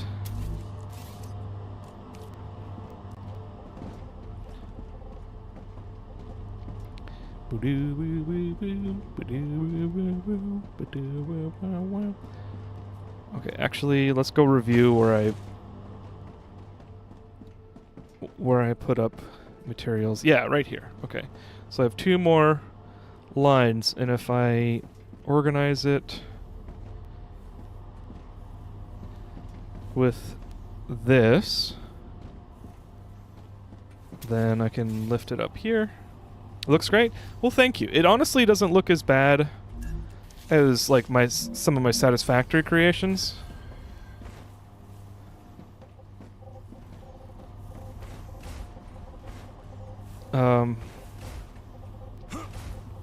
But like this is hilariously spaghetti.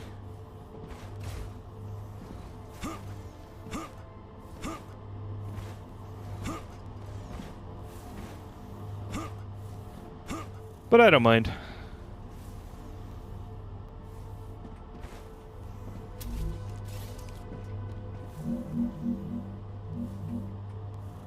Okay, perfect. This will be just fine. That's because this game doesn't spaghetti as bad as Satisfactory, for sure. The belts are much more compact. So if I were to translate this into Satisfactory, it would probably be double the area and double the height and double, like, there's no power in this because the power is integrated in the rails in this game. So absolutely, it's a more compact and clean system than Satisfactory. Not that that's necessarily better or worse, but it is nice.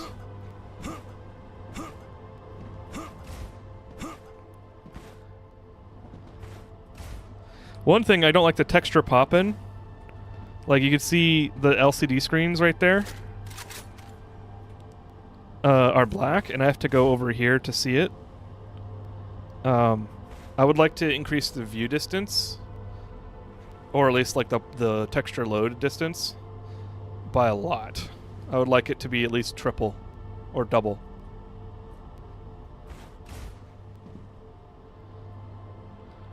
Dopa juice.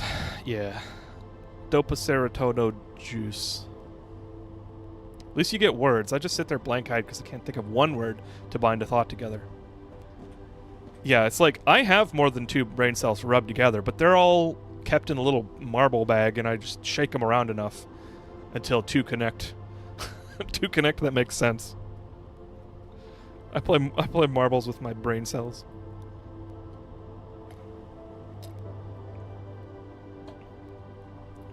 It's like the word fuck is my shooter. You know, the big marble that you shoot to try and knock the other marbles out of the ring or whatever. Has anybody ever played marbles? Do people still know how to play marbles? I'm old-ish. And so I definitely knew how to play marbles. But I don't know if that's a thing anymore. Marbles are cool. I don't think I've seen marbles in a store in a very long time.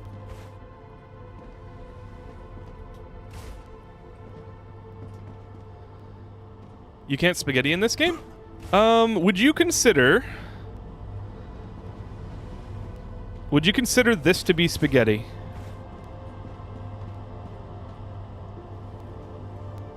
Because I would.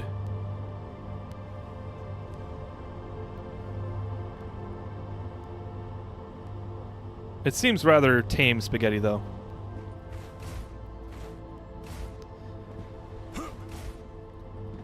They had some gorgeous marbles. Yeah, it was really cool. I had like a galaxy marble that had like some kind of glittering impurity like speckled throughout, and like nebula, like a cloudiness to it that looked like a nebula. So it was like stars in a nebula, and I was like, that was my favorite one. No, I had a giant shooter that looked like a meteorite. It was like all iridescent and looked metallic. It had like metallic iridescence to it. I don't know if that one was coated or solid through. But yeah. Not even close to spaghetti? Okay, then this game is pretty clean. My problem is I've got too many brain cells going at once and none of them are officially in charge. Yeah, exactly. Hot take, rice sets are collected now like marble used to be. Rice sets? What's a rice set?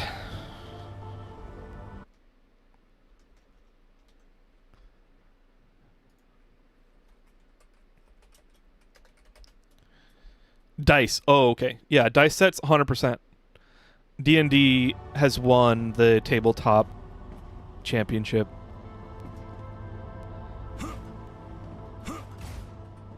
Okay, it's right there. That right there is what I need to route to, which can't go through this storage depot, so I'm going to need to go on that side. So let's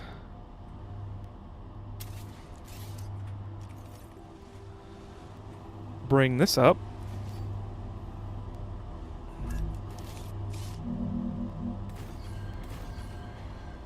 No!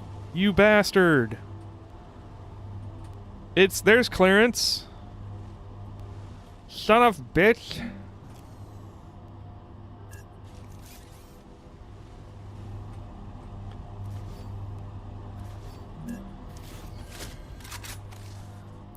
Made it inside with 2 seconds to spare. The blast wave was hitting as I passed the door. Okay, I haven't been that close. I keep on thinking that I'm going to be that close, and then I have like 3 or 4 seconds, and then the wave hits. If I had a Nebulon, I think I would lose hours staring into that. I'm pretty sure I stared at it a lot when I was a kid. I have been such a technophiliac. I don't think when you say philiac, that's like...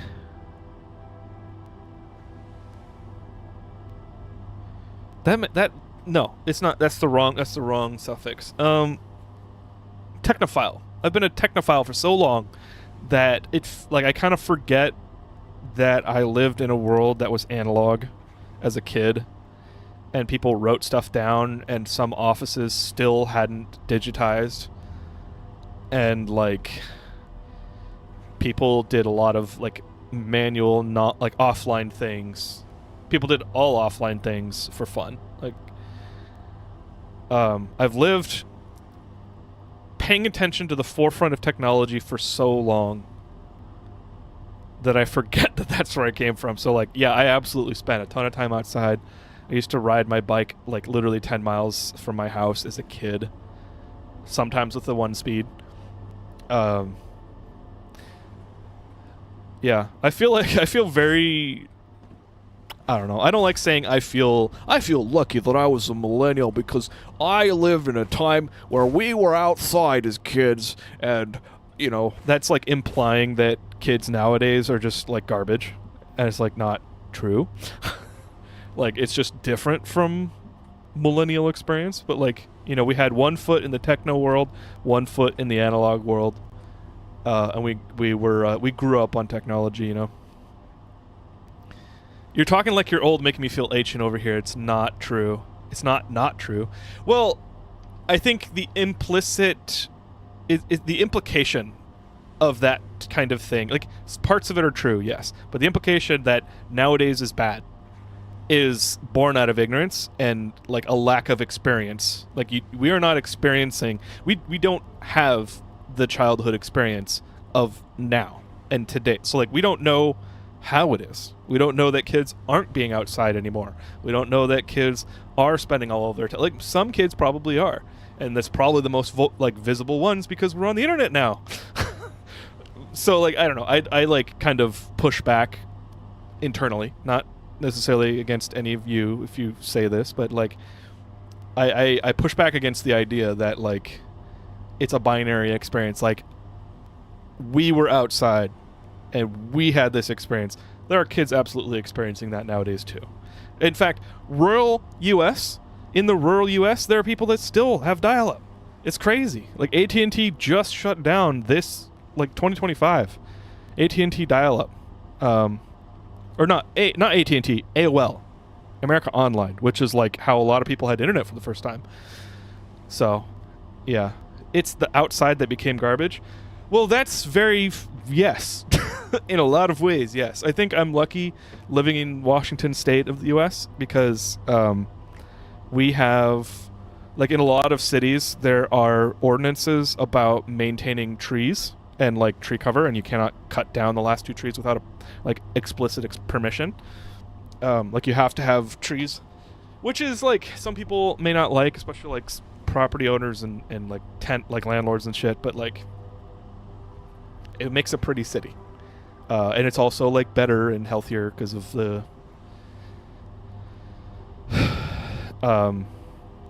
greenhouse, the air filtering provided by the trees, oxygenation from the trees. The Washington State is very green, lots of forests, lots of things, like, it's great. So you can still experience a not garbage outside, but I know that's not. There are a lot of places in Washington that have absolutely drastically changed. In fact, my hometown is like 3 times bigger than it was when I was a kid. So a lot of those forests and greenbelts got cut down. It's crazy. Trees help with the heat island thing or whatever it was called. Oh, I'm not familiar with that. Where city ground soaks up heat in the day and stays warm overnight and just ends up hot constantly. Oh, yeah. It is cold well, it's also like our climate in Washington State is just generally colder and wetter. AOL is a blast from the past. I know, right? I have...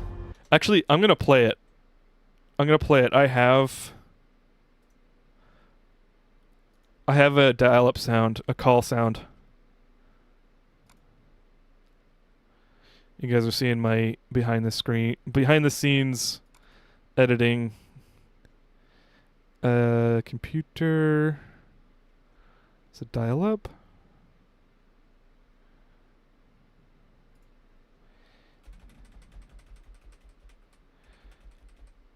Dial-up modem noises. Okay, I am going to try to turn down the volume as fast as I can. So just be aware, this might be an ear blaster.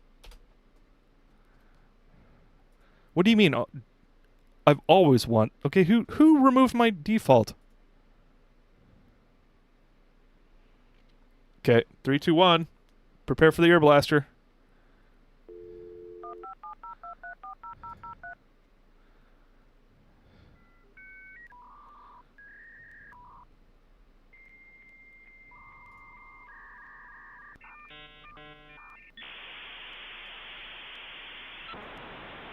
This is the ear blaster part.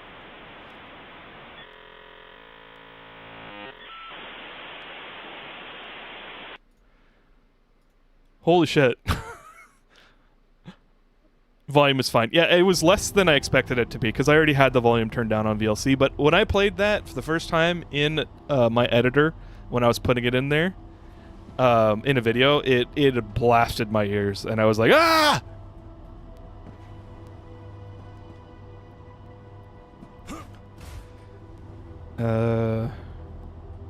Okay, let's put it here.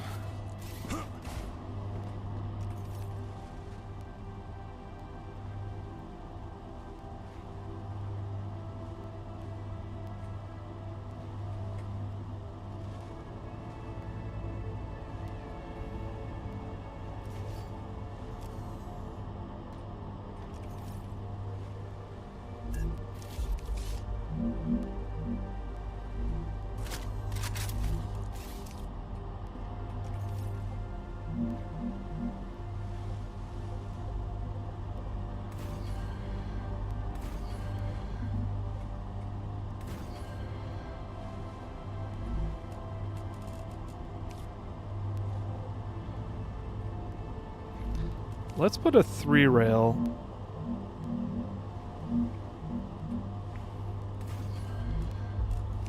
There we go.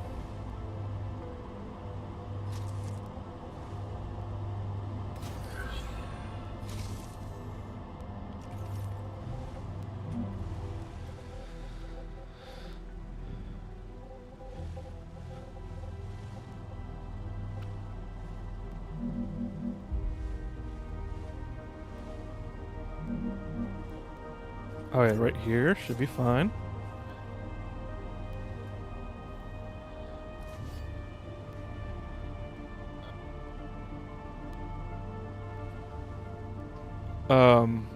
Sorry, I'm really behind on chat. I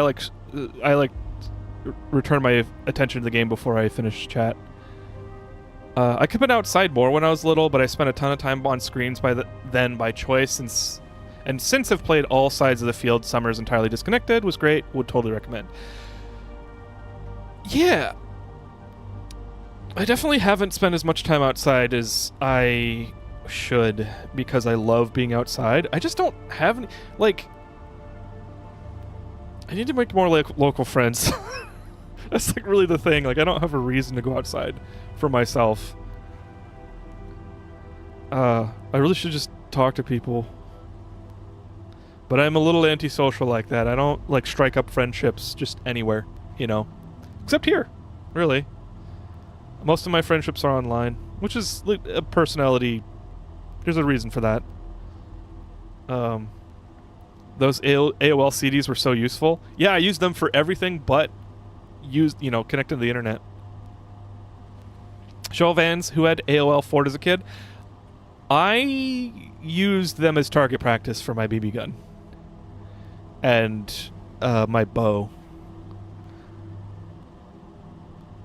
It was definitely part of how I always had free access to the internet as a teen. Oh, I didn't know you could do that. My dad was a tech person too. Like, he was super into stuff. So we always had internet access from, I think, when I was like, I actually don't need to give the year. When I was very young, before middle school, I had internet access at all times. He had like T1 before it was cool. Like, most of my friends had dial-up, and I had T1, which is like, I think it was like 6 or 16 or 8 megabit. I don't remember. But yeah, it was good. Although I didn't really use it until middle school or high school. Someone made a store just for me. Food Emporium. Someone made... I forgot the rest of the lyrics. I need to put the aim notification back on my phone to see how many people I can trigger at work. Oh, the boogaloo. Yeah, it would be me. I used AOL Instant Messenger a lot. To talk to Click Clack Cloud, actually. He and I used AIM, and then when Skype came out, we were Skyping. That's a Windows 11 thing. Every update ends up setting a, are you really sure that you have the correct default app? Really, really? Yeah, because they want you to change to their shit. It is indeed. I can look out at my window and see forest. Oh, nice.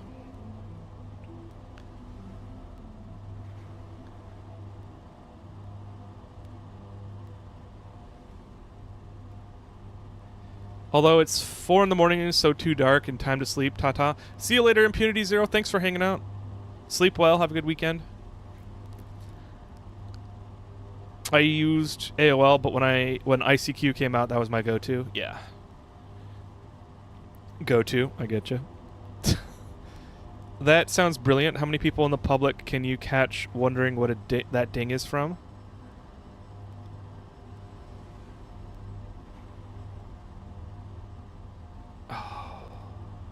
That's like almost a nostalgic sound for me.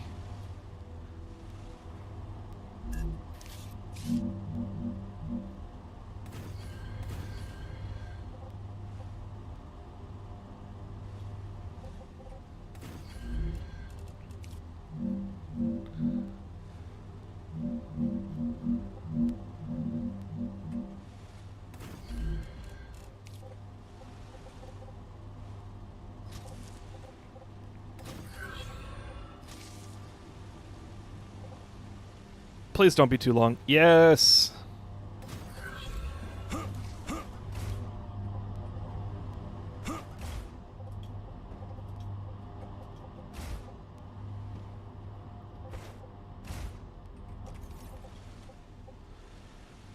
Okay. So there. to here. And that makes 2 of the things that I need. And then helium. Helium is the last thing.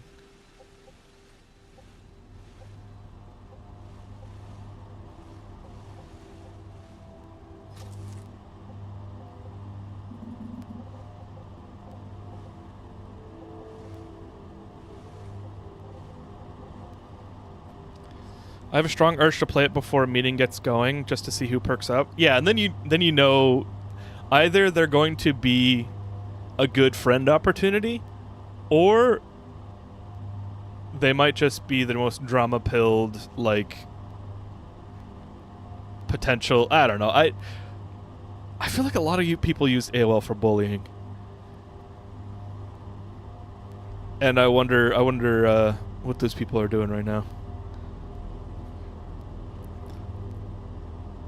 Wait, Kraken, do you use CLI a lot at work, or is it primarily GUI stuff? Oh, I'm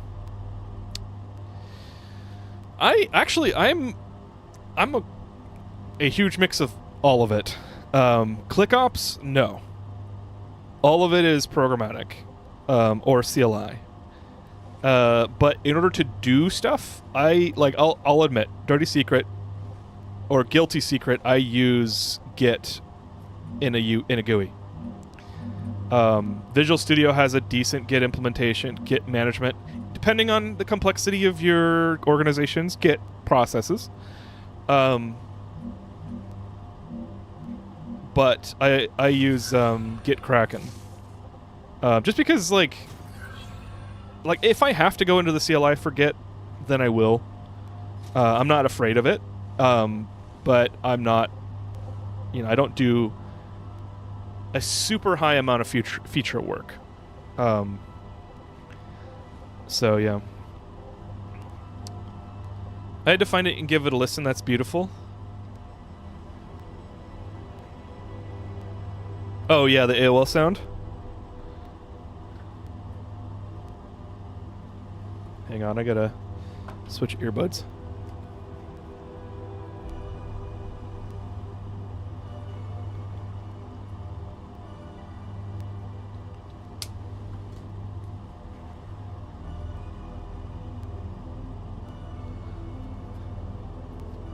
Okay.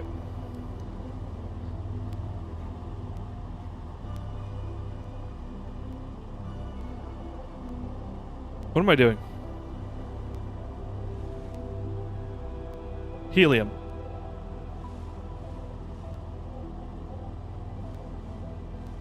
Right here.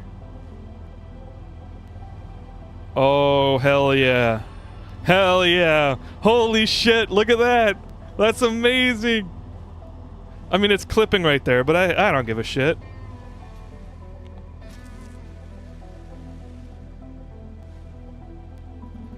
Oh, wait. Oh, wait. I think it's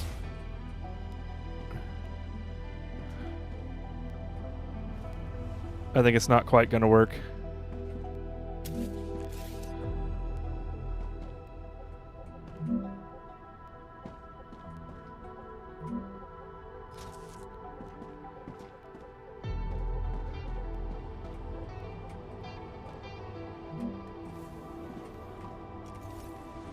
Okay, what is it colliding with? What do you mean it's colliding with?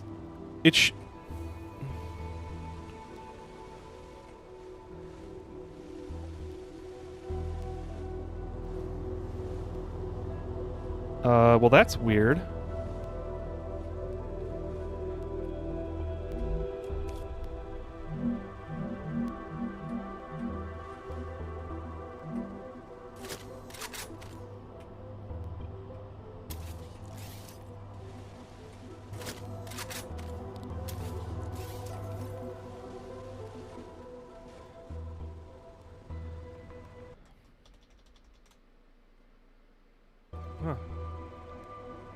I didn't have a Windows Explorer spike again, so I don't know what this must be game-related stuttering. Maybe it doesn't like... It's like right when I look over here.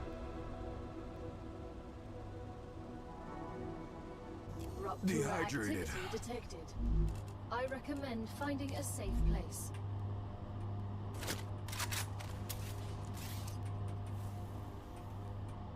Hello?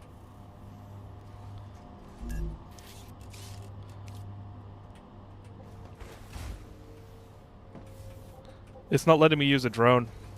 I wonder if that's because of the wave alert.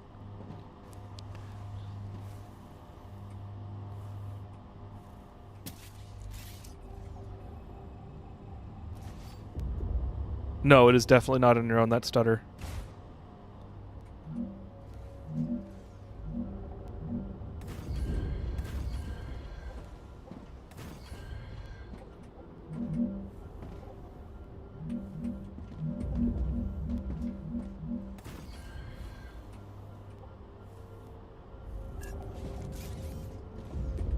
Let's actually get back up there.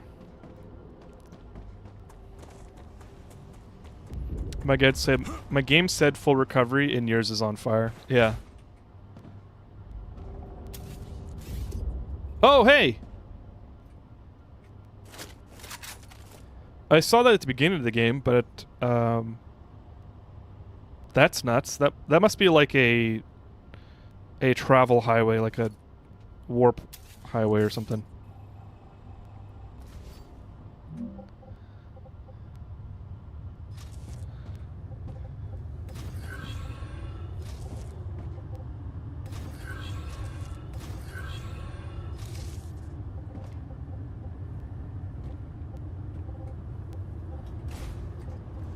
What the heck? Okay, no, it did work. Okay. Did I get it? Nope, I didn't. Head to safety immediately.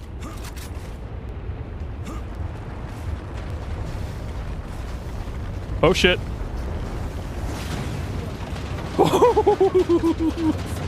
That one was close. I probably would have been fine if I was just inside the airlock, but that was good.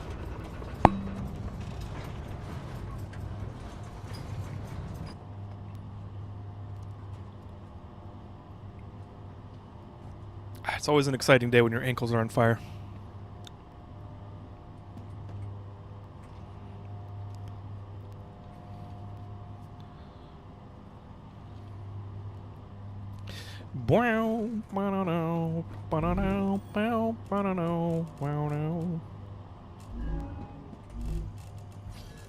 Let's send this.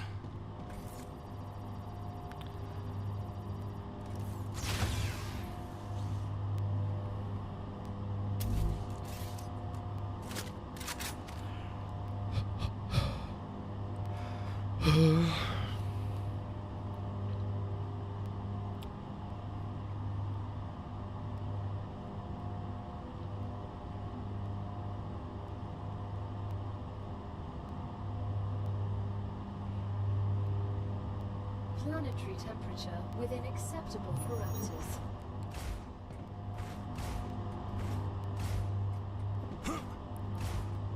Ah, shit.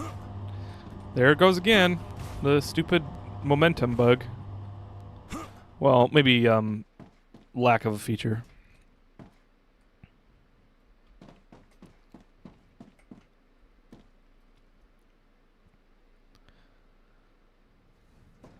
Okay. So now all three should be ready for the nozzle. Which means that I need 3 of these removed.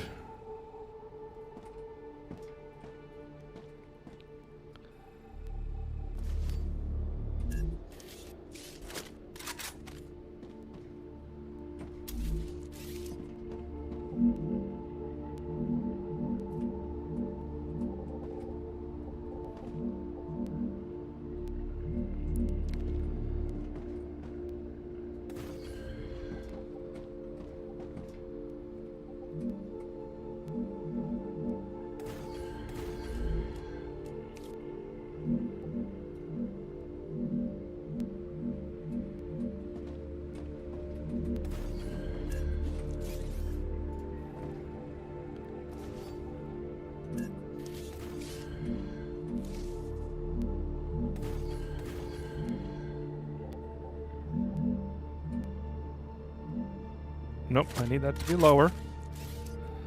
Por favor.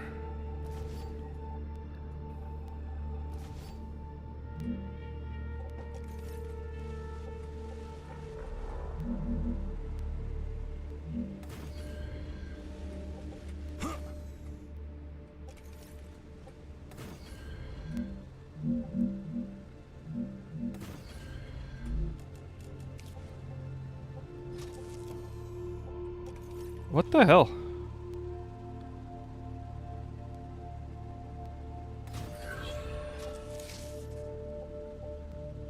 Okay, so that's not gonna work.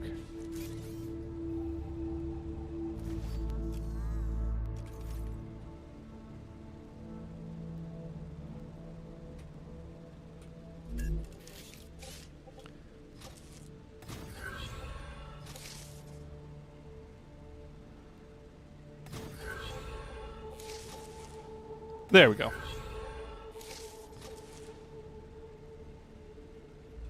Or not.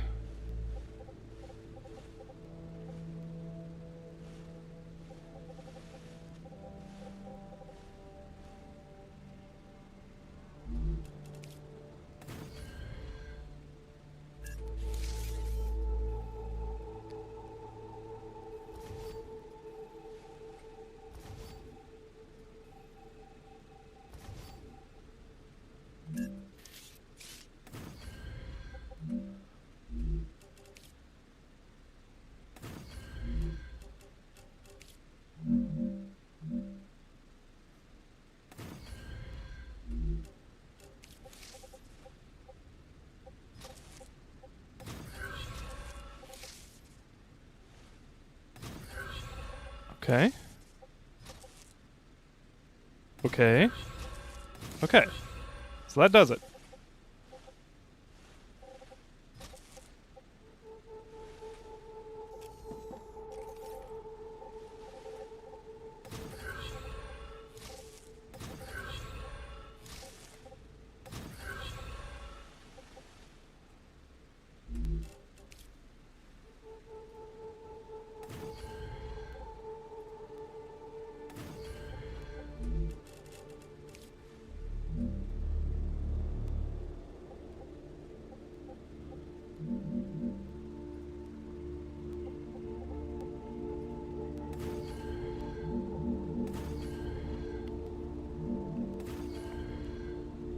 Man, the stutters in this game are quite prolific.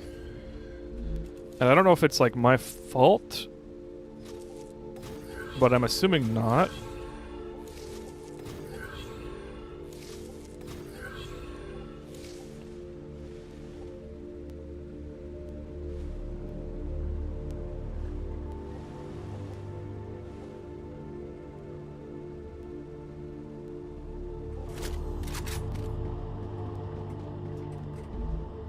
Okay, so it's only getting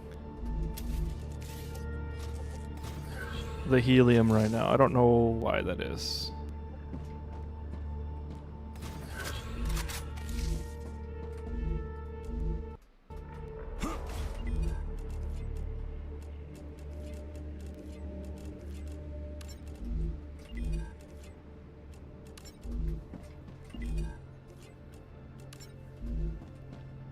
Alright, I'll have the base defense turret like tonight, which is nice. Oh, wait. Okay, never mind. It's getting everything. Just had to wait. Nice, nice, nice.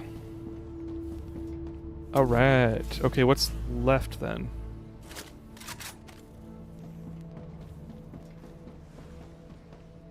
Wait a second. Why? We're missing stators. Why are we missing stators?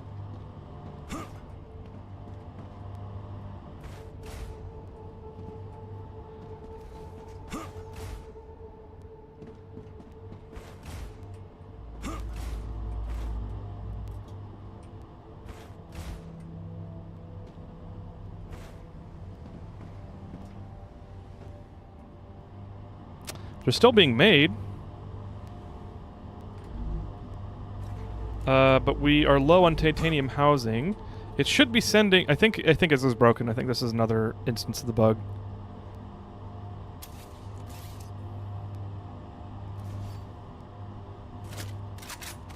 Let's go remove the rail at the source, or the target. Which... Stator is center rail. Center rail is right here. So we'll delete that. And that. I probably accidentally dismantled the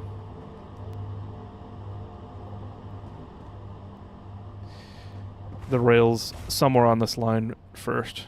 Or at some point. Meticulous artwork.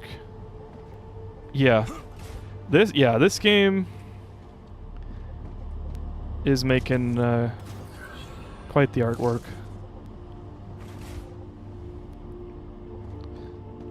It's very nice when I don't have to do anything else to connect things.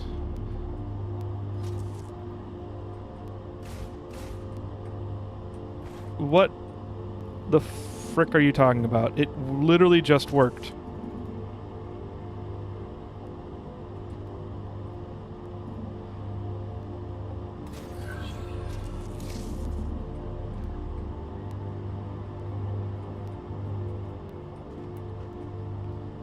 Okay, well, let's put a rail support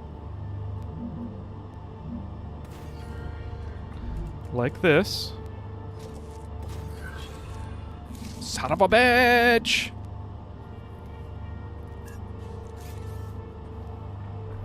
Let's try rotating at 90 degrees and seeing how that goes.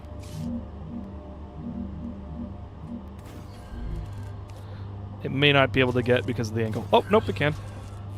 Hell yeah. Okay, there we go.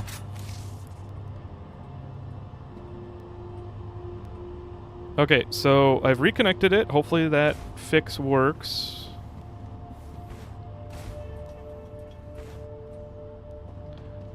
It doesn't look like it did, although the frequency of the rotors or stators are so low.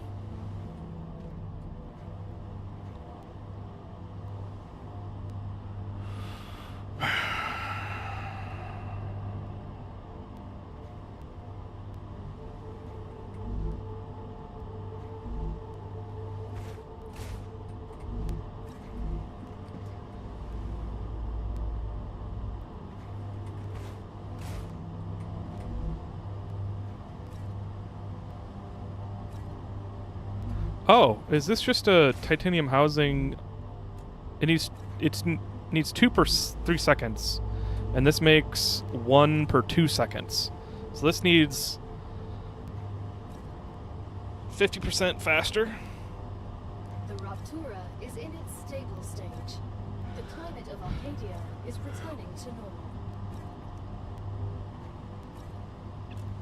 Yeah, this is 50%. It needs 66%. Or not percent, but like ratio. It's 2 to 3 versus 1 to 2.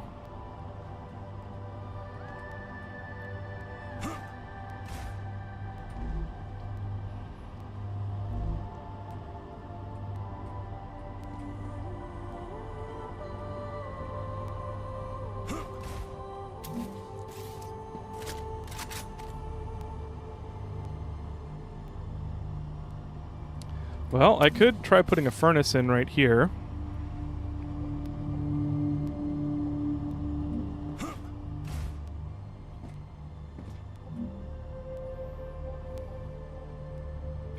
You know what? Fuck it. I've already got spaghetti up the wazoo.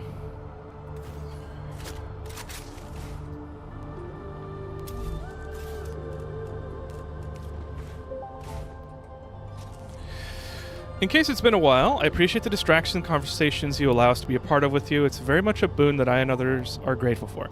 Thank you, Kinalina. I do appreciate that. That is the entire reason for my channel, and it's nice to hear that.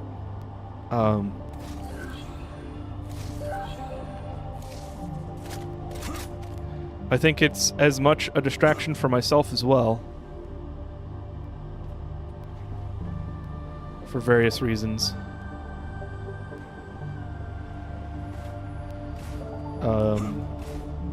And that is why I started streaming. So thank you.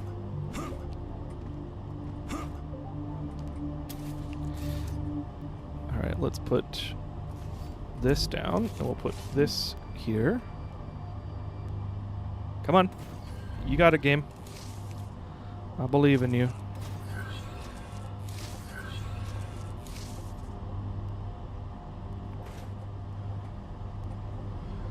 And then we will put this down.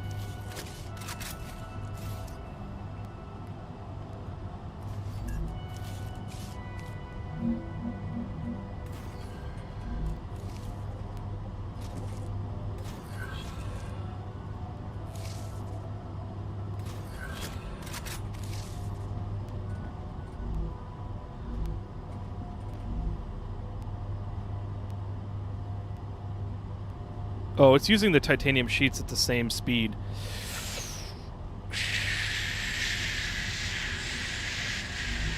Shit diggles. Shit diggles.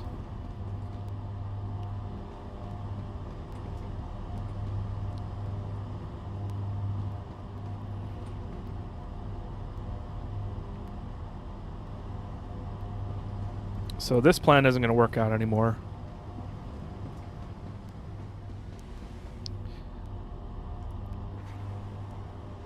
I think I might have to make stators myself in a different place, which is exactly why I left a gap. Oh, no, there's a ladder right there. I left a gap here precisely for this reason. In fact, I'll use this gap because it's closer to the input where that belongs. So, oh, and I'm out of building materials. Let's go grab some more.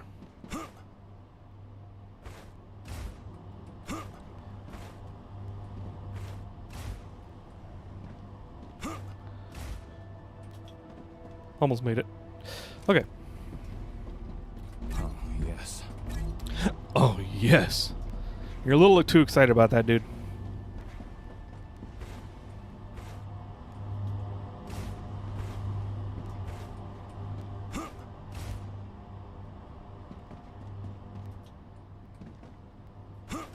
I feel like Spider-Man running around my base. Okay, we've got... Actually, let's do it off to the side.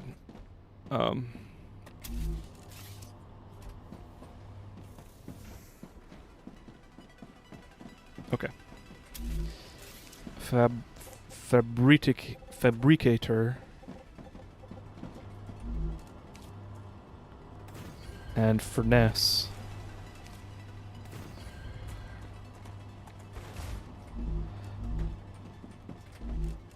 So titanium housing takes titanium beams and titanium sheets at two sheets per 2 seconds. Or no, 2 sheets. Yeah, 2 sheets per 2 seconds, so 1 per second. And titanium beams at 1 per 2 seconds. Now titanium sheets I can make at 2 per 2 seconds. And titanium beams I can make at 1 per 3 seconds. So I need 2 titanium beams to match that. So I need 3 fabricators, 1 furnace. I don't think I'm gonna have enough space here.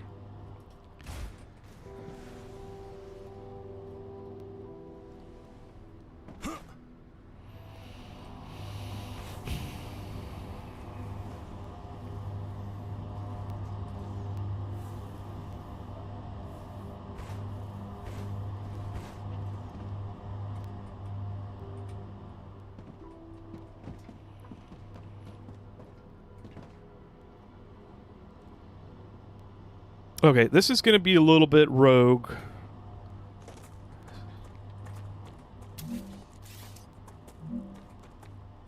but I am gonna make a little tiny manufacturing area over here.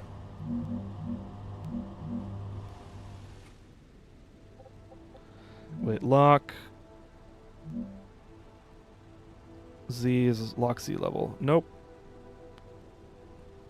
That is additive. Okay, well, let's just pull it out here then.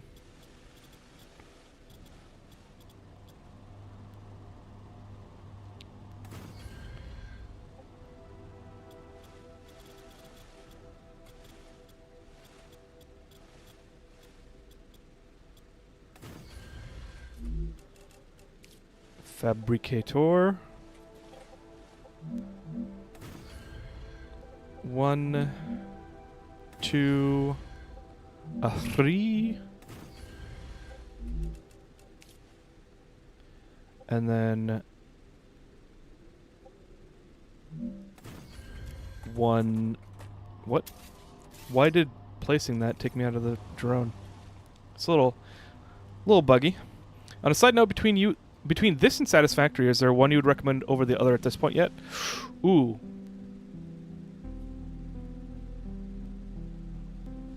So this one is probably gonna be...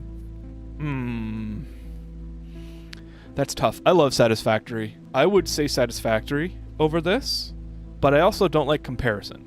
The only reason, that's not me saying Satisfactory is better and I would only play Satisfactory. Or, if I had to choose between...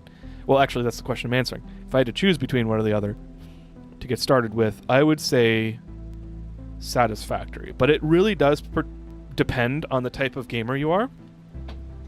If you don't mind a tiny bit of math and like ratio management, because in Satisfactory, there's a machine like the Fabricator, which is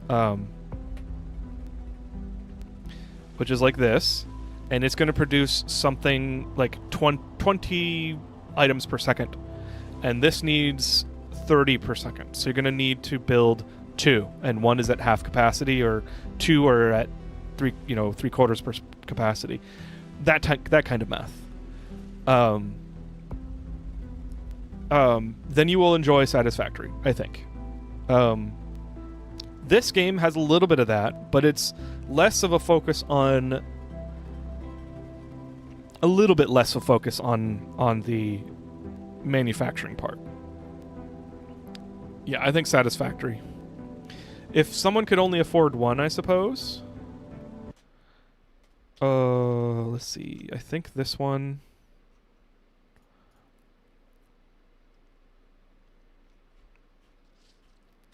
is... Oh, it's $16 right now. So that is pretty damn cheap. If we're going to go off of... like money.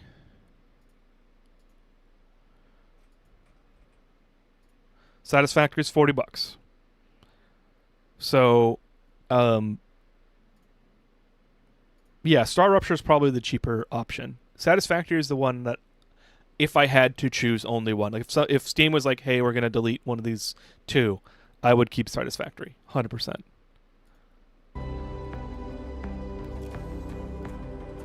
But I sure hope Steam doesn't do that, because that would be wild. Oh wait, no. Rotors come in Fabricators. It's the furnace that uses titanium, that creates titanium housing. So I need to delete one of these. Like, I'll delete them all. And skew this.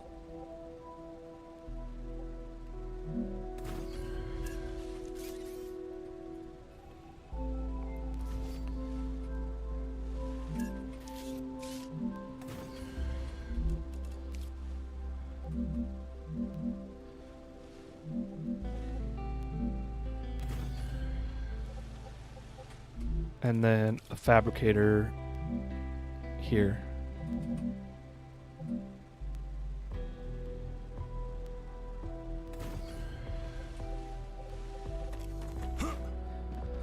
So this one is a stator. This one is titanium beam times 2, and then this one is titanium housing. And then we shall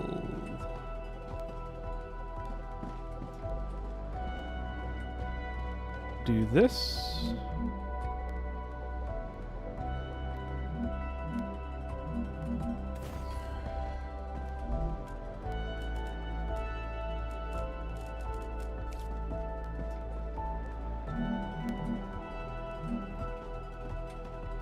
Yeah.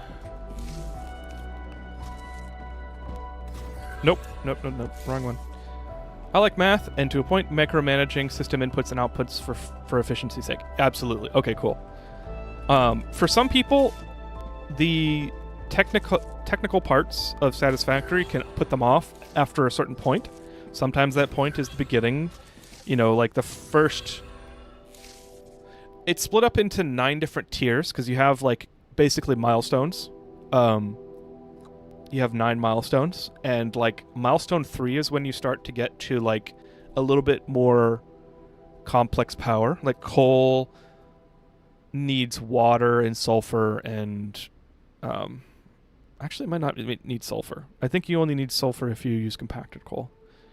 But you need coal and water, and like getting the water ratios right with the coal can be a little bit daunting. But you get past that, you're good. There becomes... There are more complex ratios, but like it's the same process to figure those out. So I think you'd like it then.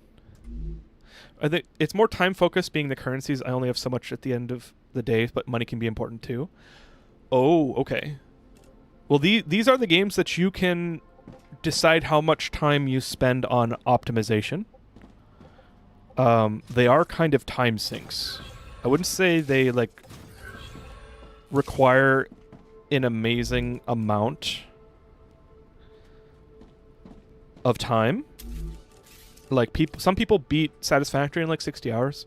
I personally have 300 hours because of the scope and scale of how I play. Actually, it's probably not 300 hours. I think it's 500 now.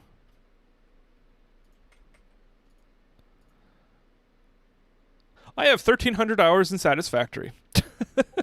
But my first file was like 300. But I know people that have like gotten through it in 60 hours. So yeah.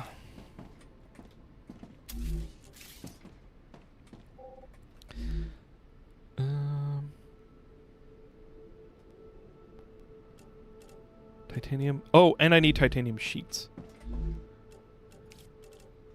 Okay, so I do need 3 of these. Damn it.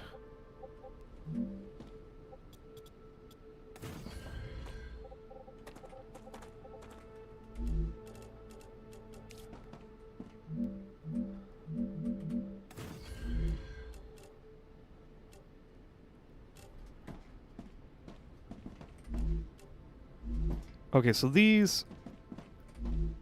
Oh, and I need wolfram wire. Damn it. Okay, so these go back over here.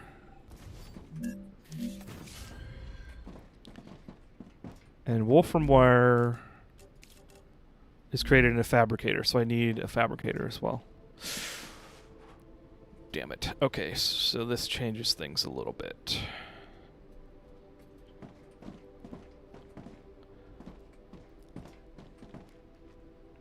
I haven't the foggiest idea how the hell anyone would be able to finish in 60 hours.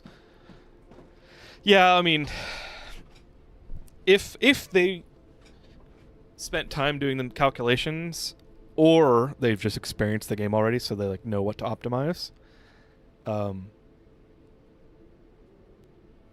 Yeah, that is a fair point. I don't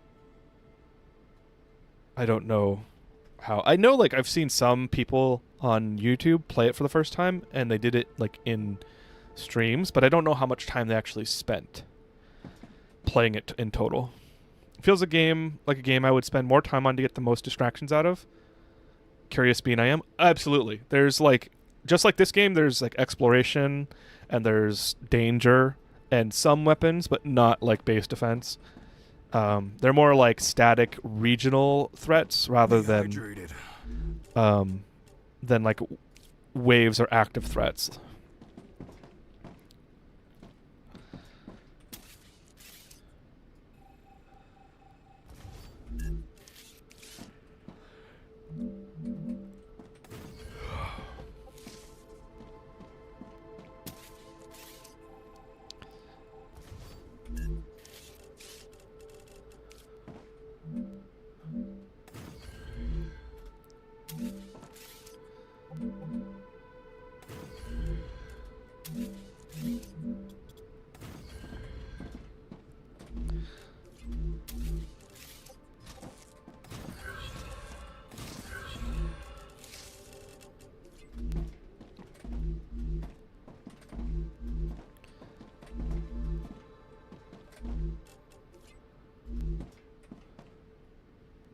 Okay, I'm actually going to turn these around. It doesn't make sense to put them the other way.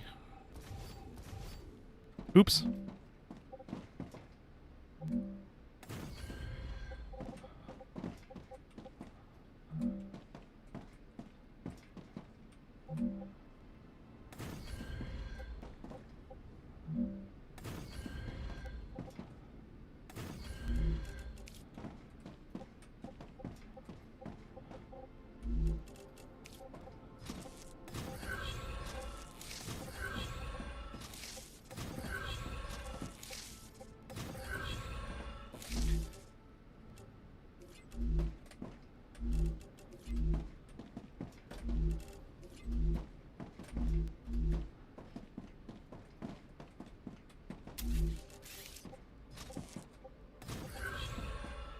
Okay.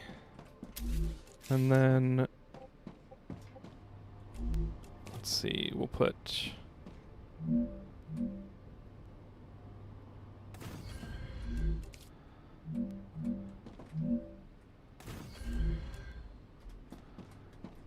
oh shit. Okay, no. We'll put this down a level.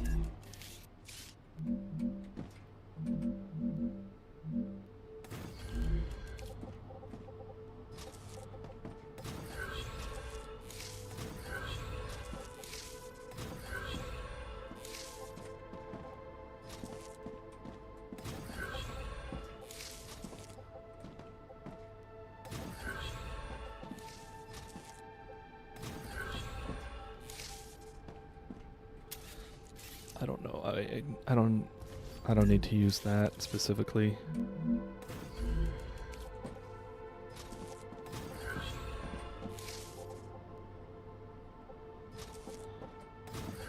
There we go.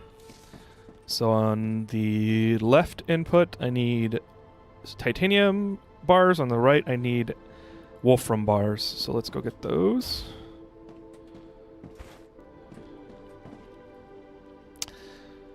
That's cool. It's nice to have things to be aware of and solve. Good practice, I'm sure. Oh, we got a base attack. I'm not really worried about it, but let's go make sure nothing overflows. Mobius Zero, welcome. Happy first time chat. So much of this game is... So how much of this game is exploring in regional threats? Curious, because I had some friends that would not do to Satisfactory, but thought this might be something else that could offer something else. So the thing is, this is a factory game through and through. So you are going to spend the majority of your time doing factory stuff. Oh no. But you have this stuff. Like, they shouldn't be spawning this late. They shouldn't be spawning this far. They should be spawning by the monolith. Watch out.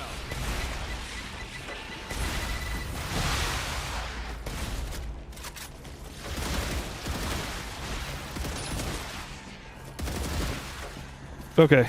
Let's get over there with the turrets.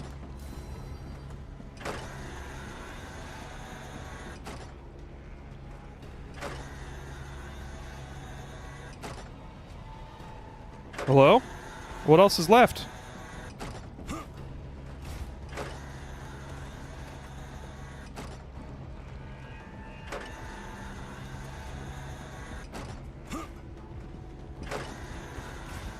Huh?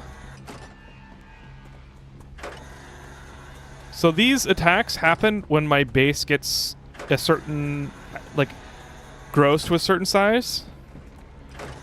It also happens for, in a cycle. I don't really know what the cycle is yet. It also happens when you upgrade to a certain point.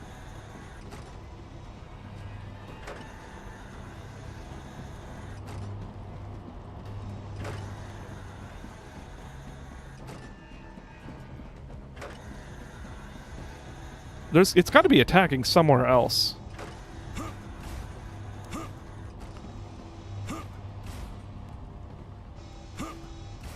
So this is the base that's being attacked.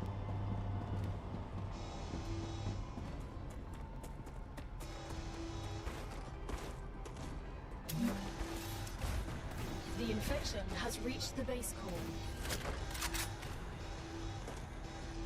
What are you talking about?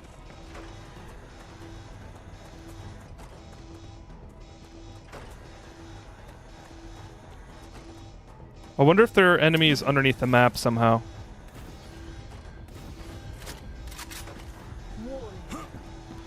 There we go. Detected.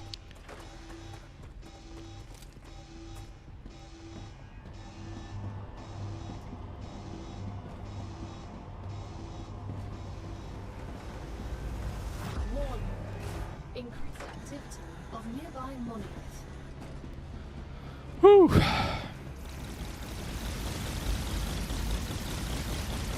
There we go.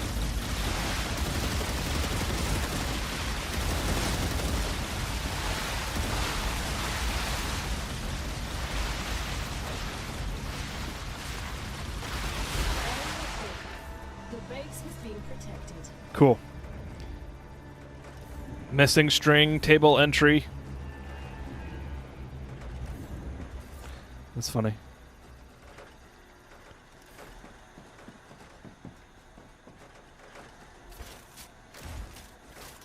All right. So that was a little buggy.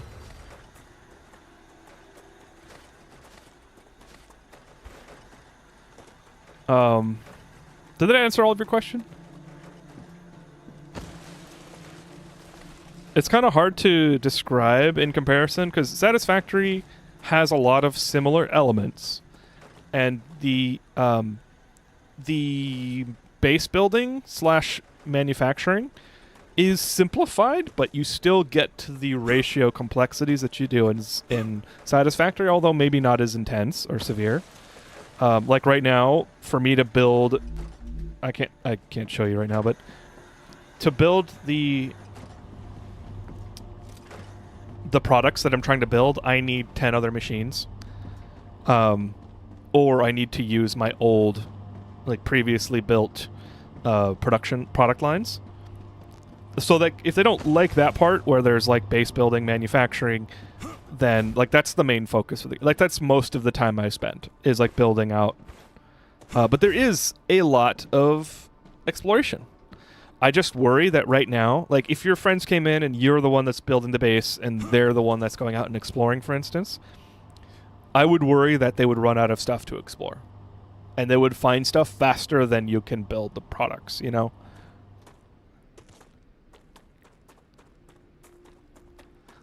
But I'm not sure. I haven't played it with somebody else yet. Corpses give supplies. Yeah, they give data. So you could basically upload it in an analyzer. Or you analyze it and upload it, and you get data currency.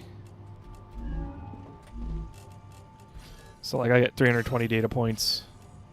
385 data points. And then I can use them to unlock stuff in the corporate terminal. So I can like speed up this level up right now if I wanted. This one I actually might because I want the defense tower, and Griffith's Blue Corporation, my batteries have stopped. I'm trying to fix the production line right now for batteries because the stators are frozen. I have a critical I've depleted a resource line. and I need to fix that. So that's what I'm trying to do with this little, tiny little attachment here. Research currency. Yeah, exactly. Yeah, no problem, Mobius Zero. It's worth playing. 100% worth playing. If you enjoyed Satisfactory and Factorio, and it's not as complicated as Factorio. 100% not as complicated. But I like it. I think it's worth playing. For me. Oh, I should get rid of this stuff. This was when I had a helium request or order from the corporations, and I don't need that anymore. I just spit it out to upload like 240 per second or something like that, or per minute.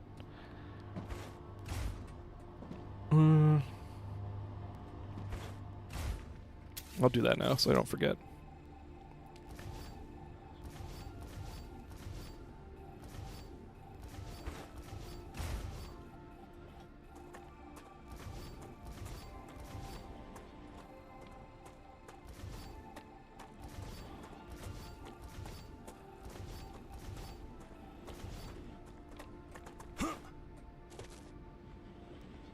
That was weird. I thought I heard an alien. I am looking forward to Scrap Mechanic next chapter too, but who knows when that'll happen.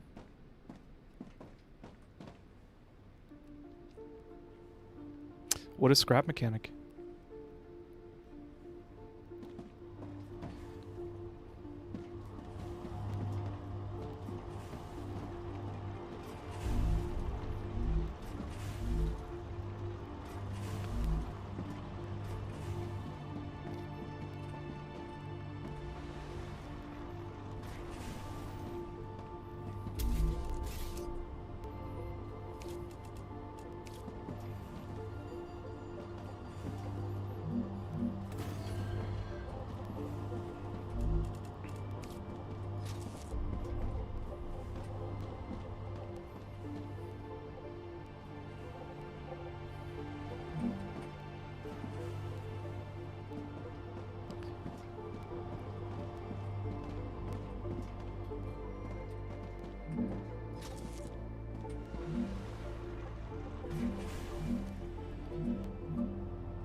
I am in full spaghetti force right now because I just want to get this shit done.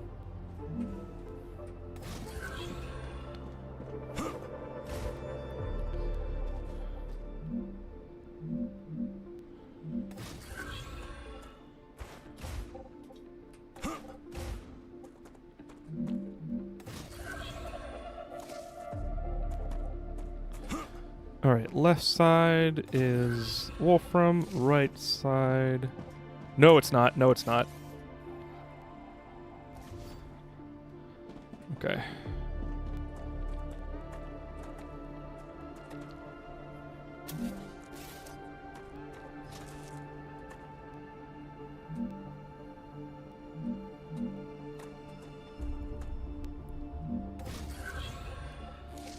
There we go. Now I need titanium. Scrap Mechanic is a vehicle builder using 90-degree build grid and blocks. A 90-degree build grid and blocks. It has development survival mode now. Oh, nice. The next chapter is supposed to add some more water physics as well as massive underground update. Okay. Interesting. You can also build stationary things from base parts like hinges, pistons, etc. Okay. What kind of properties does this thing you build have? Like, you're building a vehicle. Do you can you build mobility into it and I mean, let's look it up.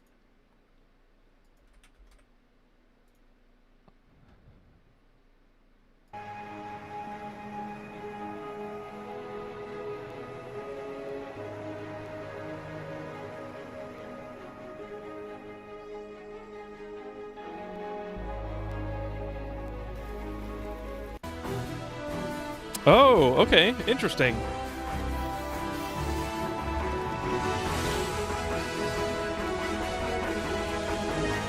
Okay, this looks fun as hell. This is This is giving me Raft vibes.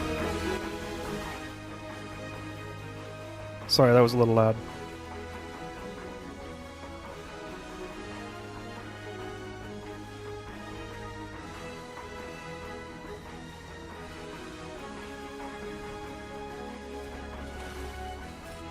Okay. That's all I need to see. That's on the wish list.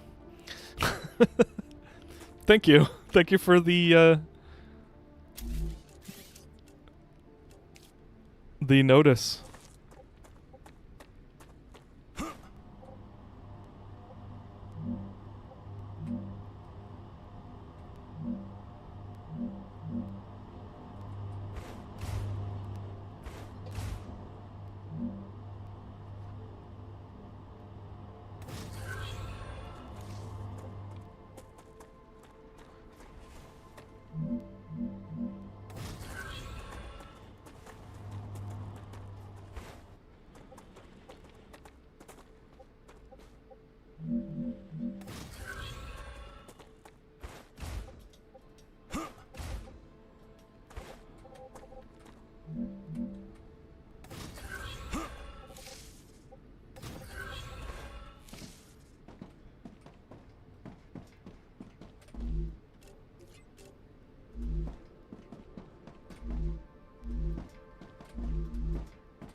Cool. This should give me the stators I need. I just need to route it over.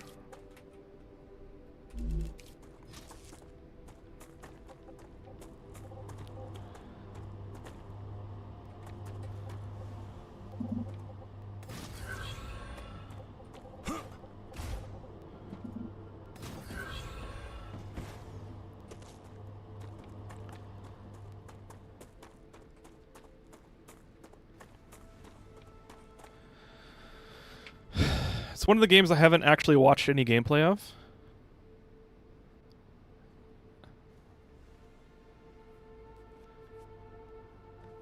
Really starting to want to rebuild my... for this game. You want to really rebuild your base from the ground up. You can delete the entire base from the core, by the way, which is very nice.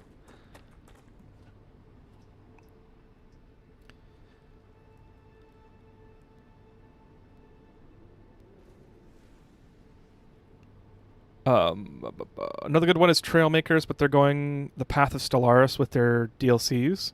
What did Stellaris do? Thank you for the hydrate, faint smile.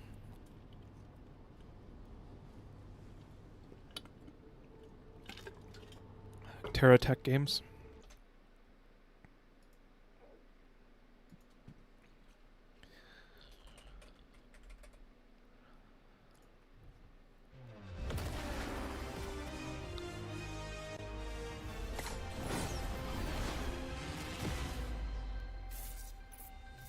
Oh, you build the vehicles, I'm guessing. Although that... Yep, there it is. Oh, this looks like gummy ships in Kingdom Hearts. Except a lot cooler. Maybe more like Legos. 8 players, huh?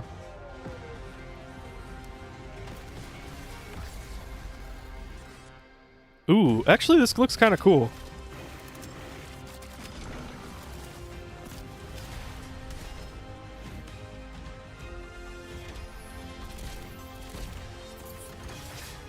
Oh, but how much time do you spend building the vehicles? I think that could be the only thing. Looking at the little... Each piece of the each vehicle, it's like very small. So like how much time would be spent? A vehicle building game made for... Like this is very simple. Probably wouldn't take much time. To make your own adventures. When you found everything you need, you can rebuild your that looks simple. The mech, I guess, looked kind of complex. Okay, sorry, lady. I don't want to hear you. I don't want to hear you talk. That's fine. This is interesting. I actually might play that with some friends.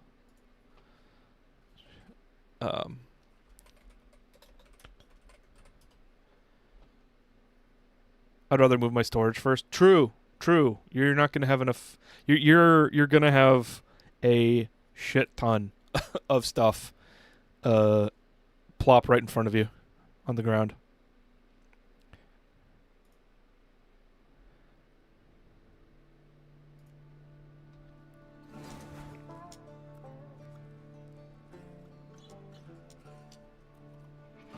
This looks like Besiege.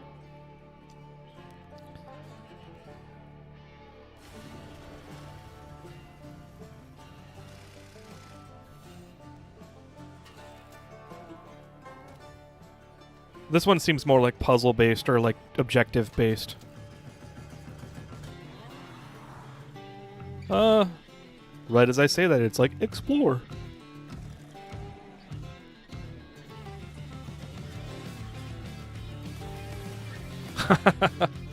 Nice.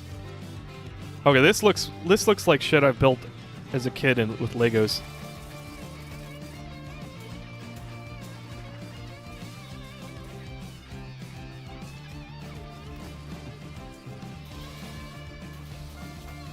Interesting. Not sure this one interests me as much, even though I just said interesting. So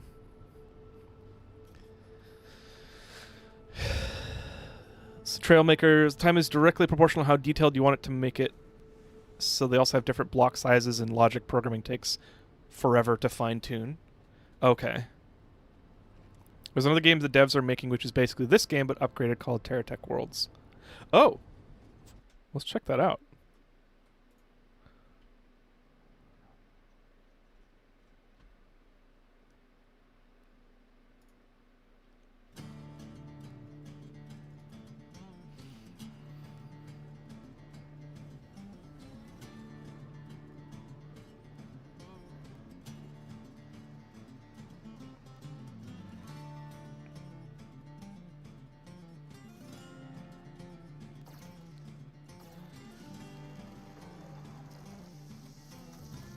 Oh, this reminds me of a game I played on the Nintendo Switch. I can't remember what it's called, but it like had amiibo like compatibility or whatever. But it had Star in the name. I can't remember what it's called.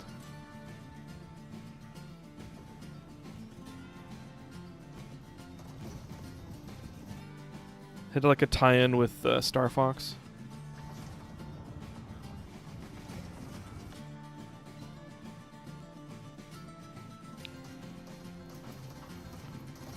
Okay, that's kind of cool.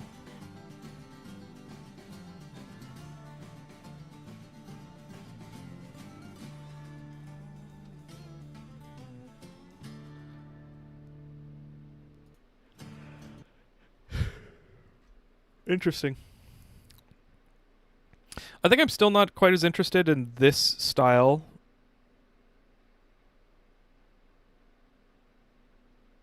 I might just put it on my wish list anyway. But that genre seems like mad chill. Like it sounds. I think it would be really meditative.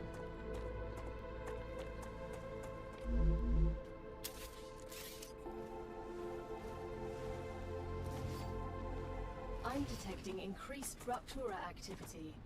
Prepare for a wave. World involves more base building in with the exploration and vehicle building. Okay.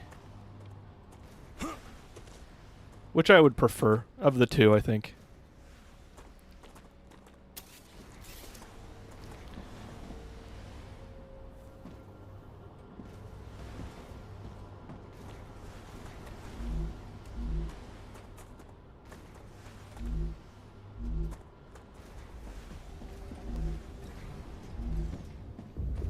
Okay, so we are live making stuff. I think I'm gonna go back home. I probably should stop streaming soon. I need to feed the cats. Luke has been very patient. He's doing the whole thing where he knows that begging right now isn't gonna work, so he's just sleeping in front of me. Which I think is like somehow insightful for him, because like the more I see him, the less I'll forget like that they need to be fed. So I'm like, oh, he's here. We need to feed him. What time is this feeding? Okay, 8. Okay, yeah, 8 p.m. Okay, I need to feed him soon.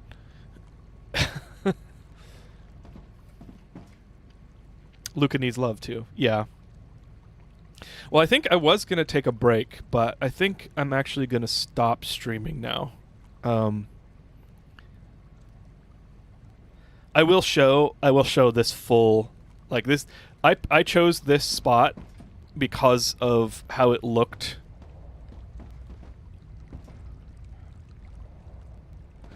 Let's see if I can get. Oh, that's a bug. That should be a connection.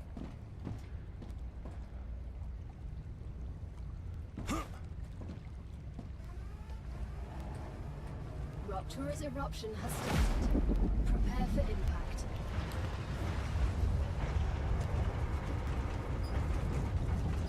This is very cool. I like the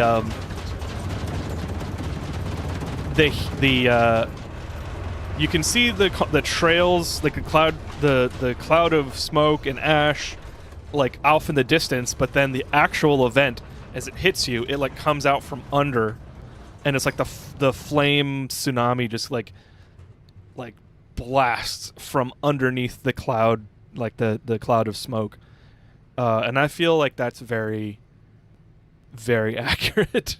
Like if there was some kind of like intense energy wave or solar, like massive solar flare or whatever, it would be radiation, right? It would be electromagnetic radiation, like just a mass amount of energy that would heat the surface, and then it would cause atmospheric interactions. You know, the surface would be radiating up and reflecting all of that energy, and it would be igniting the atmosphere, and it would be causing like a blast of a wave. So as it travels, I mean, obviously I think it would probably happen to the entire lit side of the world. So it's maybe a little bit inaccurate, because like it would just, unless there's like some kind of relative inconsistency in the energy wave that hits the planet, it is it would like happen more uniformly, I think. But it's still cool that it's like, as the heat wave comes towards you, the surface is the thing that is igniting the atmosphere and traveling, and it's just like this mass wave of like conflagration. It's very cool. Honestly, it is just warm enough to roast my marshmallow. Just need a solar flare, you know? I mean, that would be a silver lining in the event that an apocalypse happened, that, you know, you could hold a marshmallow out the door and have it be cooked. That would be terrible, actually. I don't want that.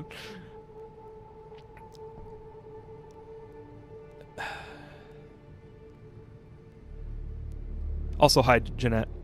Welcome in. Sorry to catch... actually, I don't know how long you've been in here, but I am ending stream here in a sec. So let's go ahead and save. I'm streaming for 6 hours. Not as long as last weekend, but... oops. There we go. Gosh darn it, Stream Deck. Half the time it doesn't connect to Spotify. I think Spotify... It might be Spotify's problem. It would be good if you like your marshmallows burnt. Yeah. And don't mind your hand maybe losing a little bit of tissue.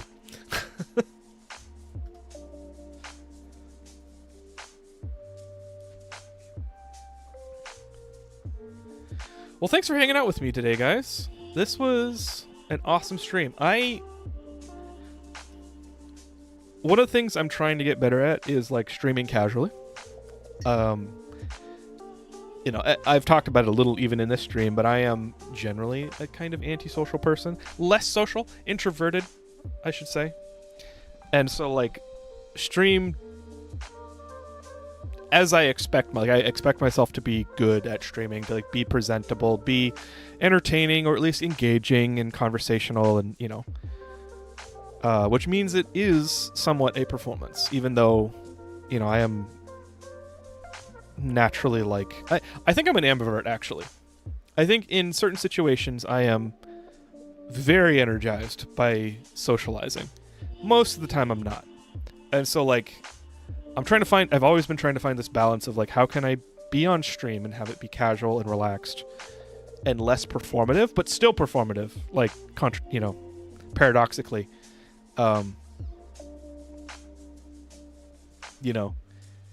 If I'm truly feeling negative, I don't like to stream, and I don't want to bring that to you guys. But yeah, that balance is what I've been going for, and today's stream felt very nice. It was just a hangout sesh, and if I didn't have to take care of the cats and other biological processes like food and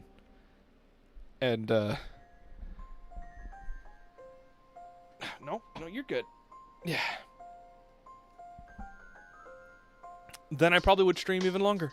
So, thanks for hanging out with me. Don't worry about social, just enjoy what you do and like-minded people will show up. Yeah. That is true. That's like part of why I'm trying to find that balance. Even extroverts need me time and even introverts need friends. That is 100% true. Cats before chats. You have a great weekend too, Faint Smile, and everybody else. Thanks for hanging out. This boy knows that some transition is happening, and so he's like, got to get to my face for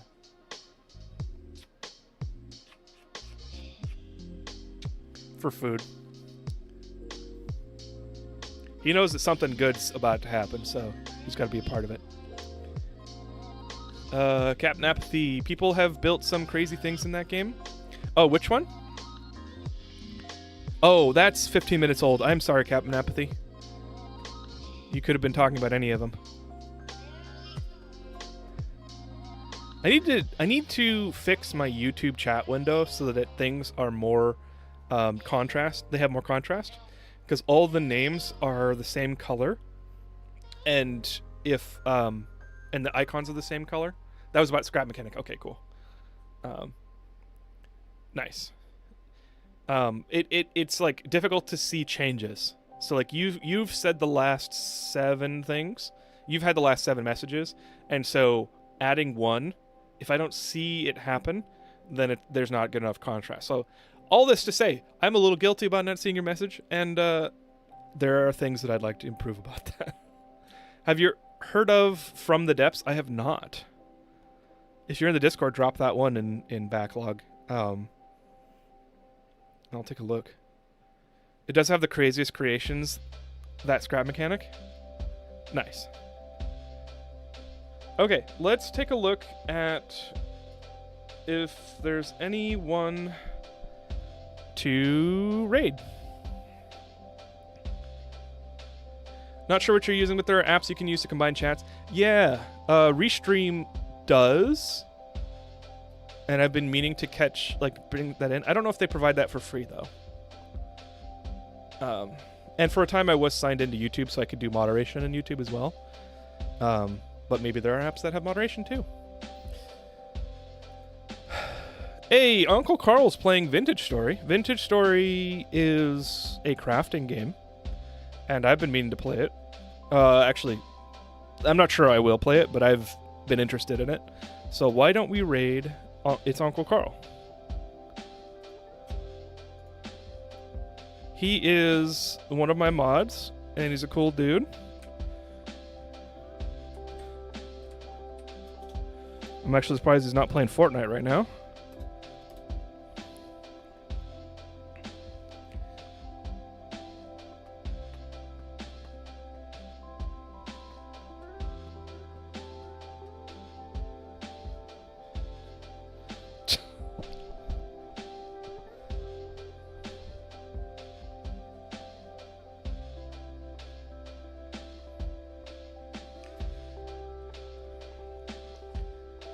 Cool. There's a plugin when you can combine Twitch and YouTube chat. I can try and find it. My old boss uses it. Oh, sweet, Jeanette. If you're in Discord, drop it for me. I would appreciate that. You do not have to, though. But yeah, thank you. Peace be with you, Boss Tentacle. Boss Tentacle sounds like something from, hopefully from Metal Gear Solid. And not some other part of the internet. Okay, Luca is really getting in my face. So, bye everybody. Have a great evening. And I'll let you know. I might stream tomorrow. Maybe not. But we'll see. Alright. See you guys. We'll just wait for Twitch chat to catch up. Okay, there we go. We've rated them. And for YouTube folks, I'll see you guys later. All 3 of the credits. Have a great night. Bye-bye.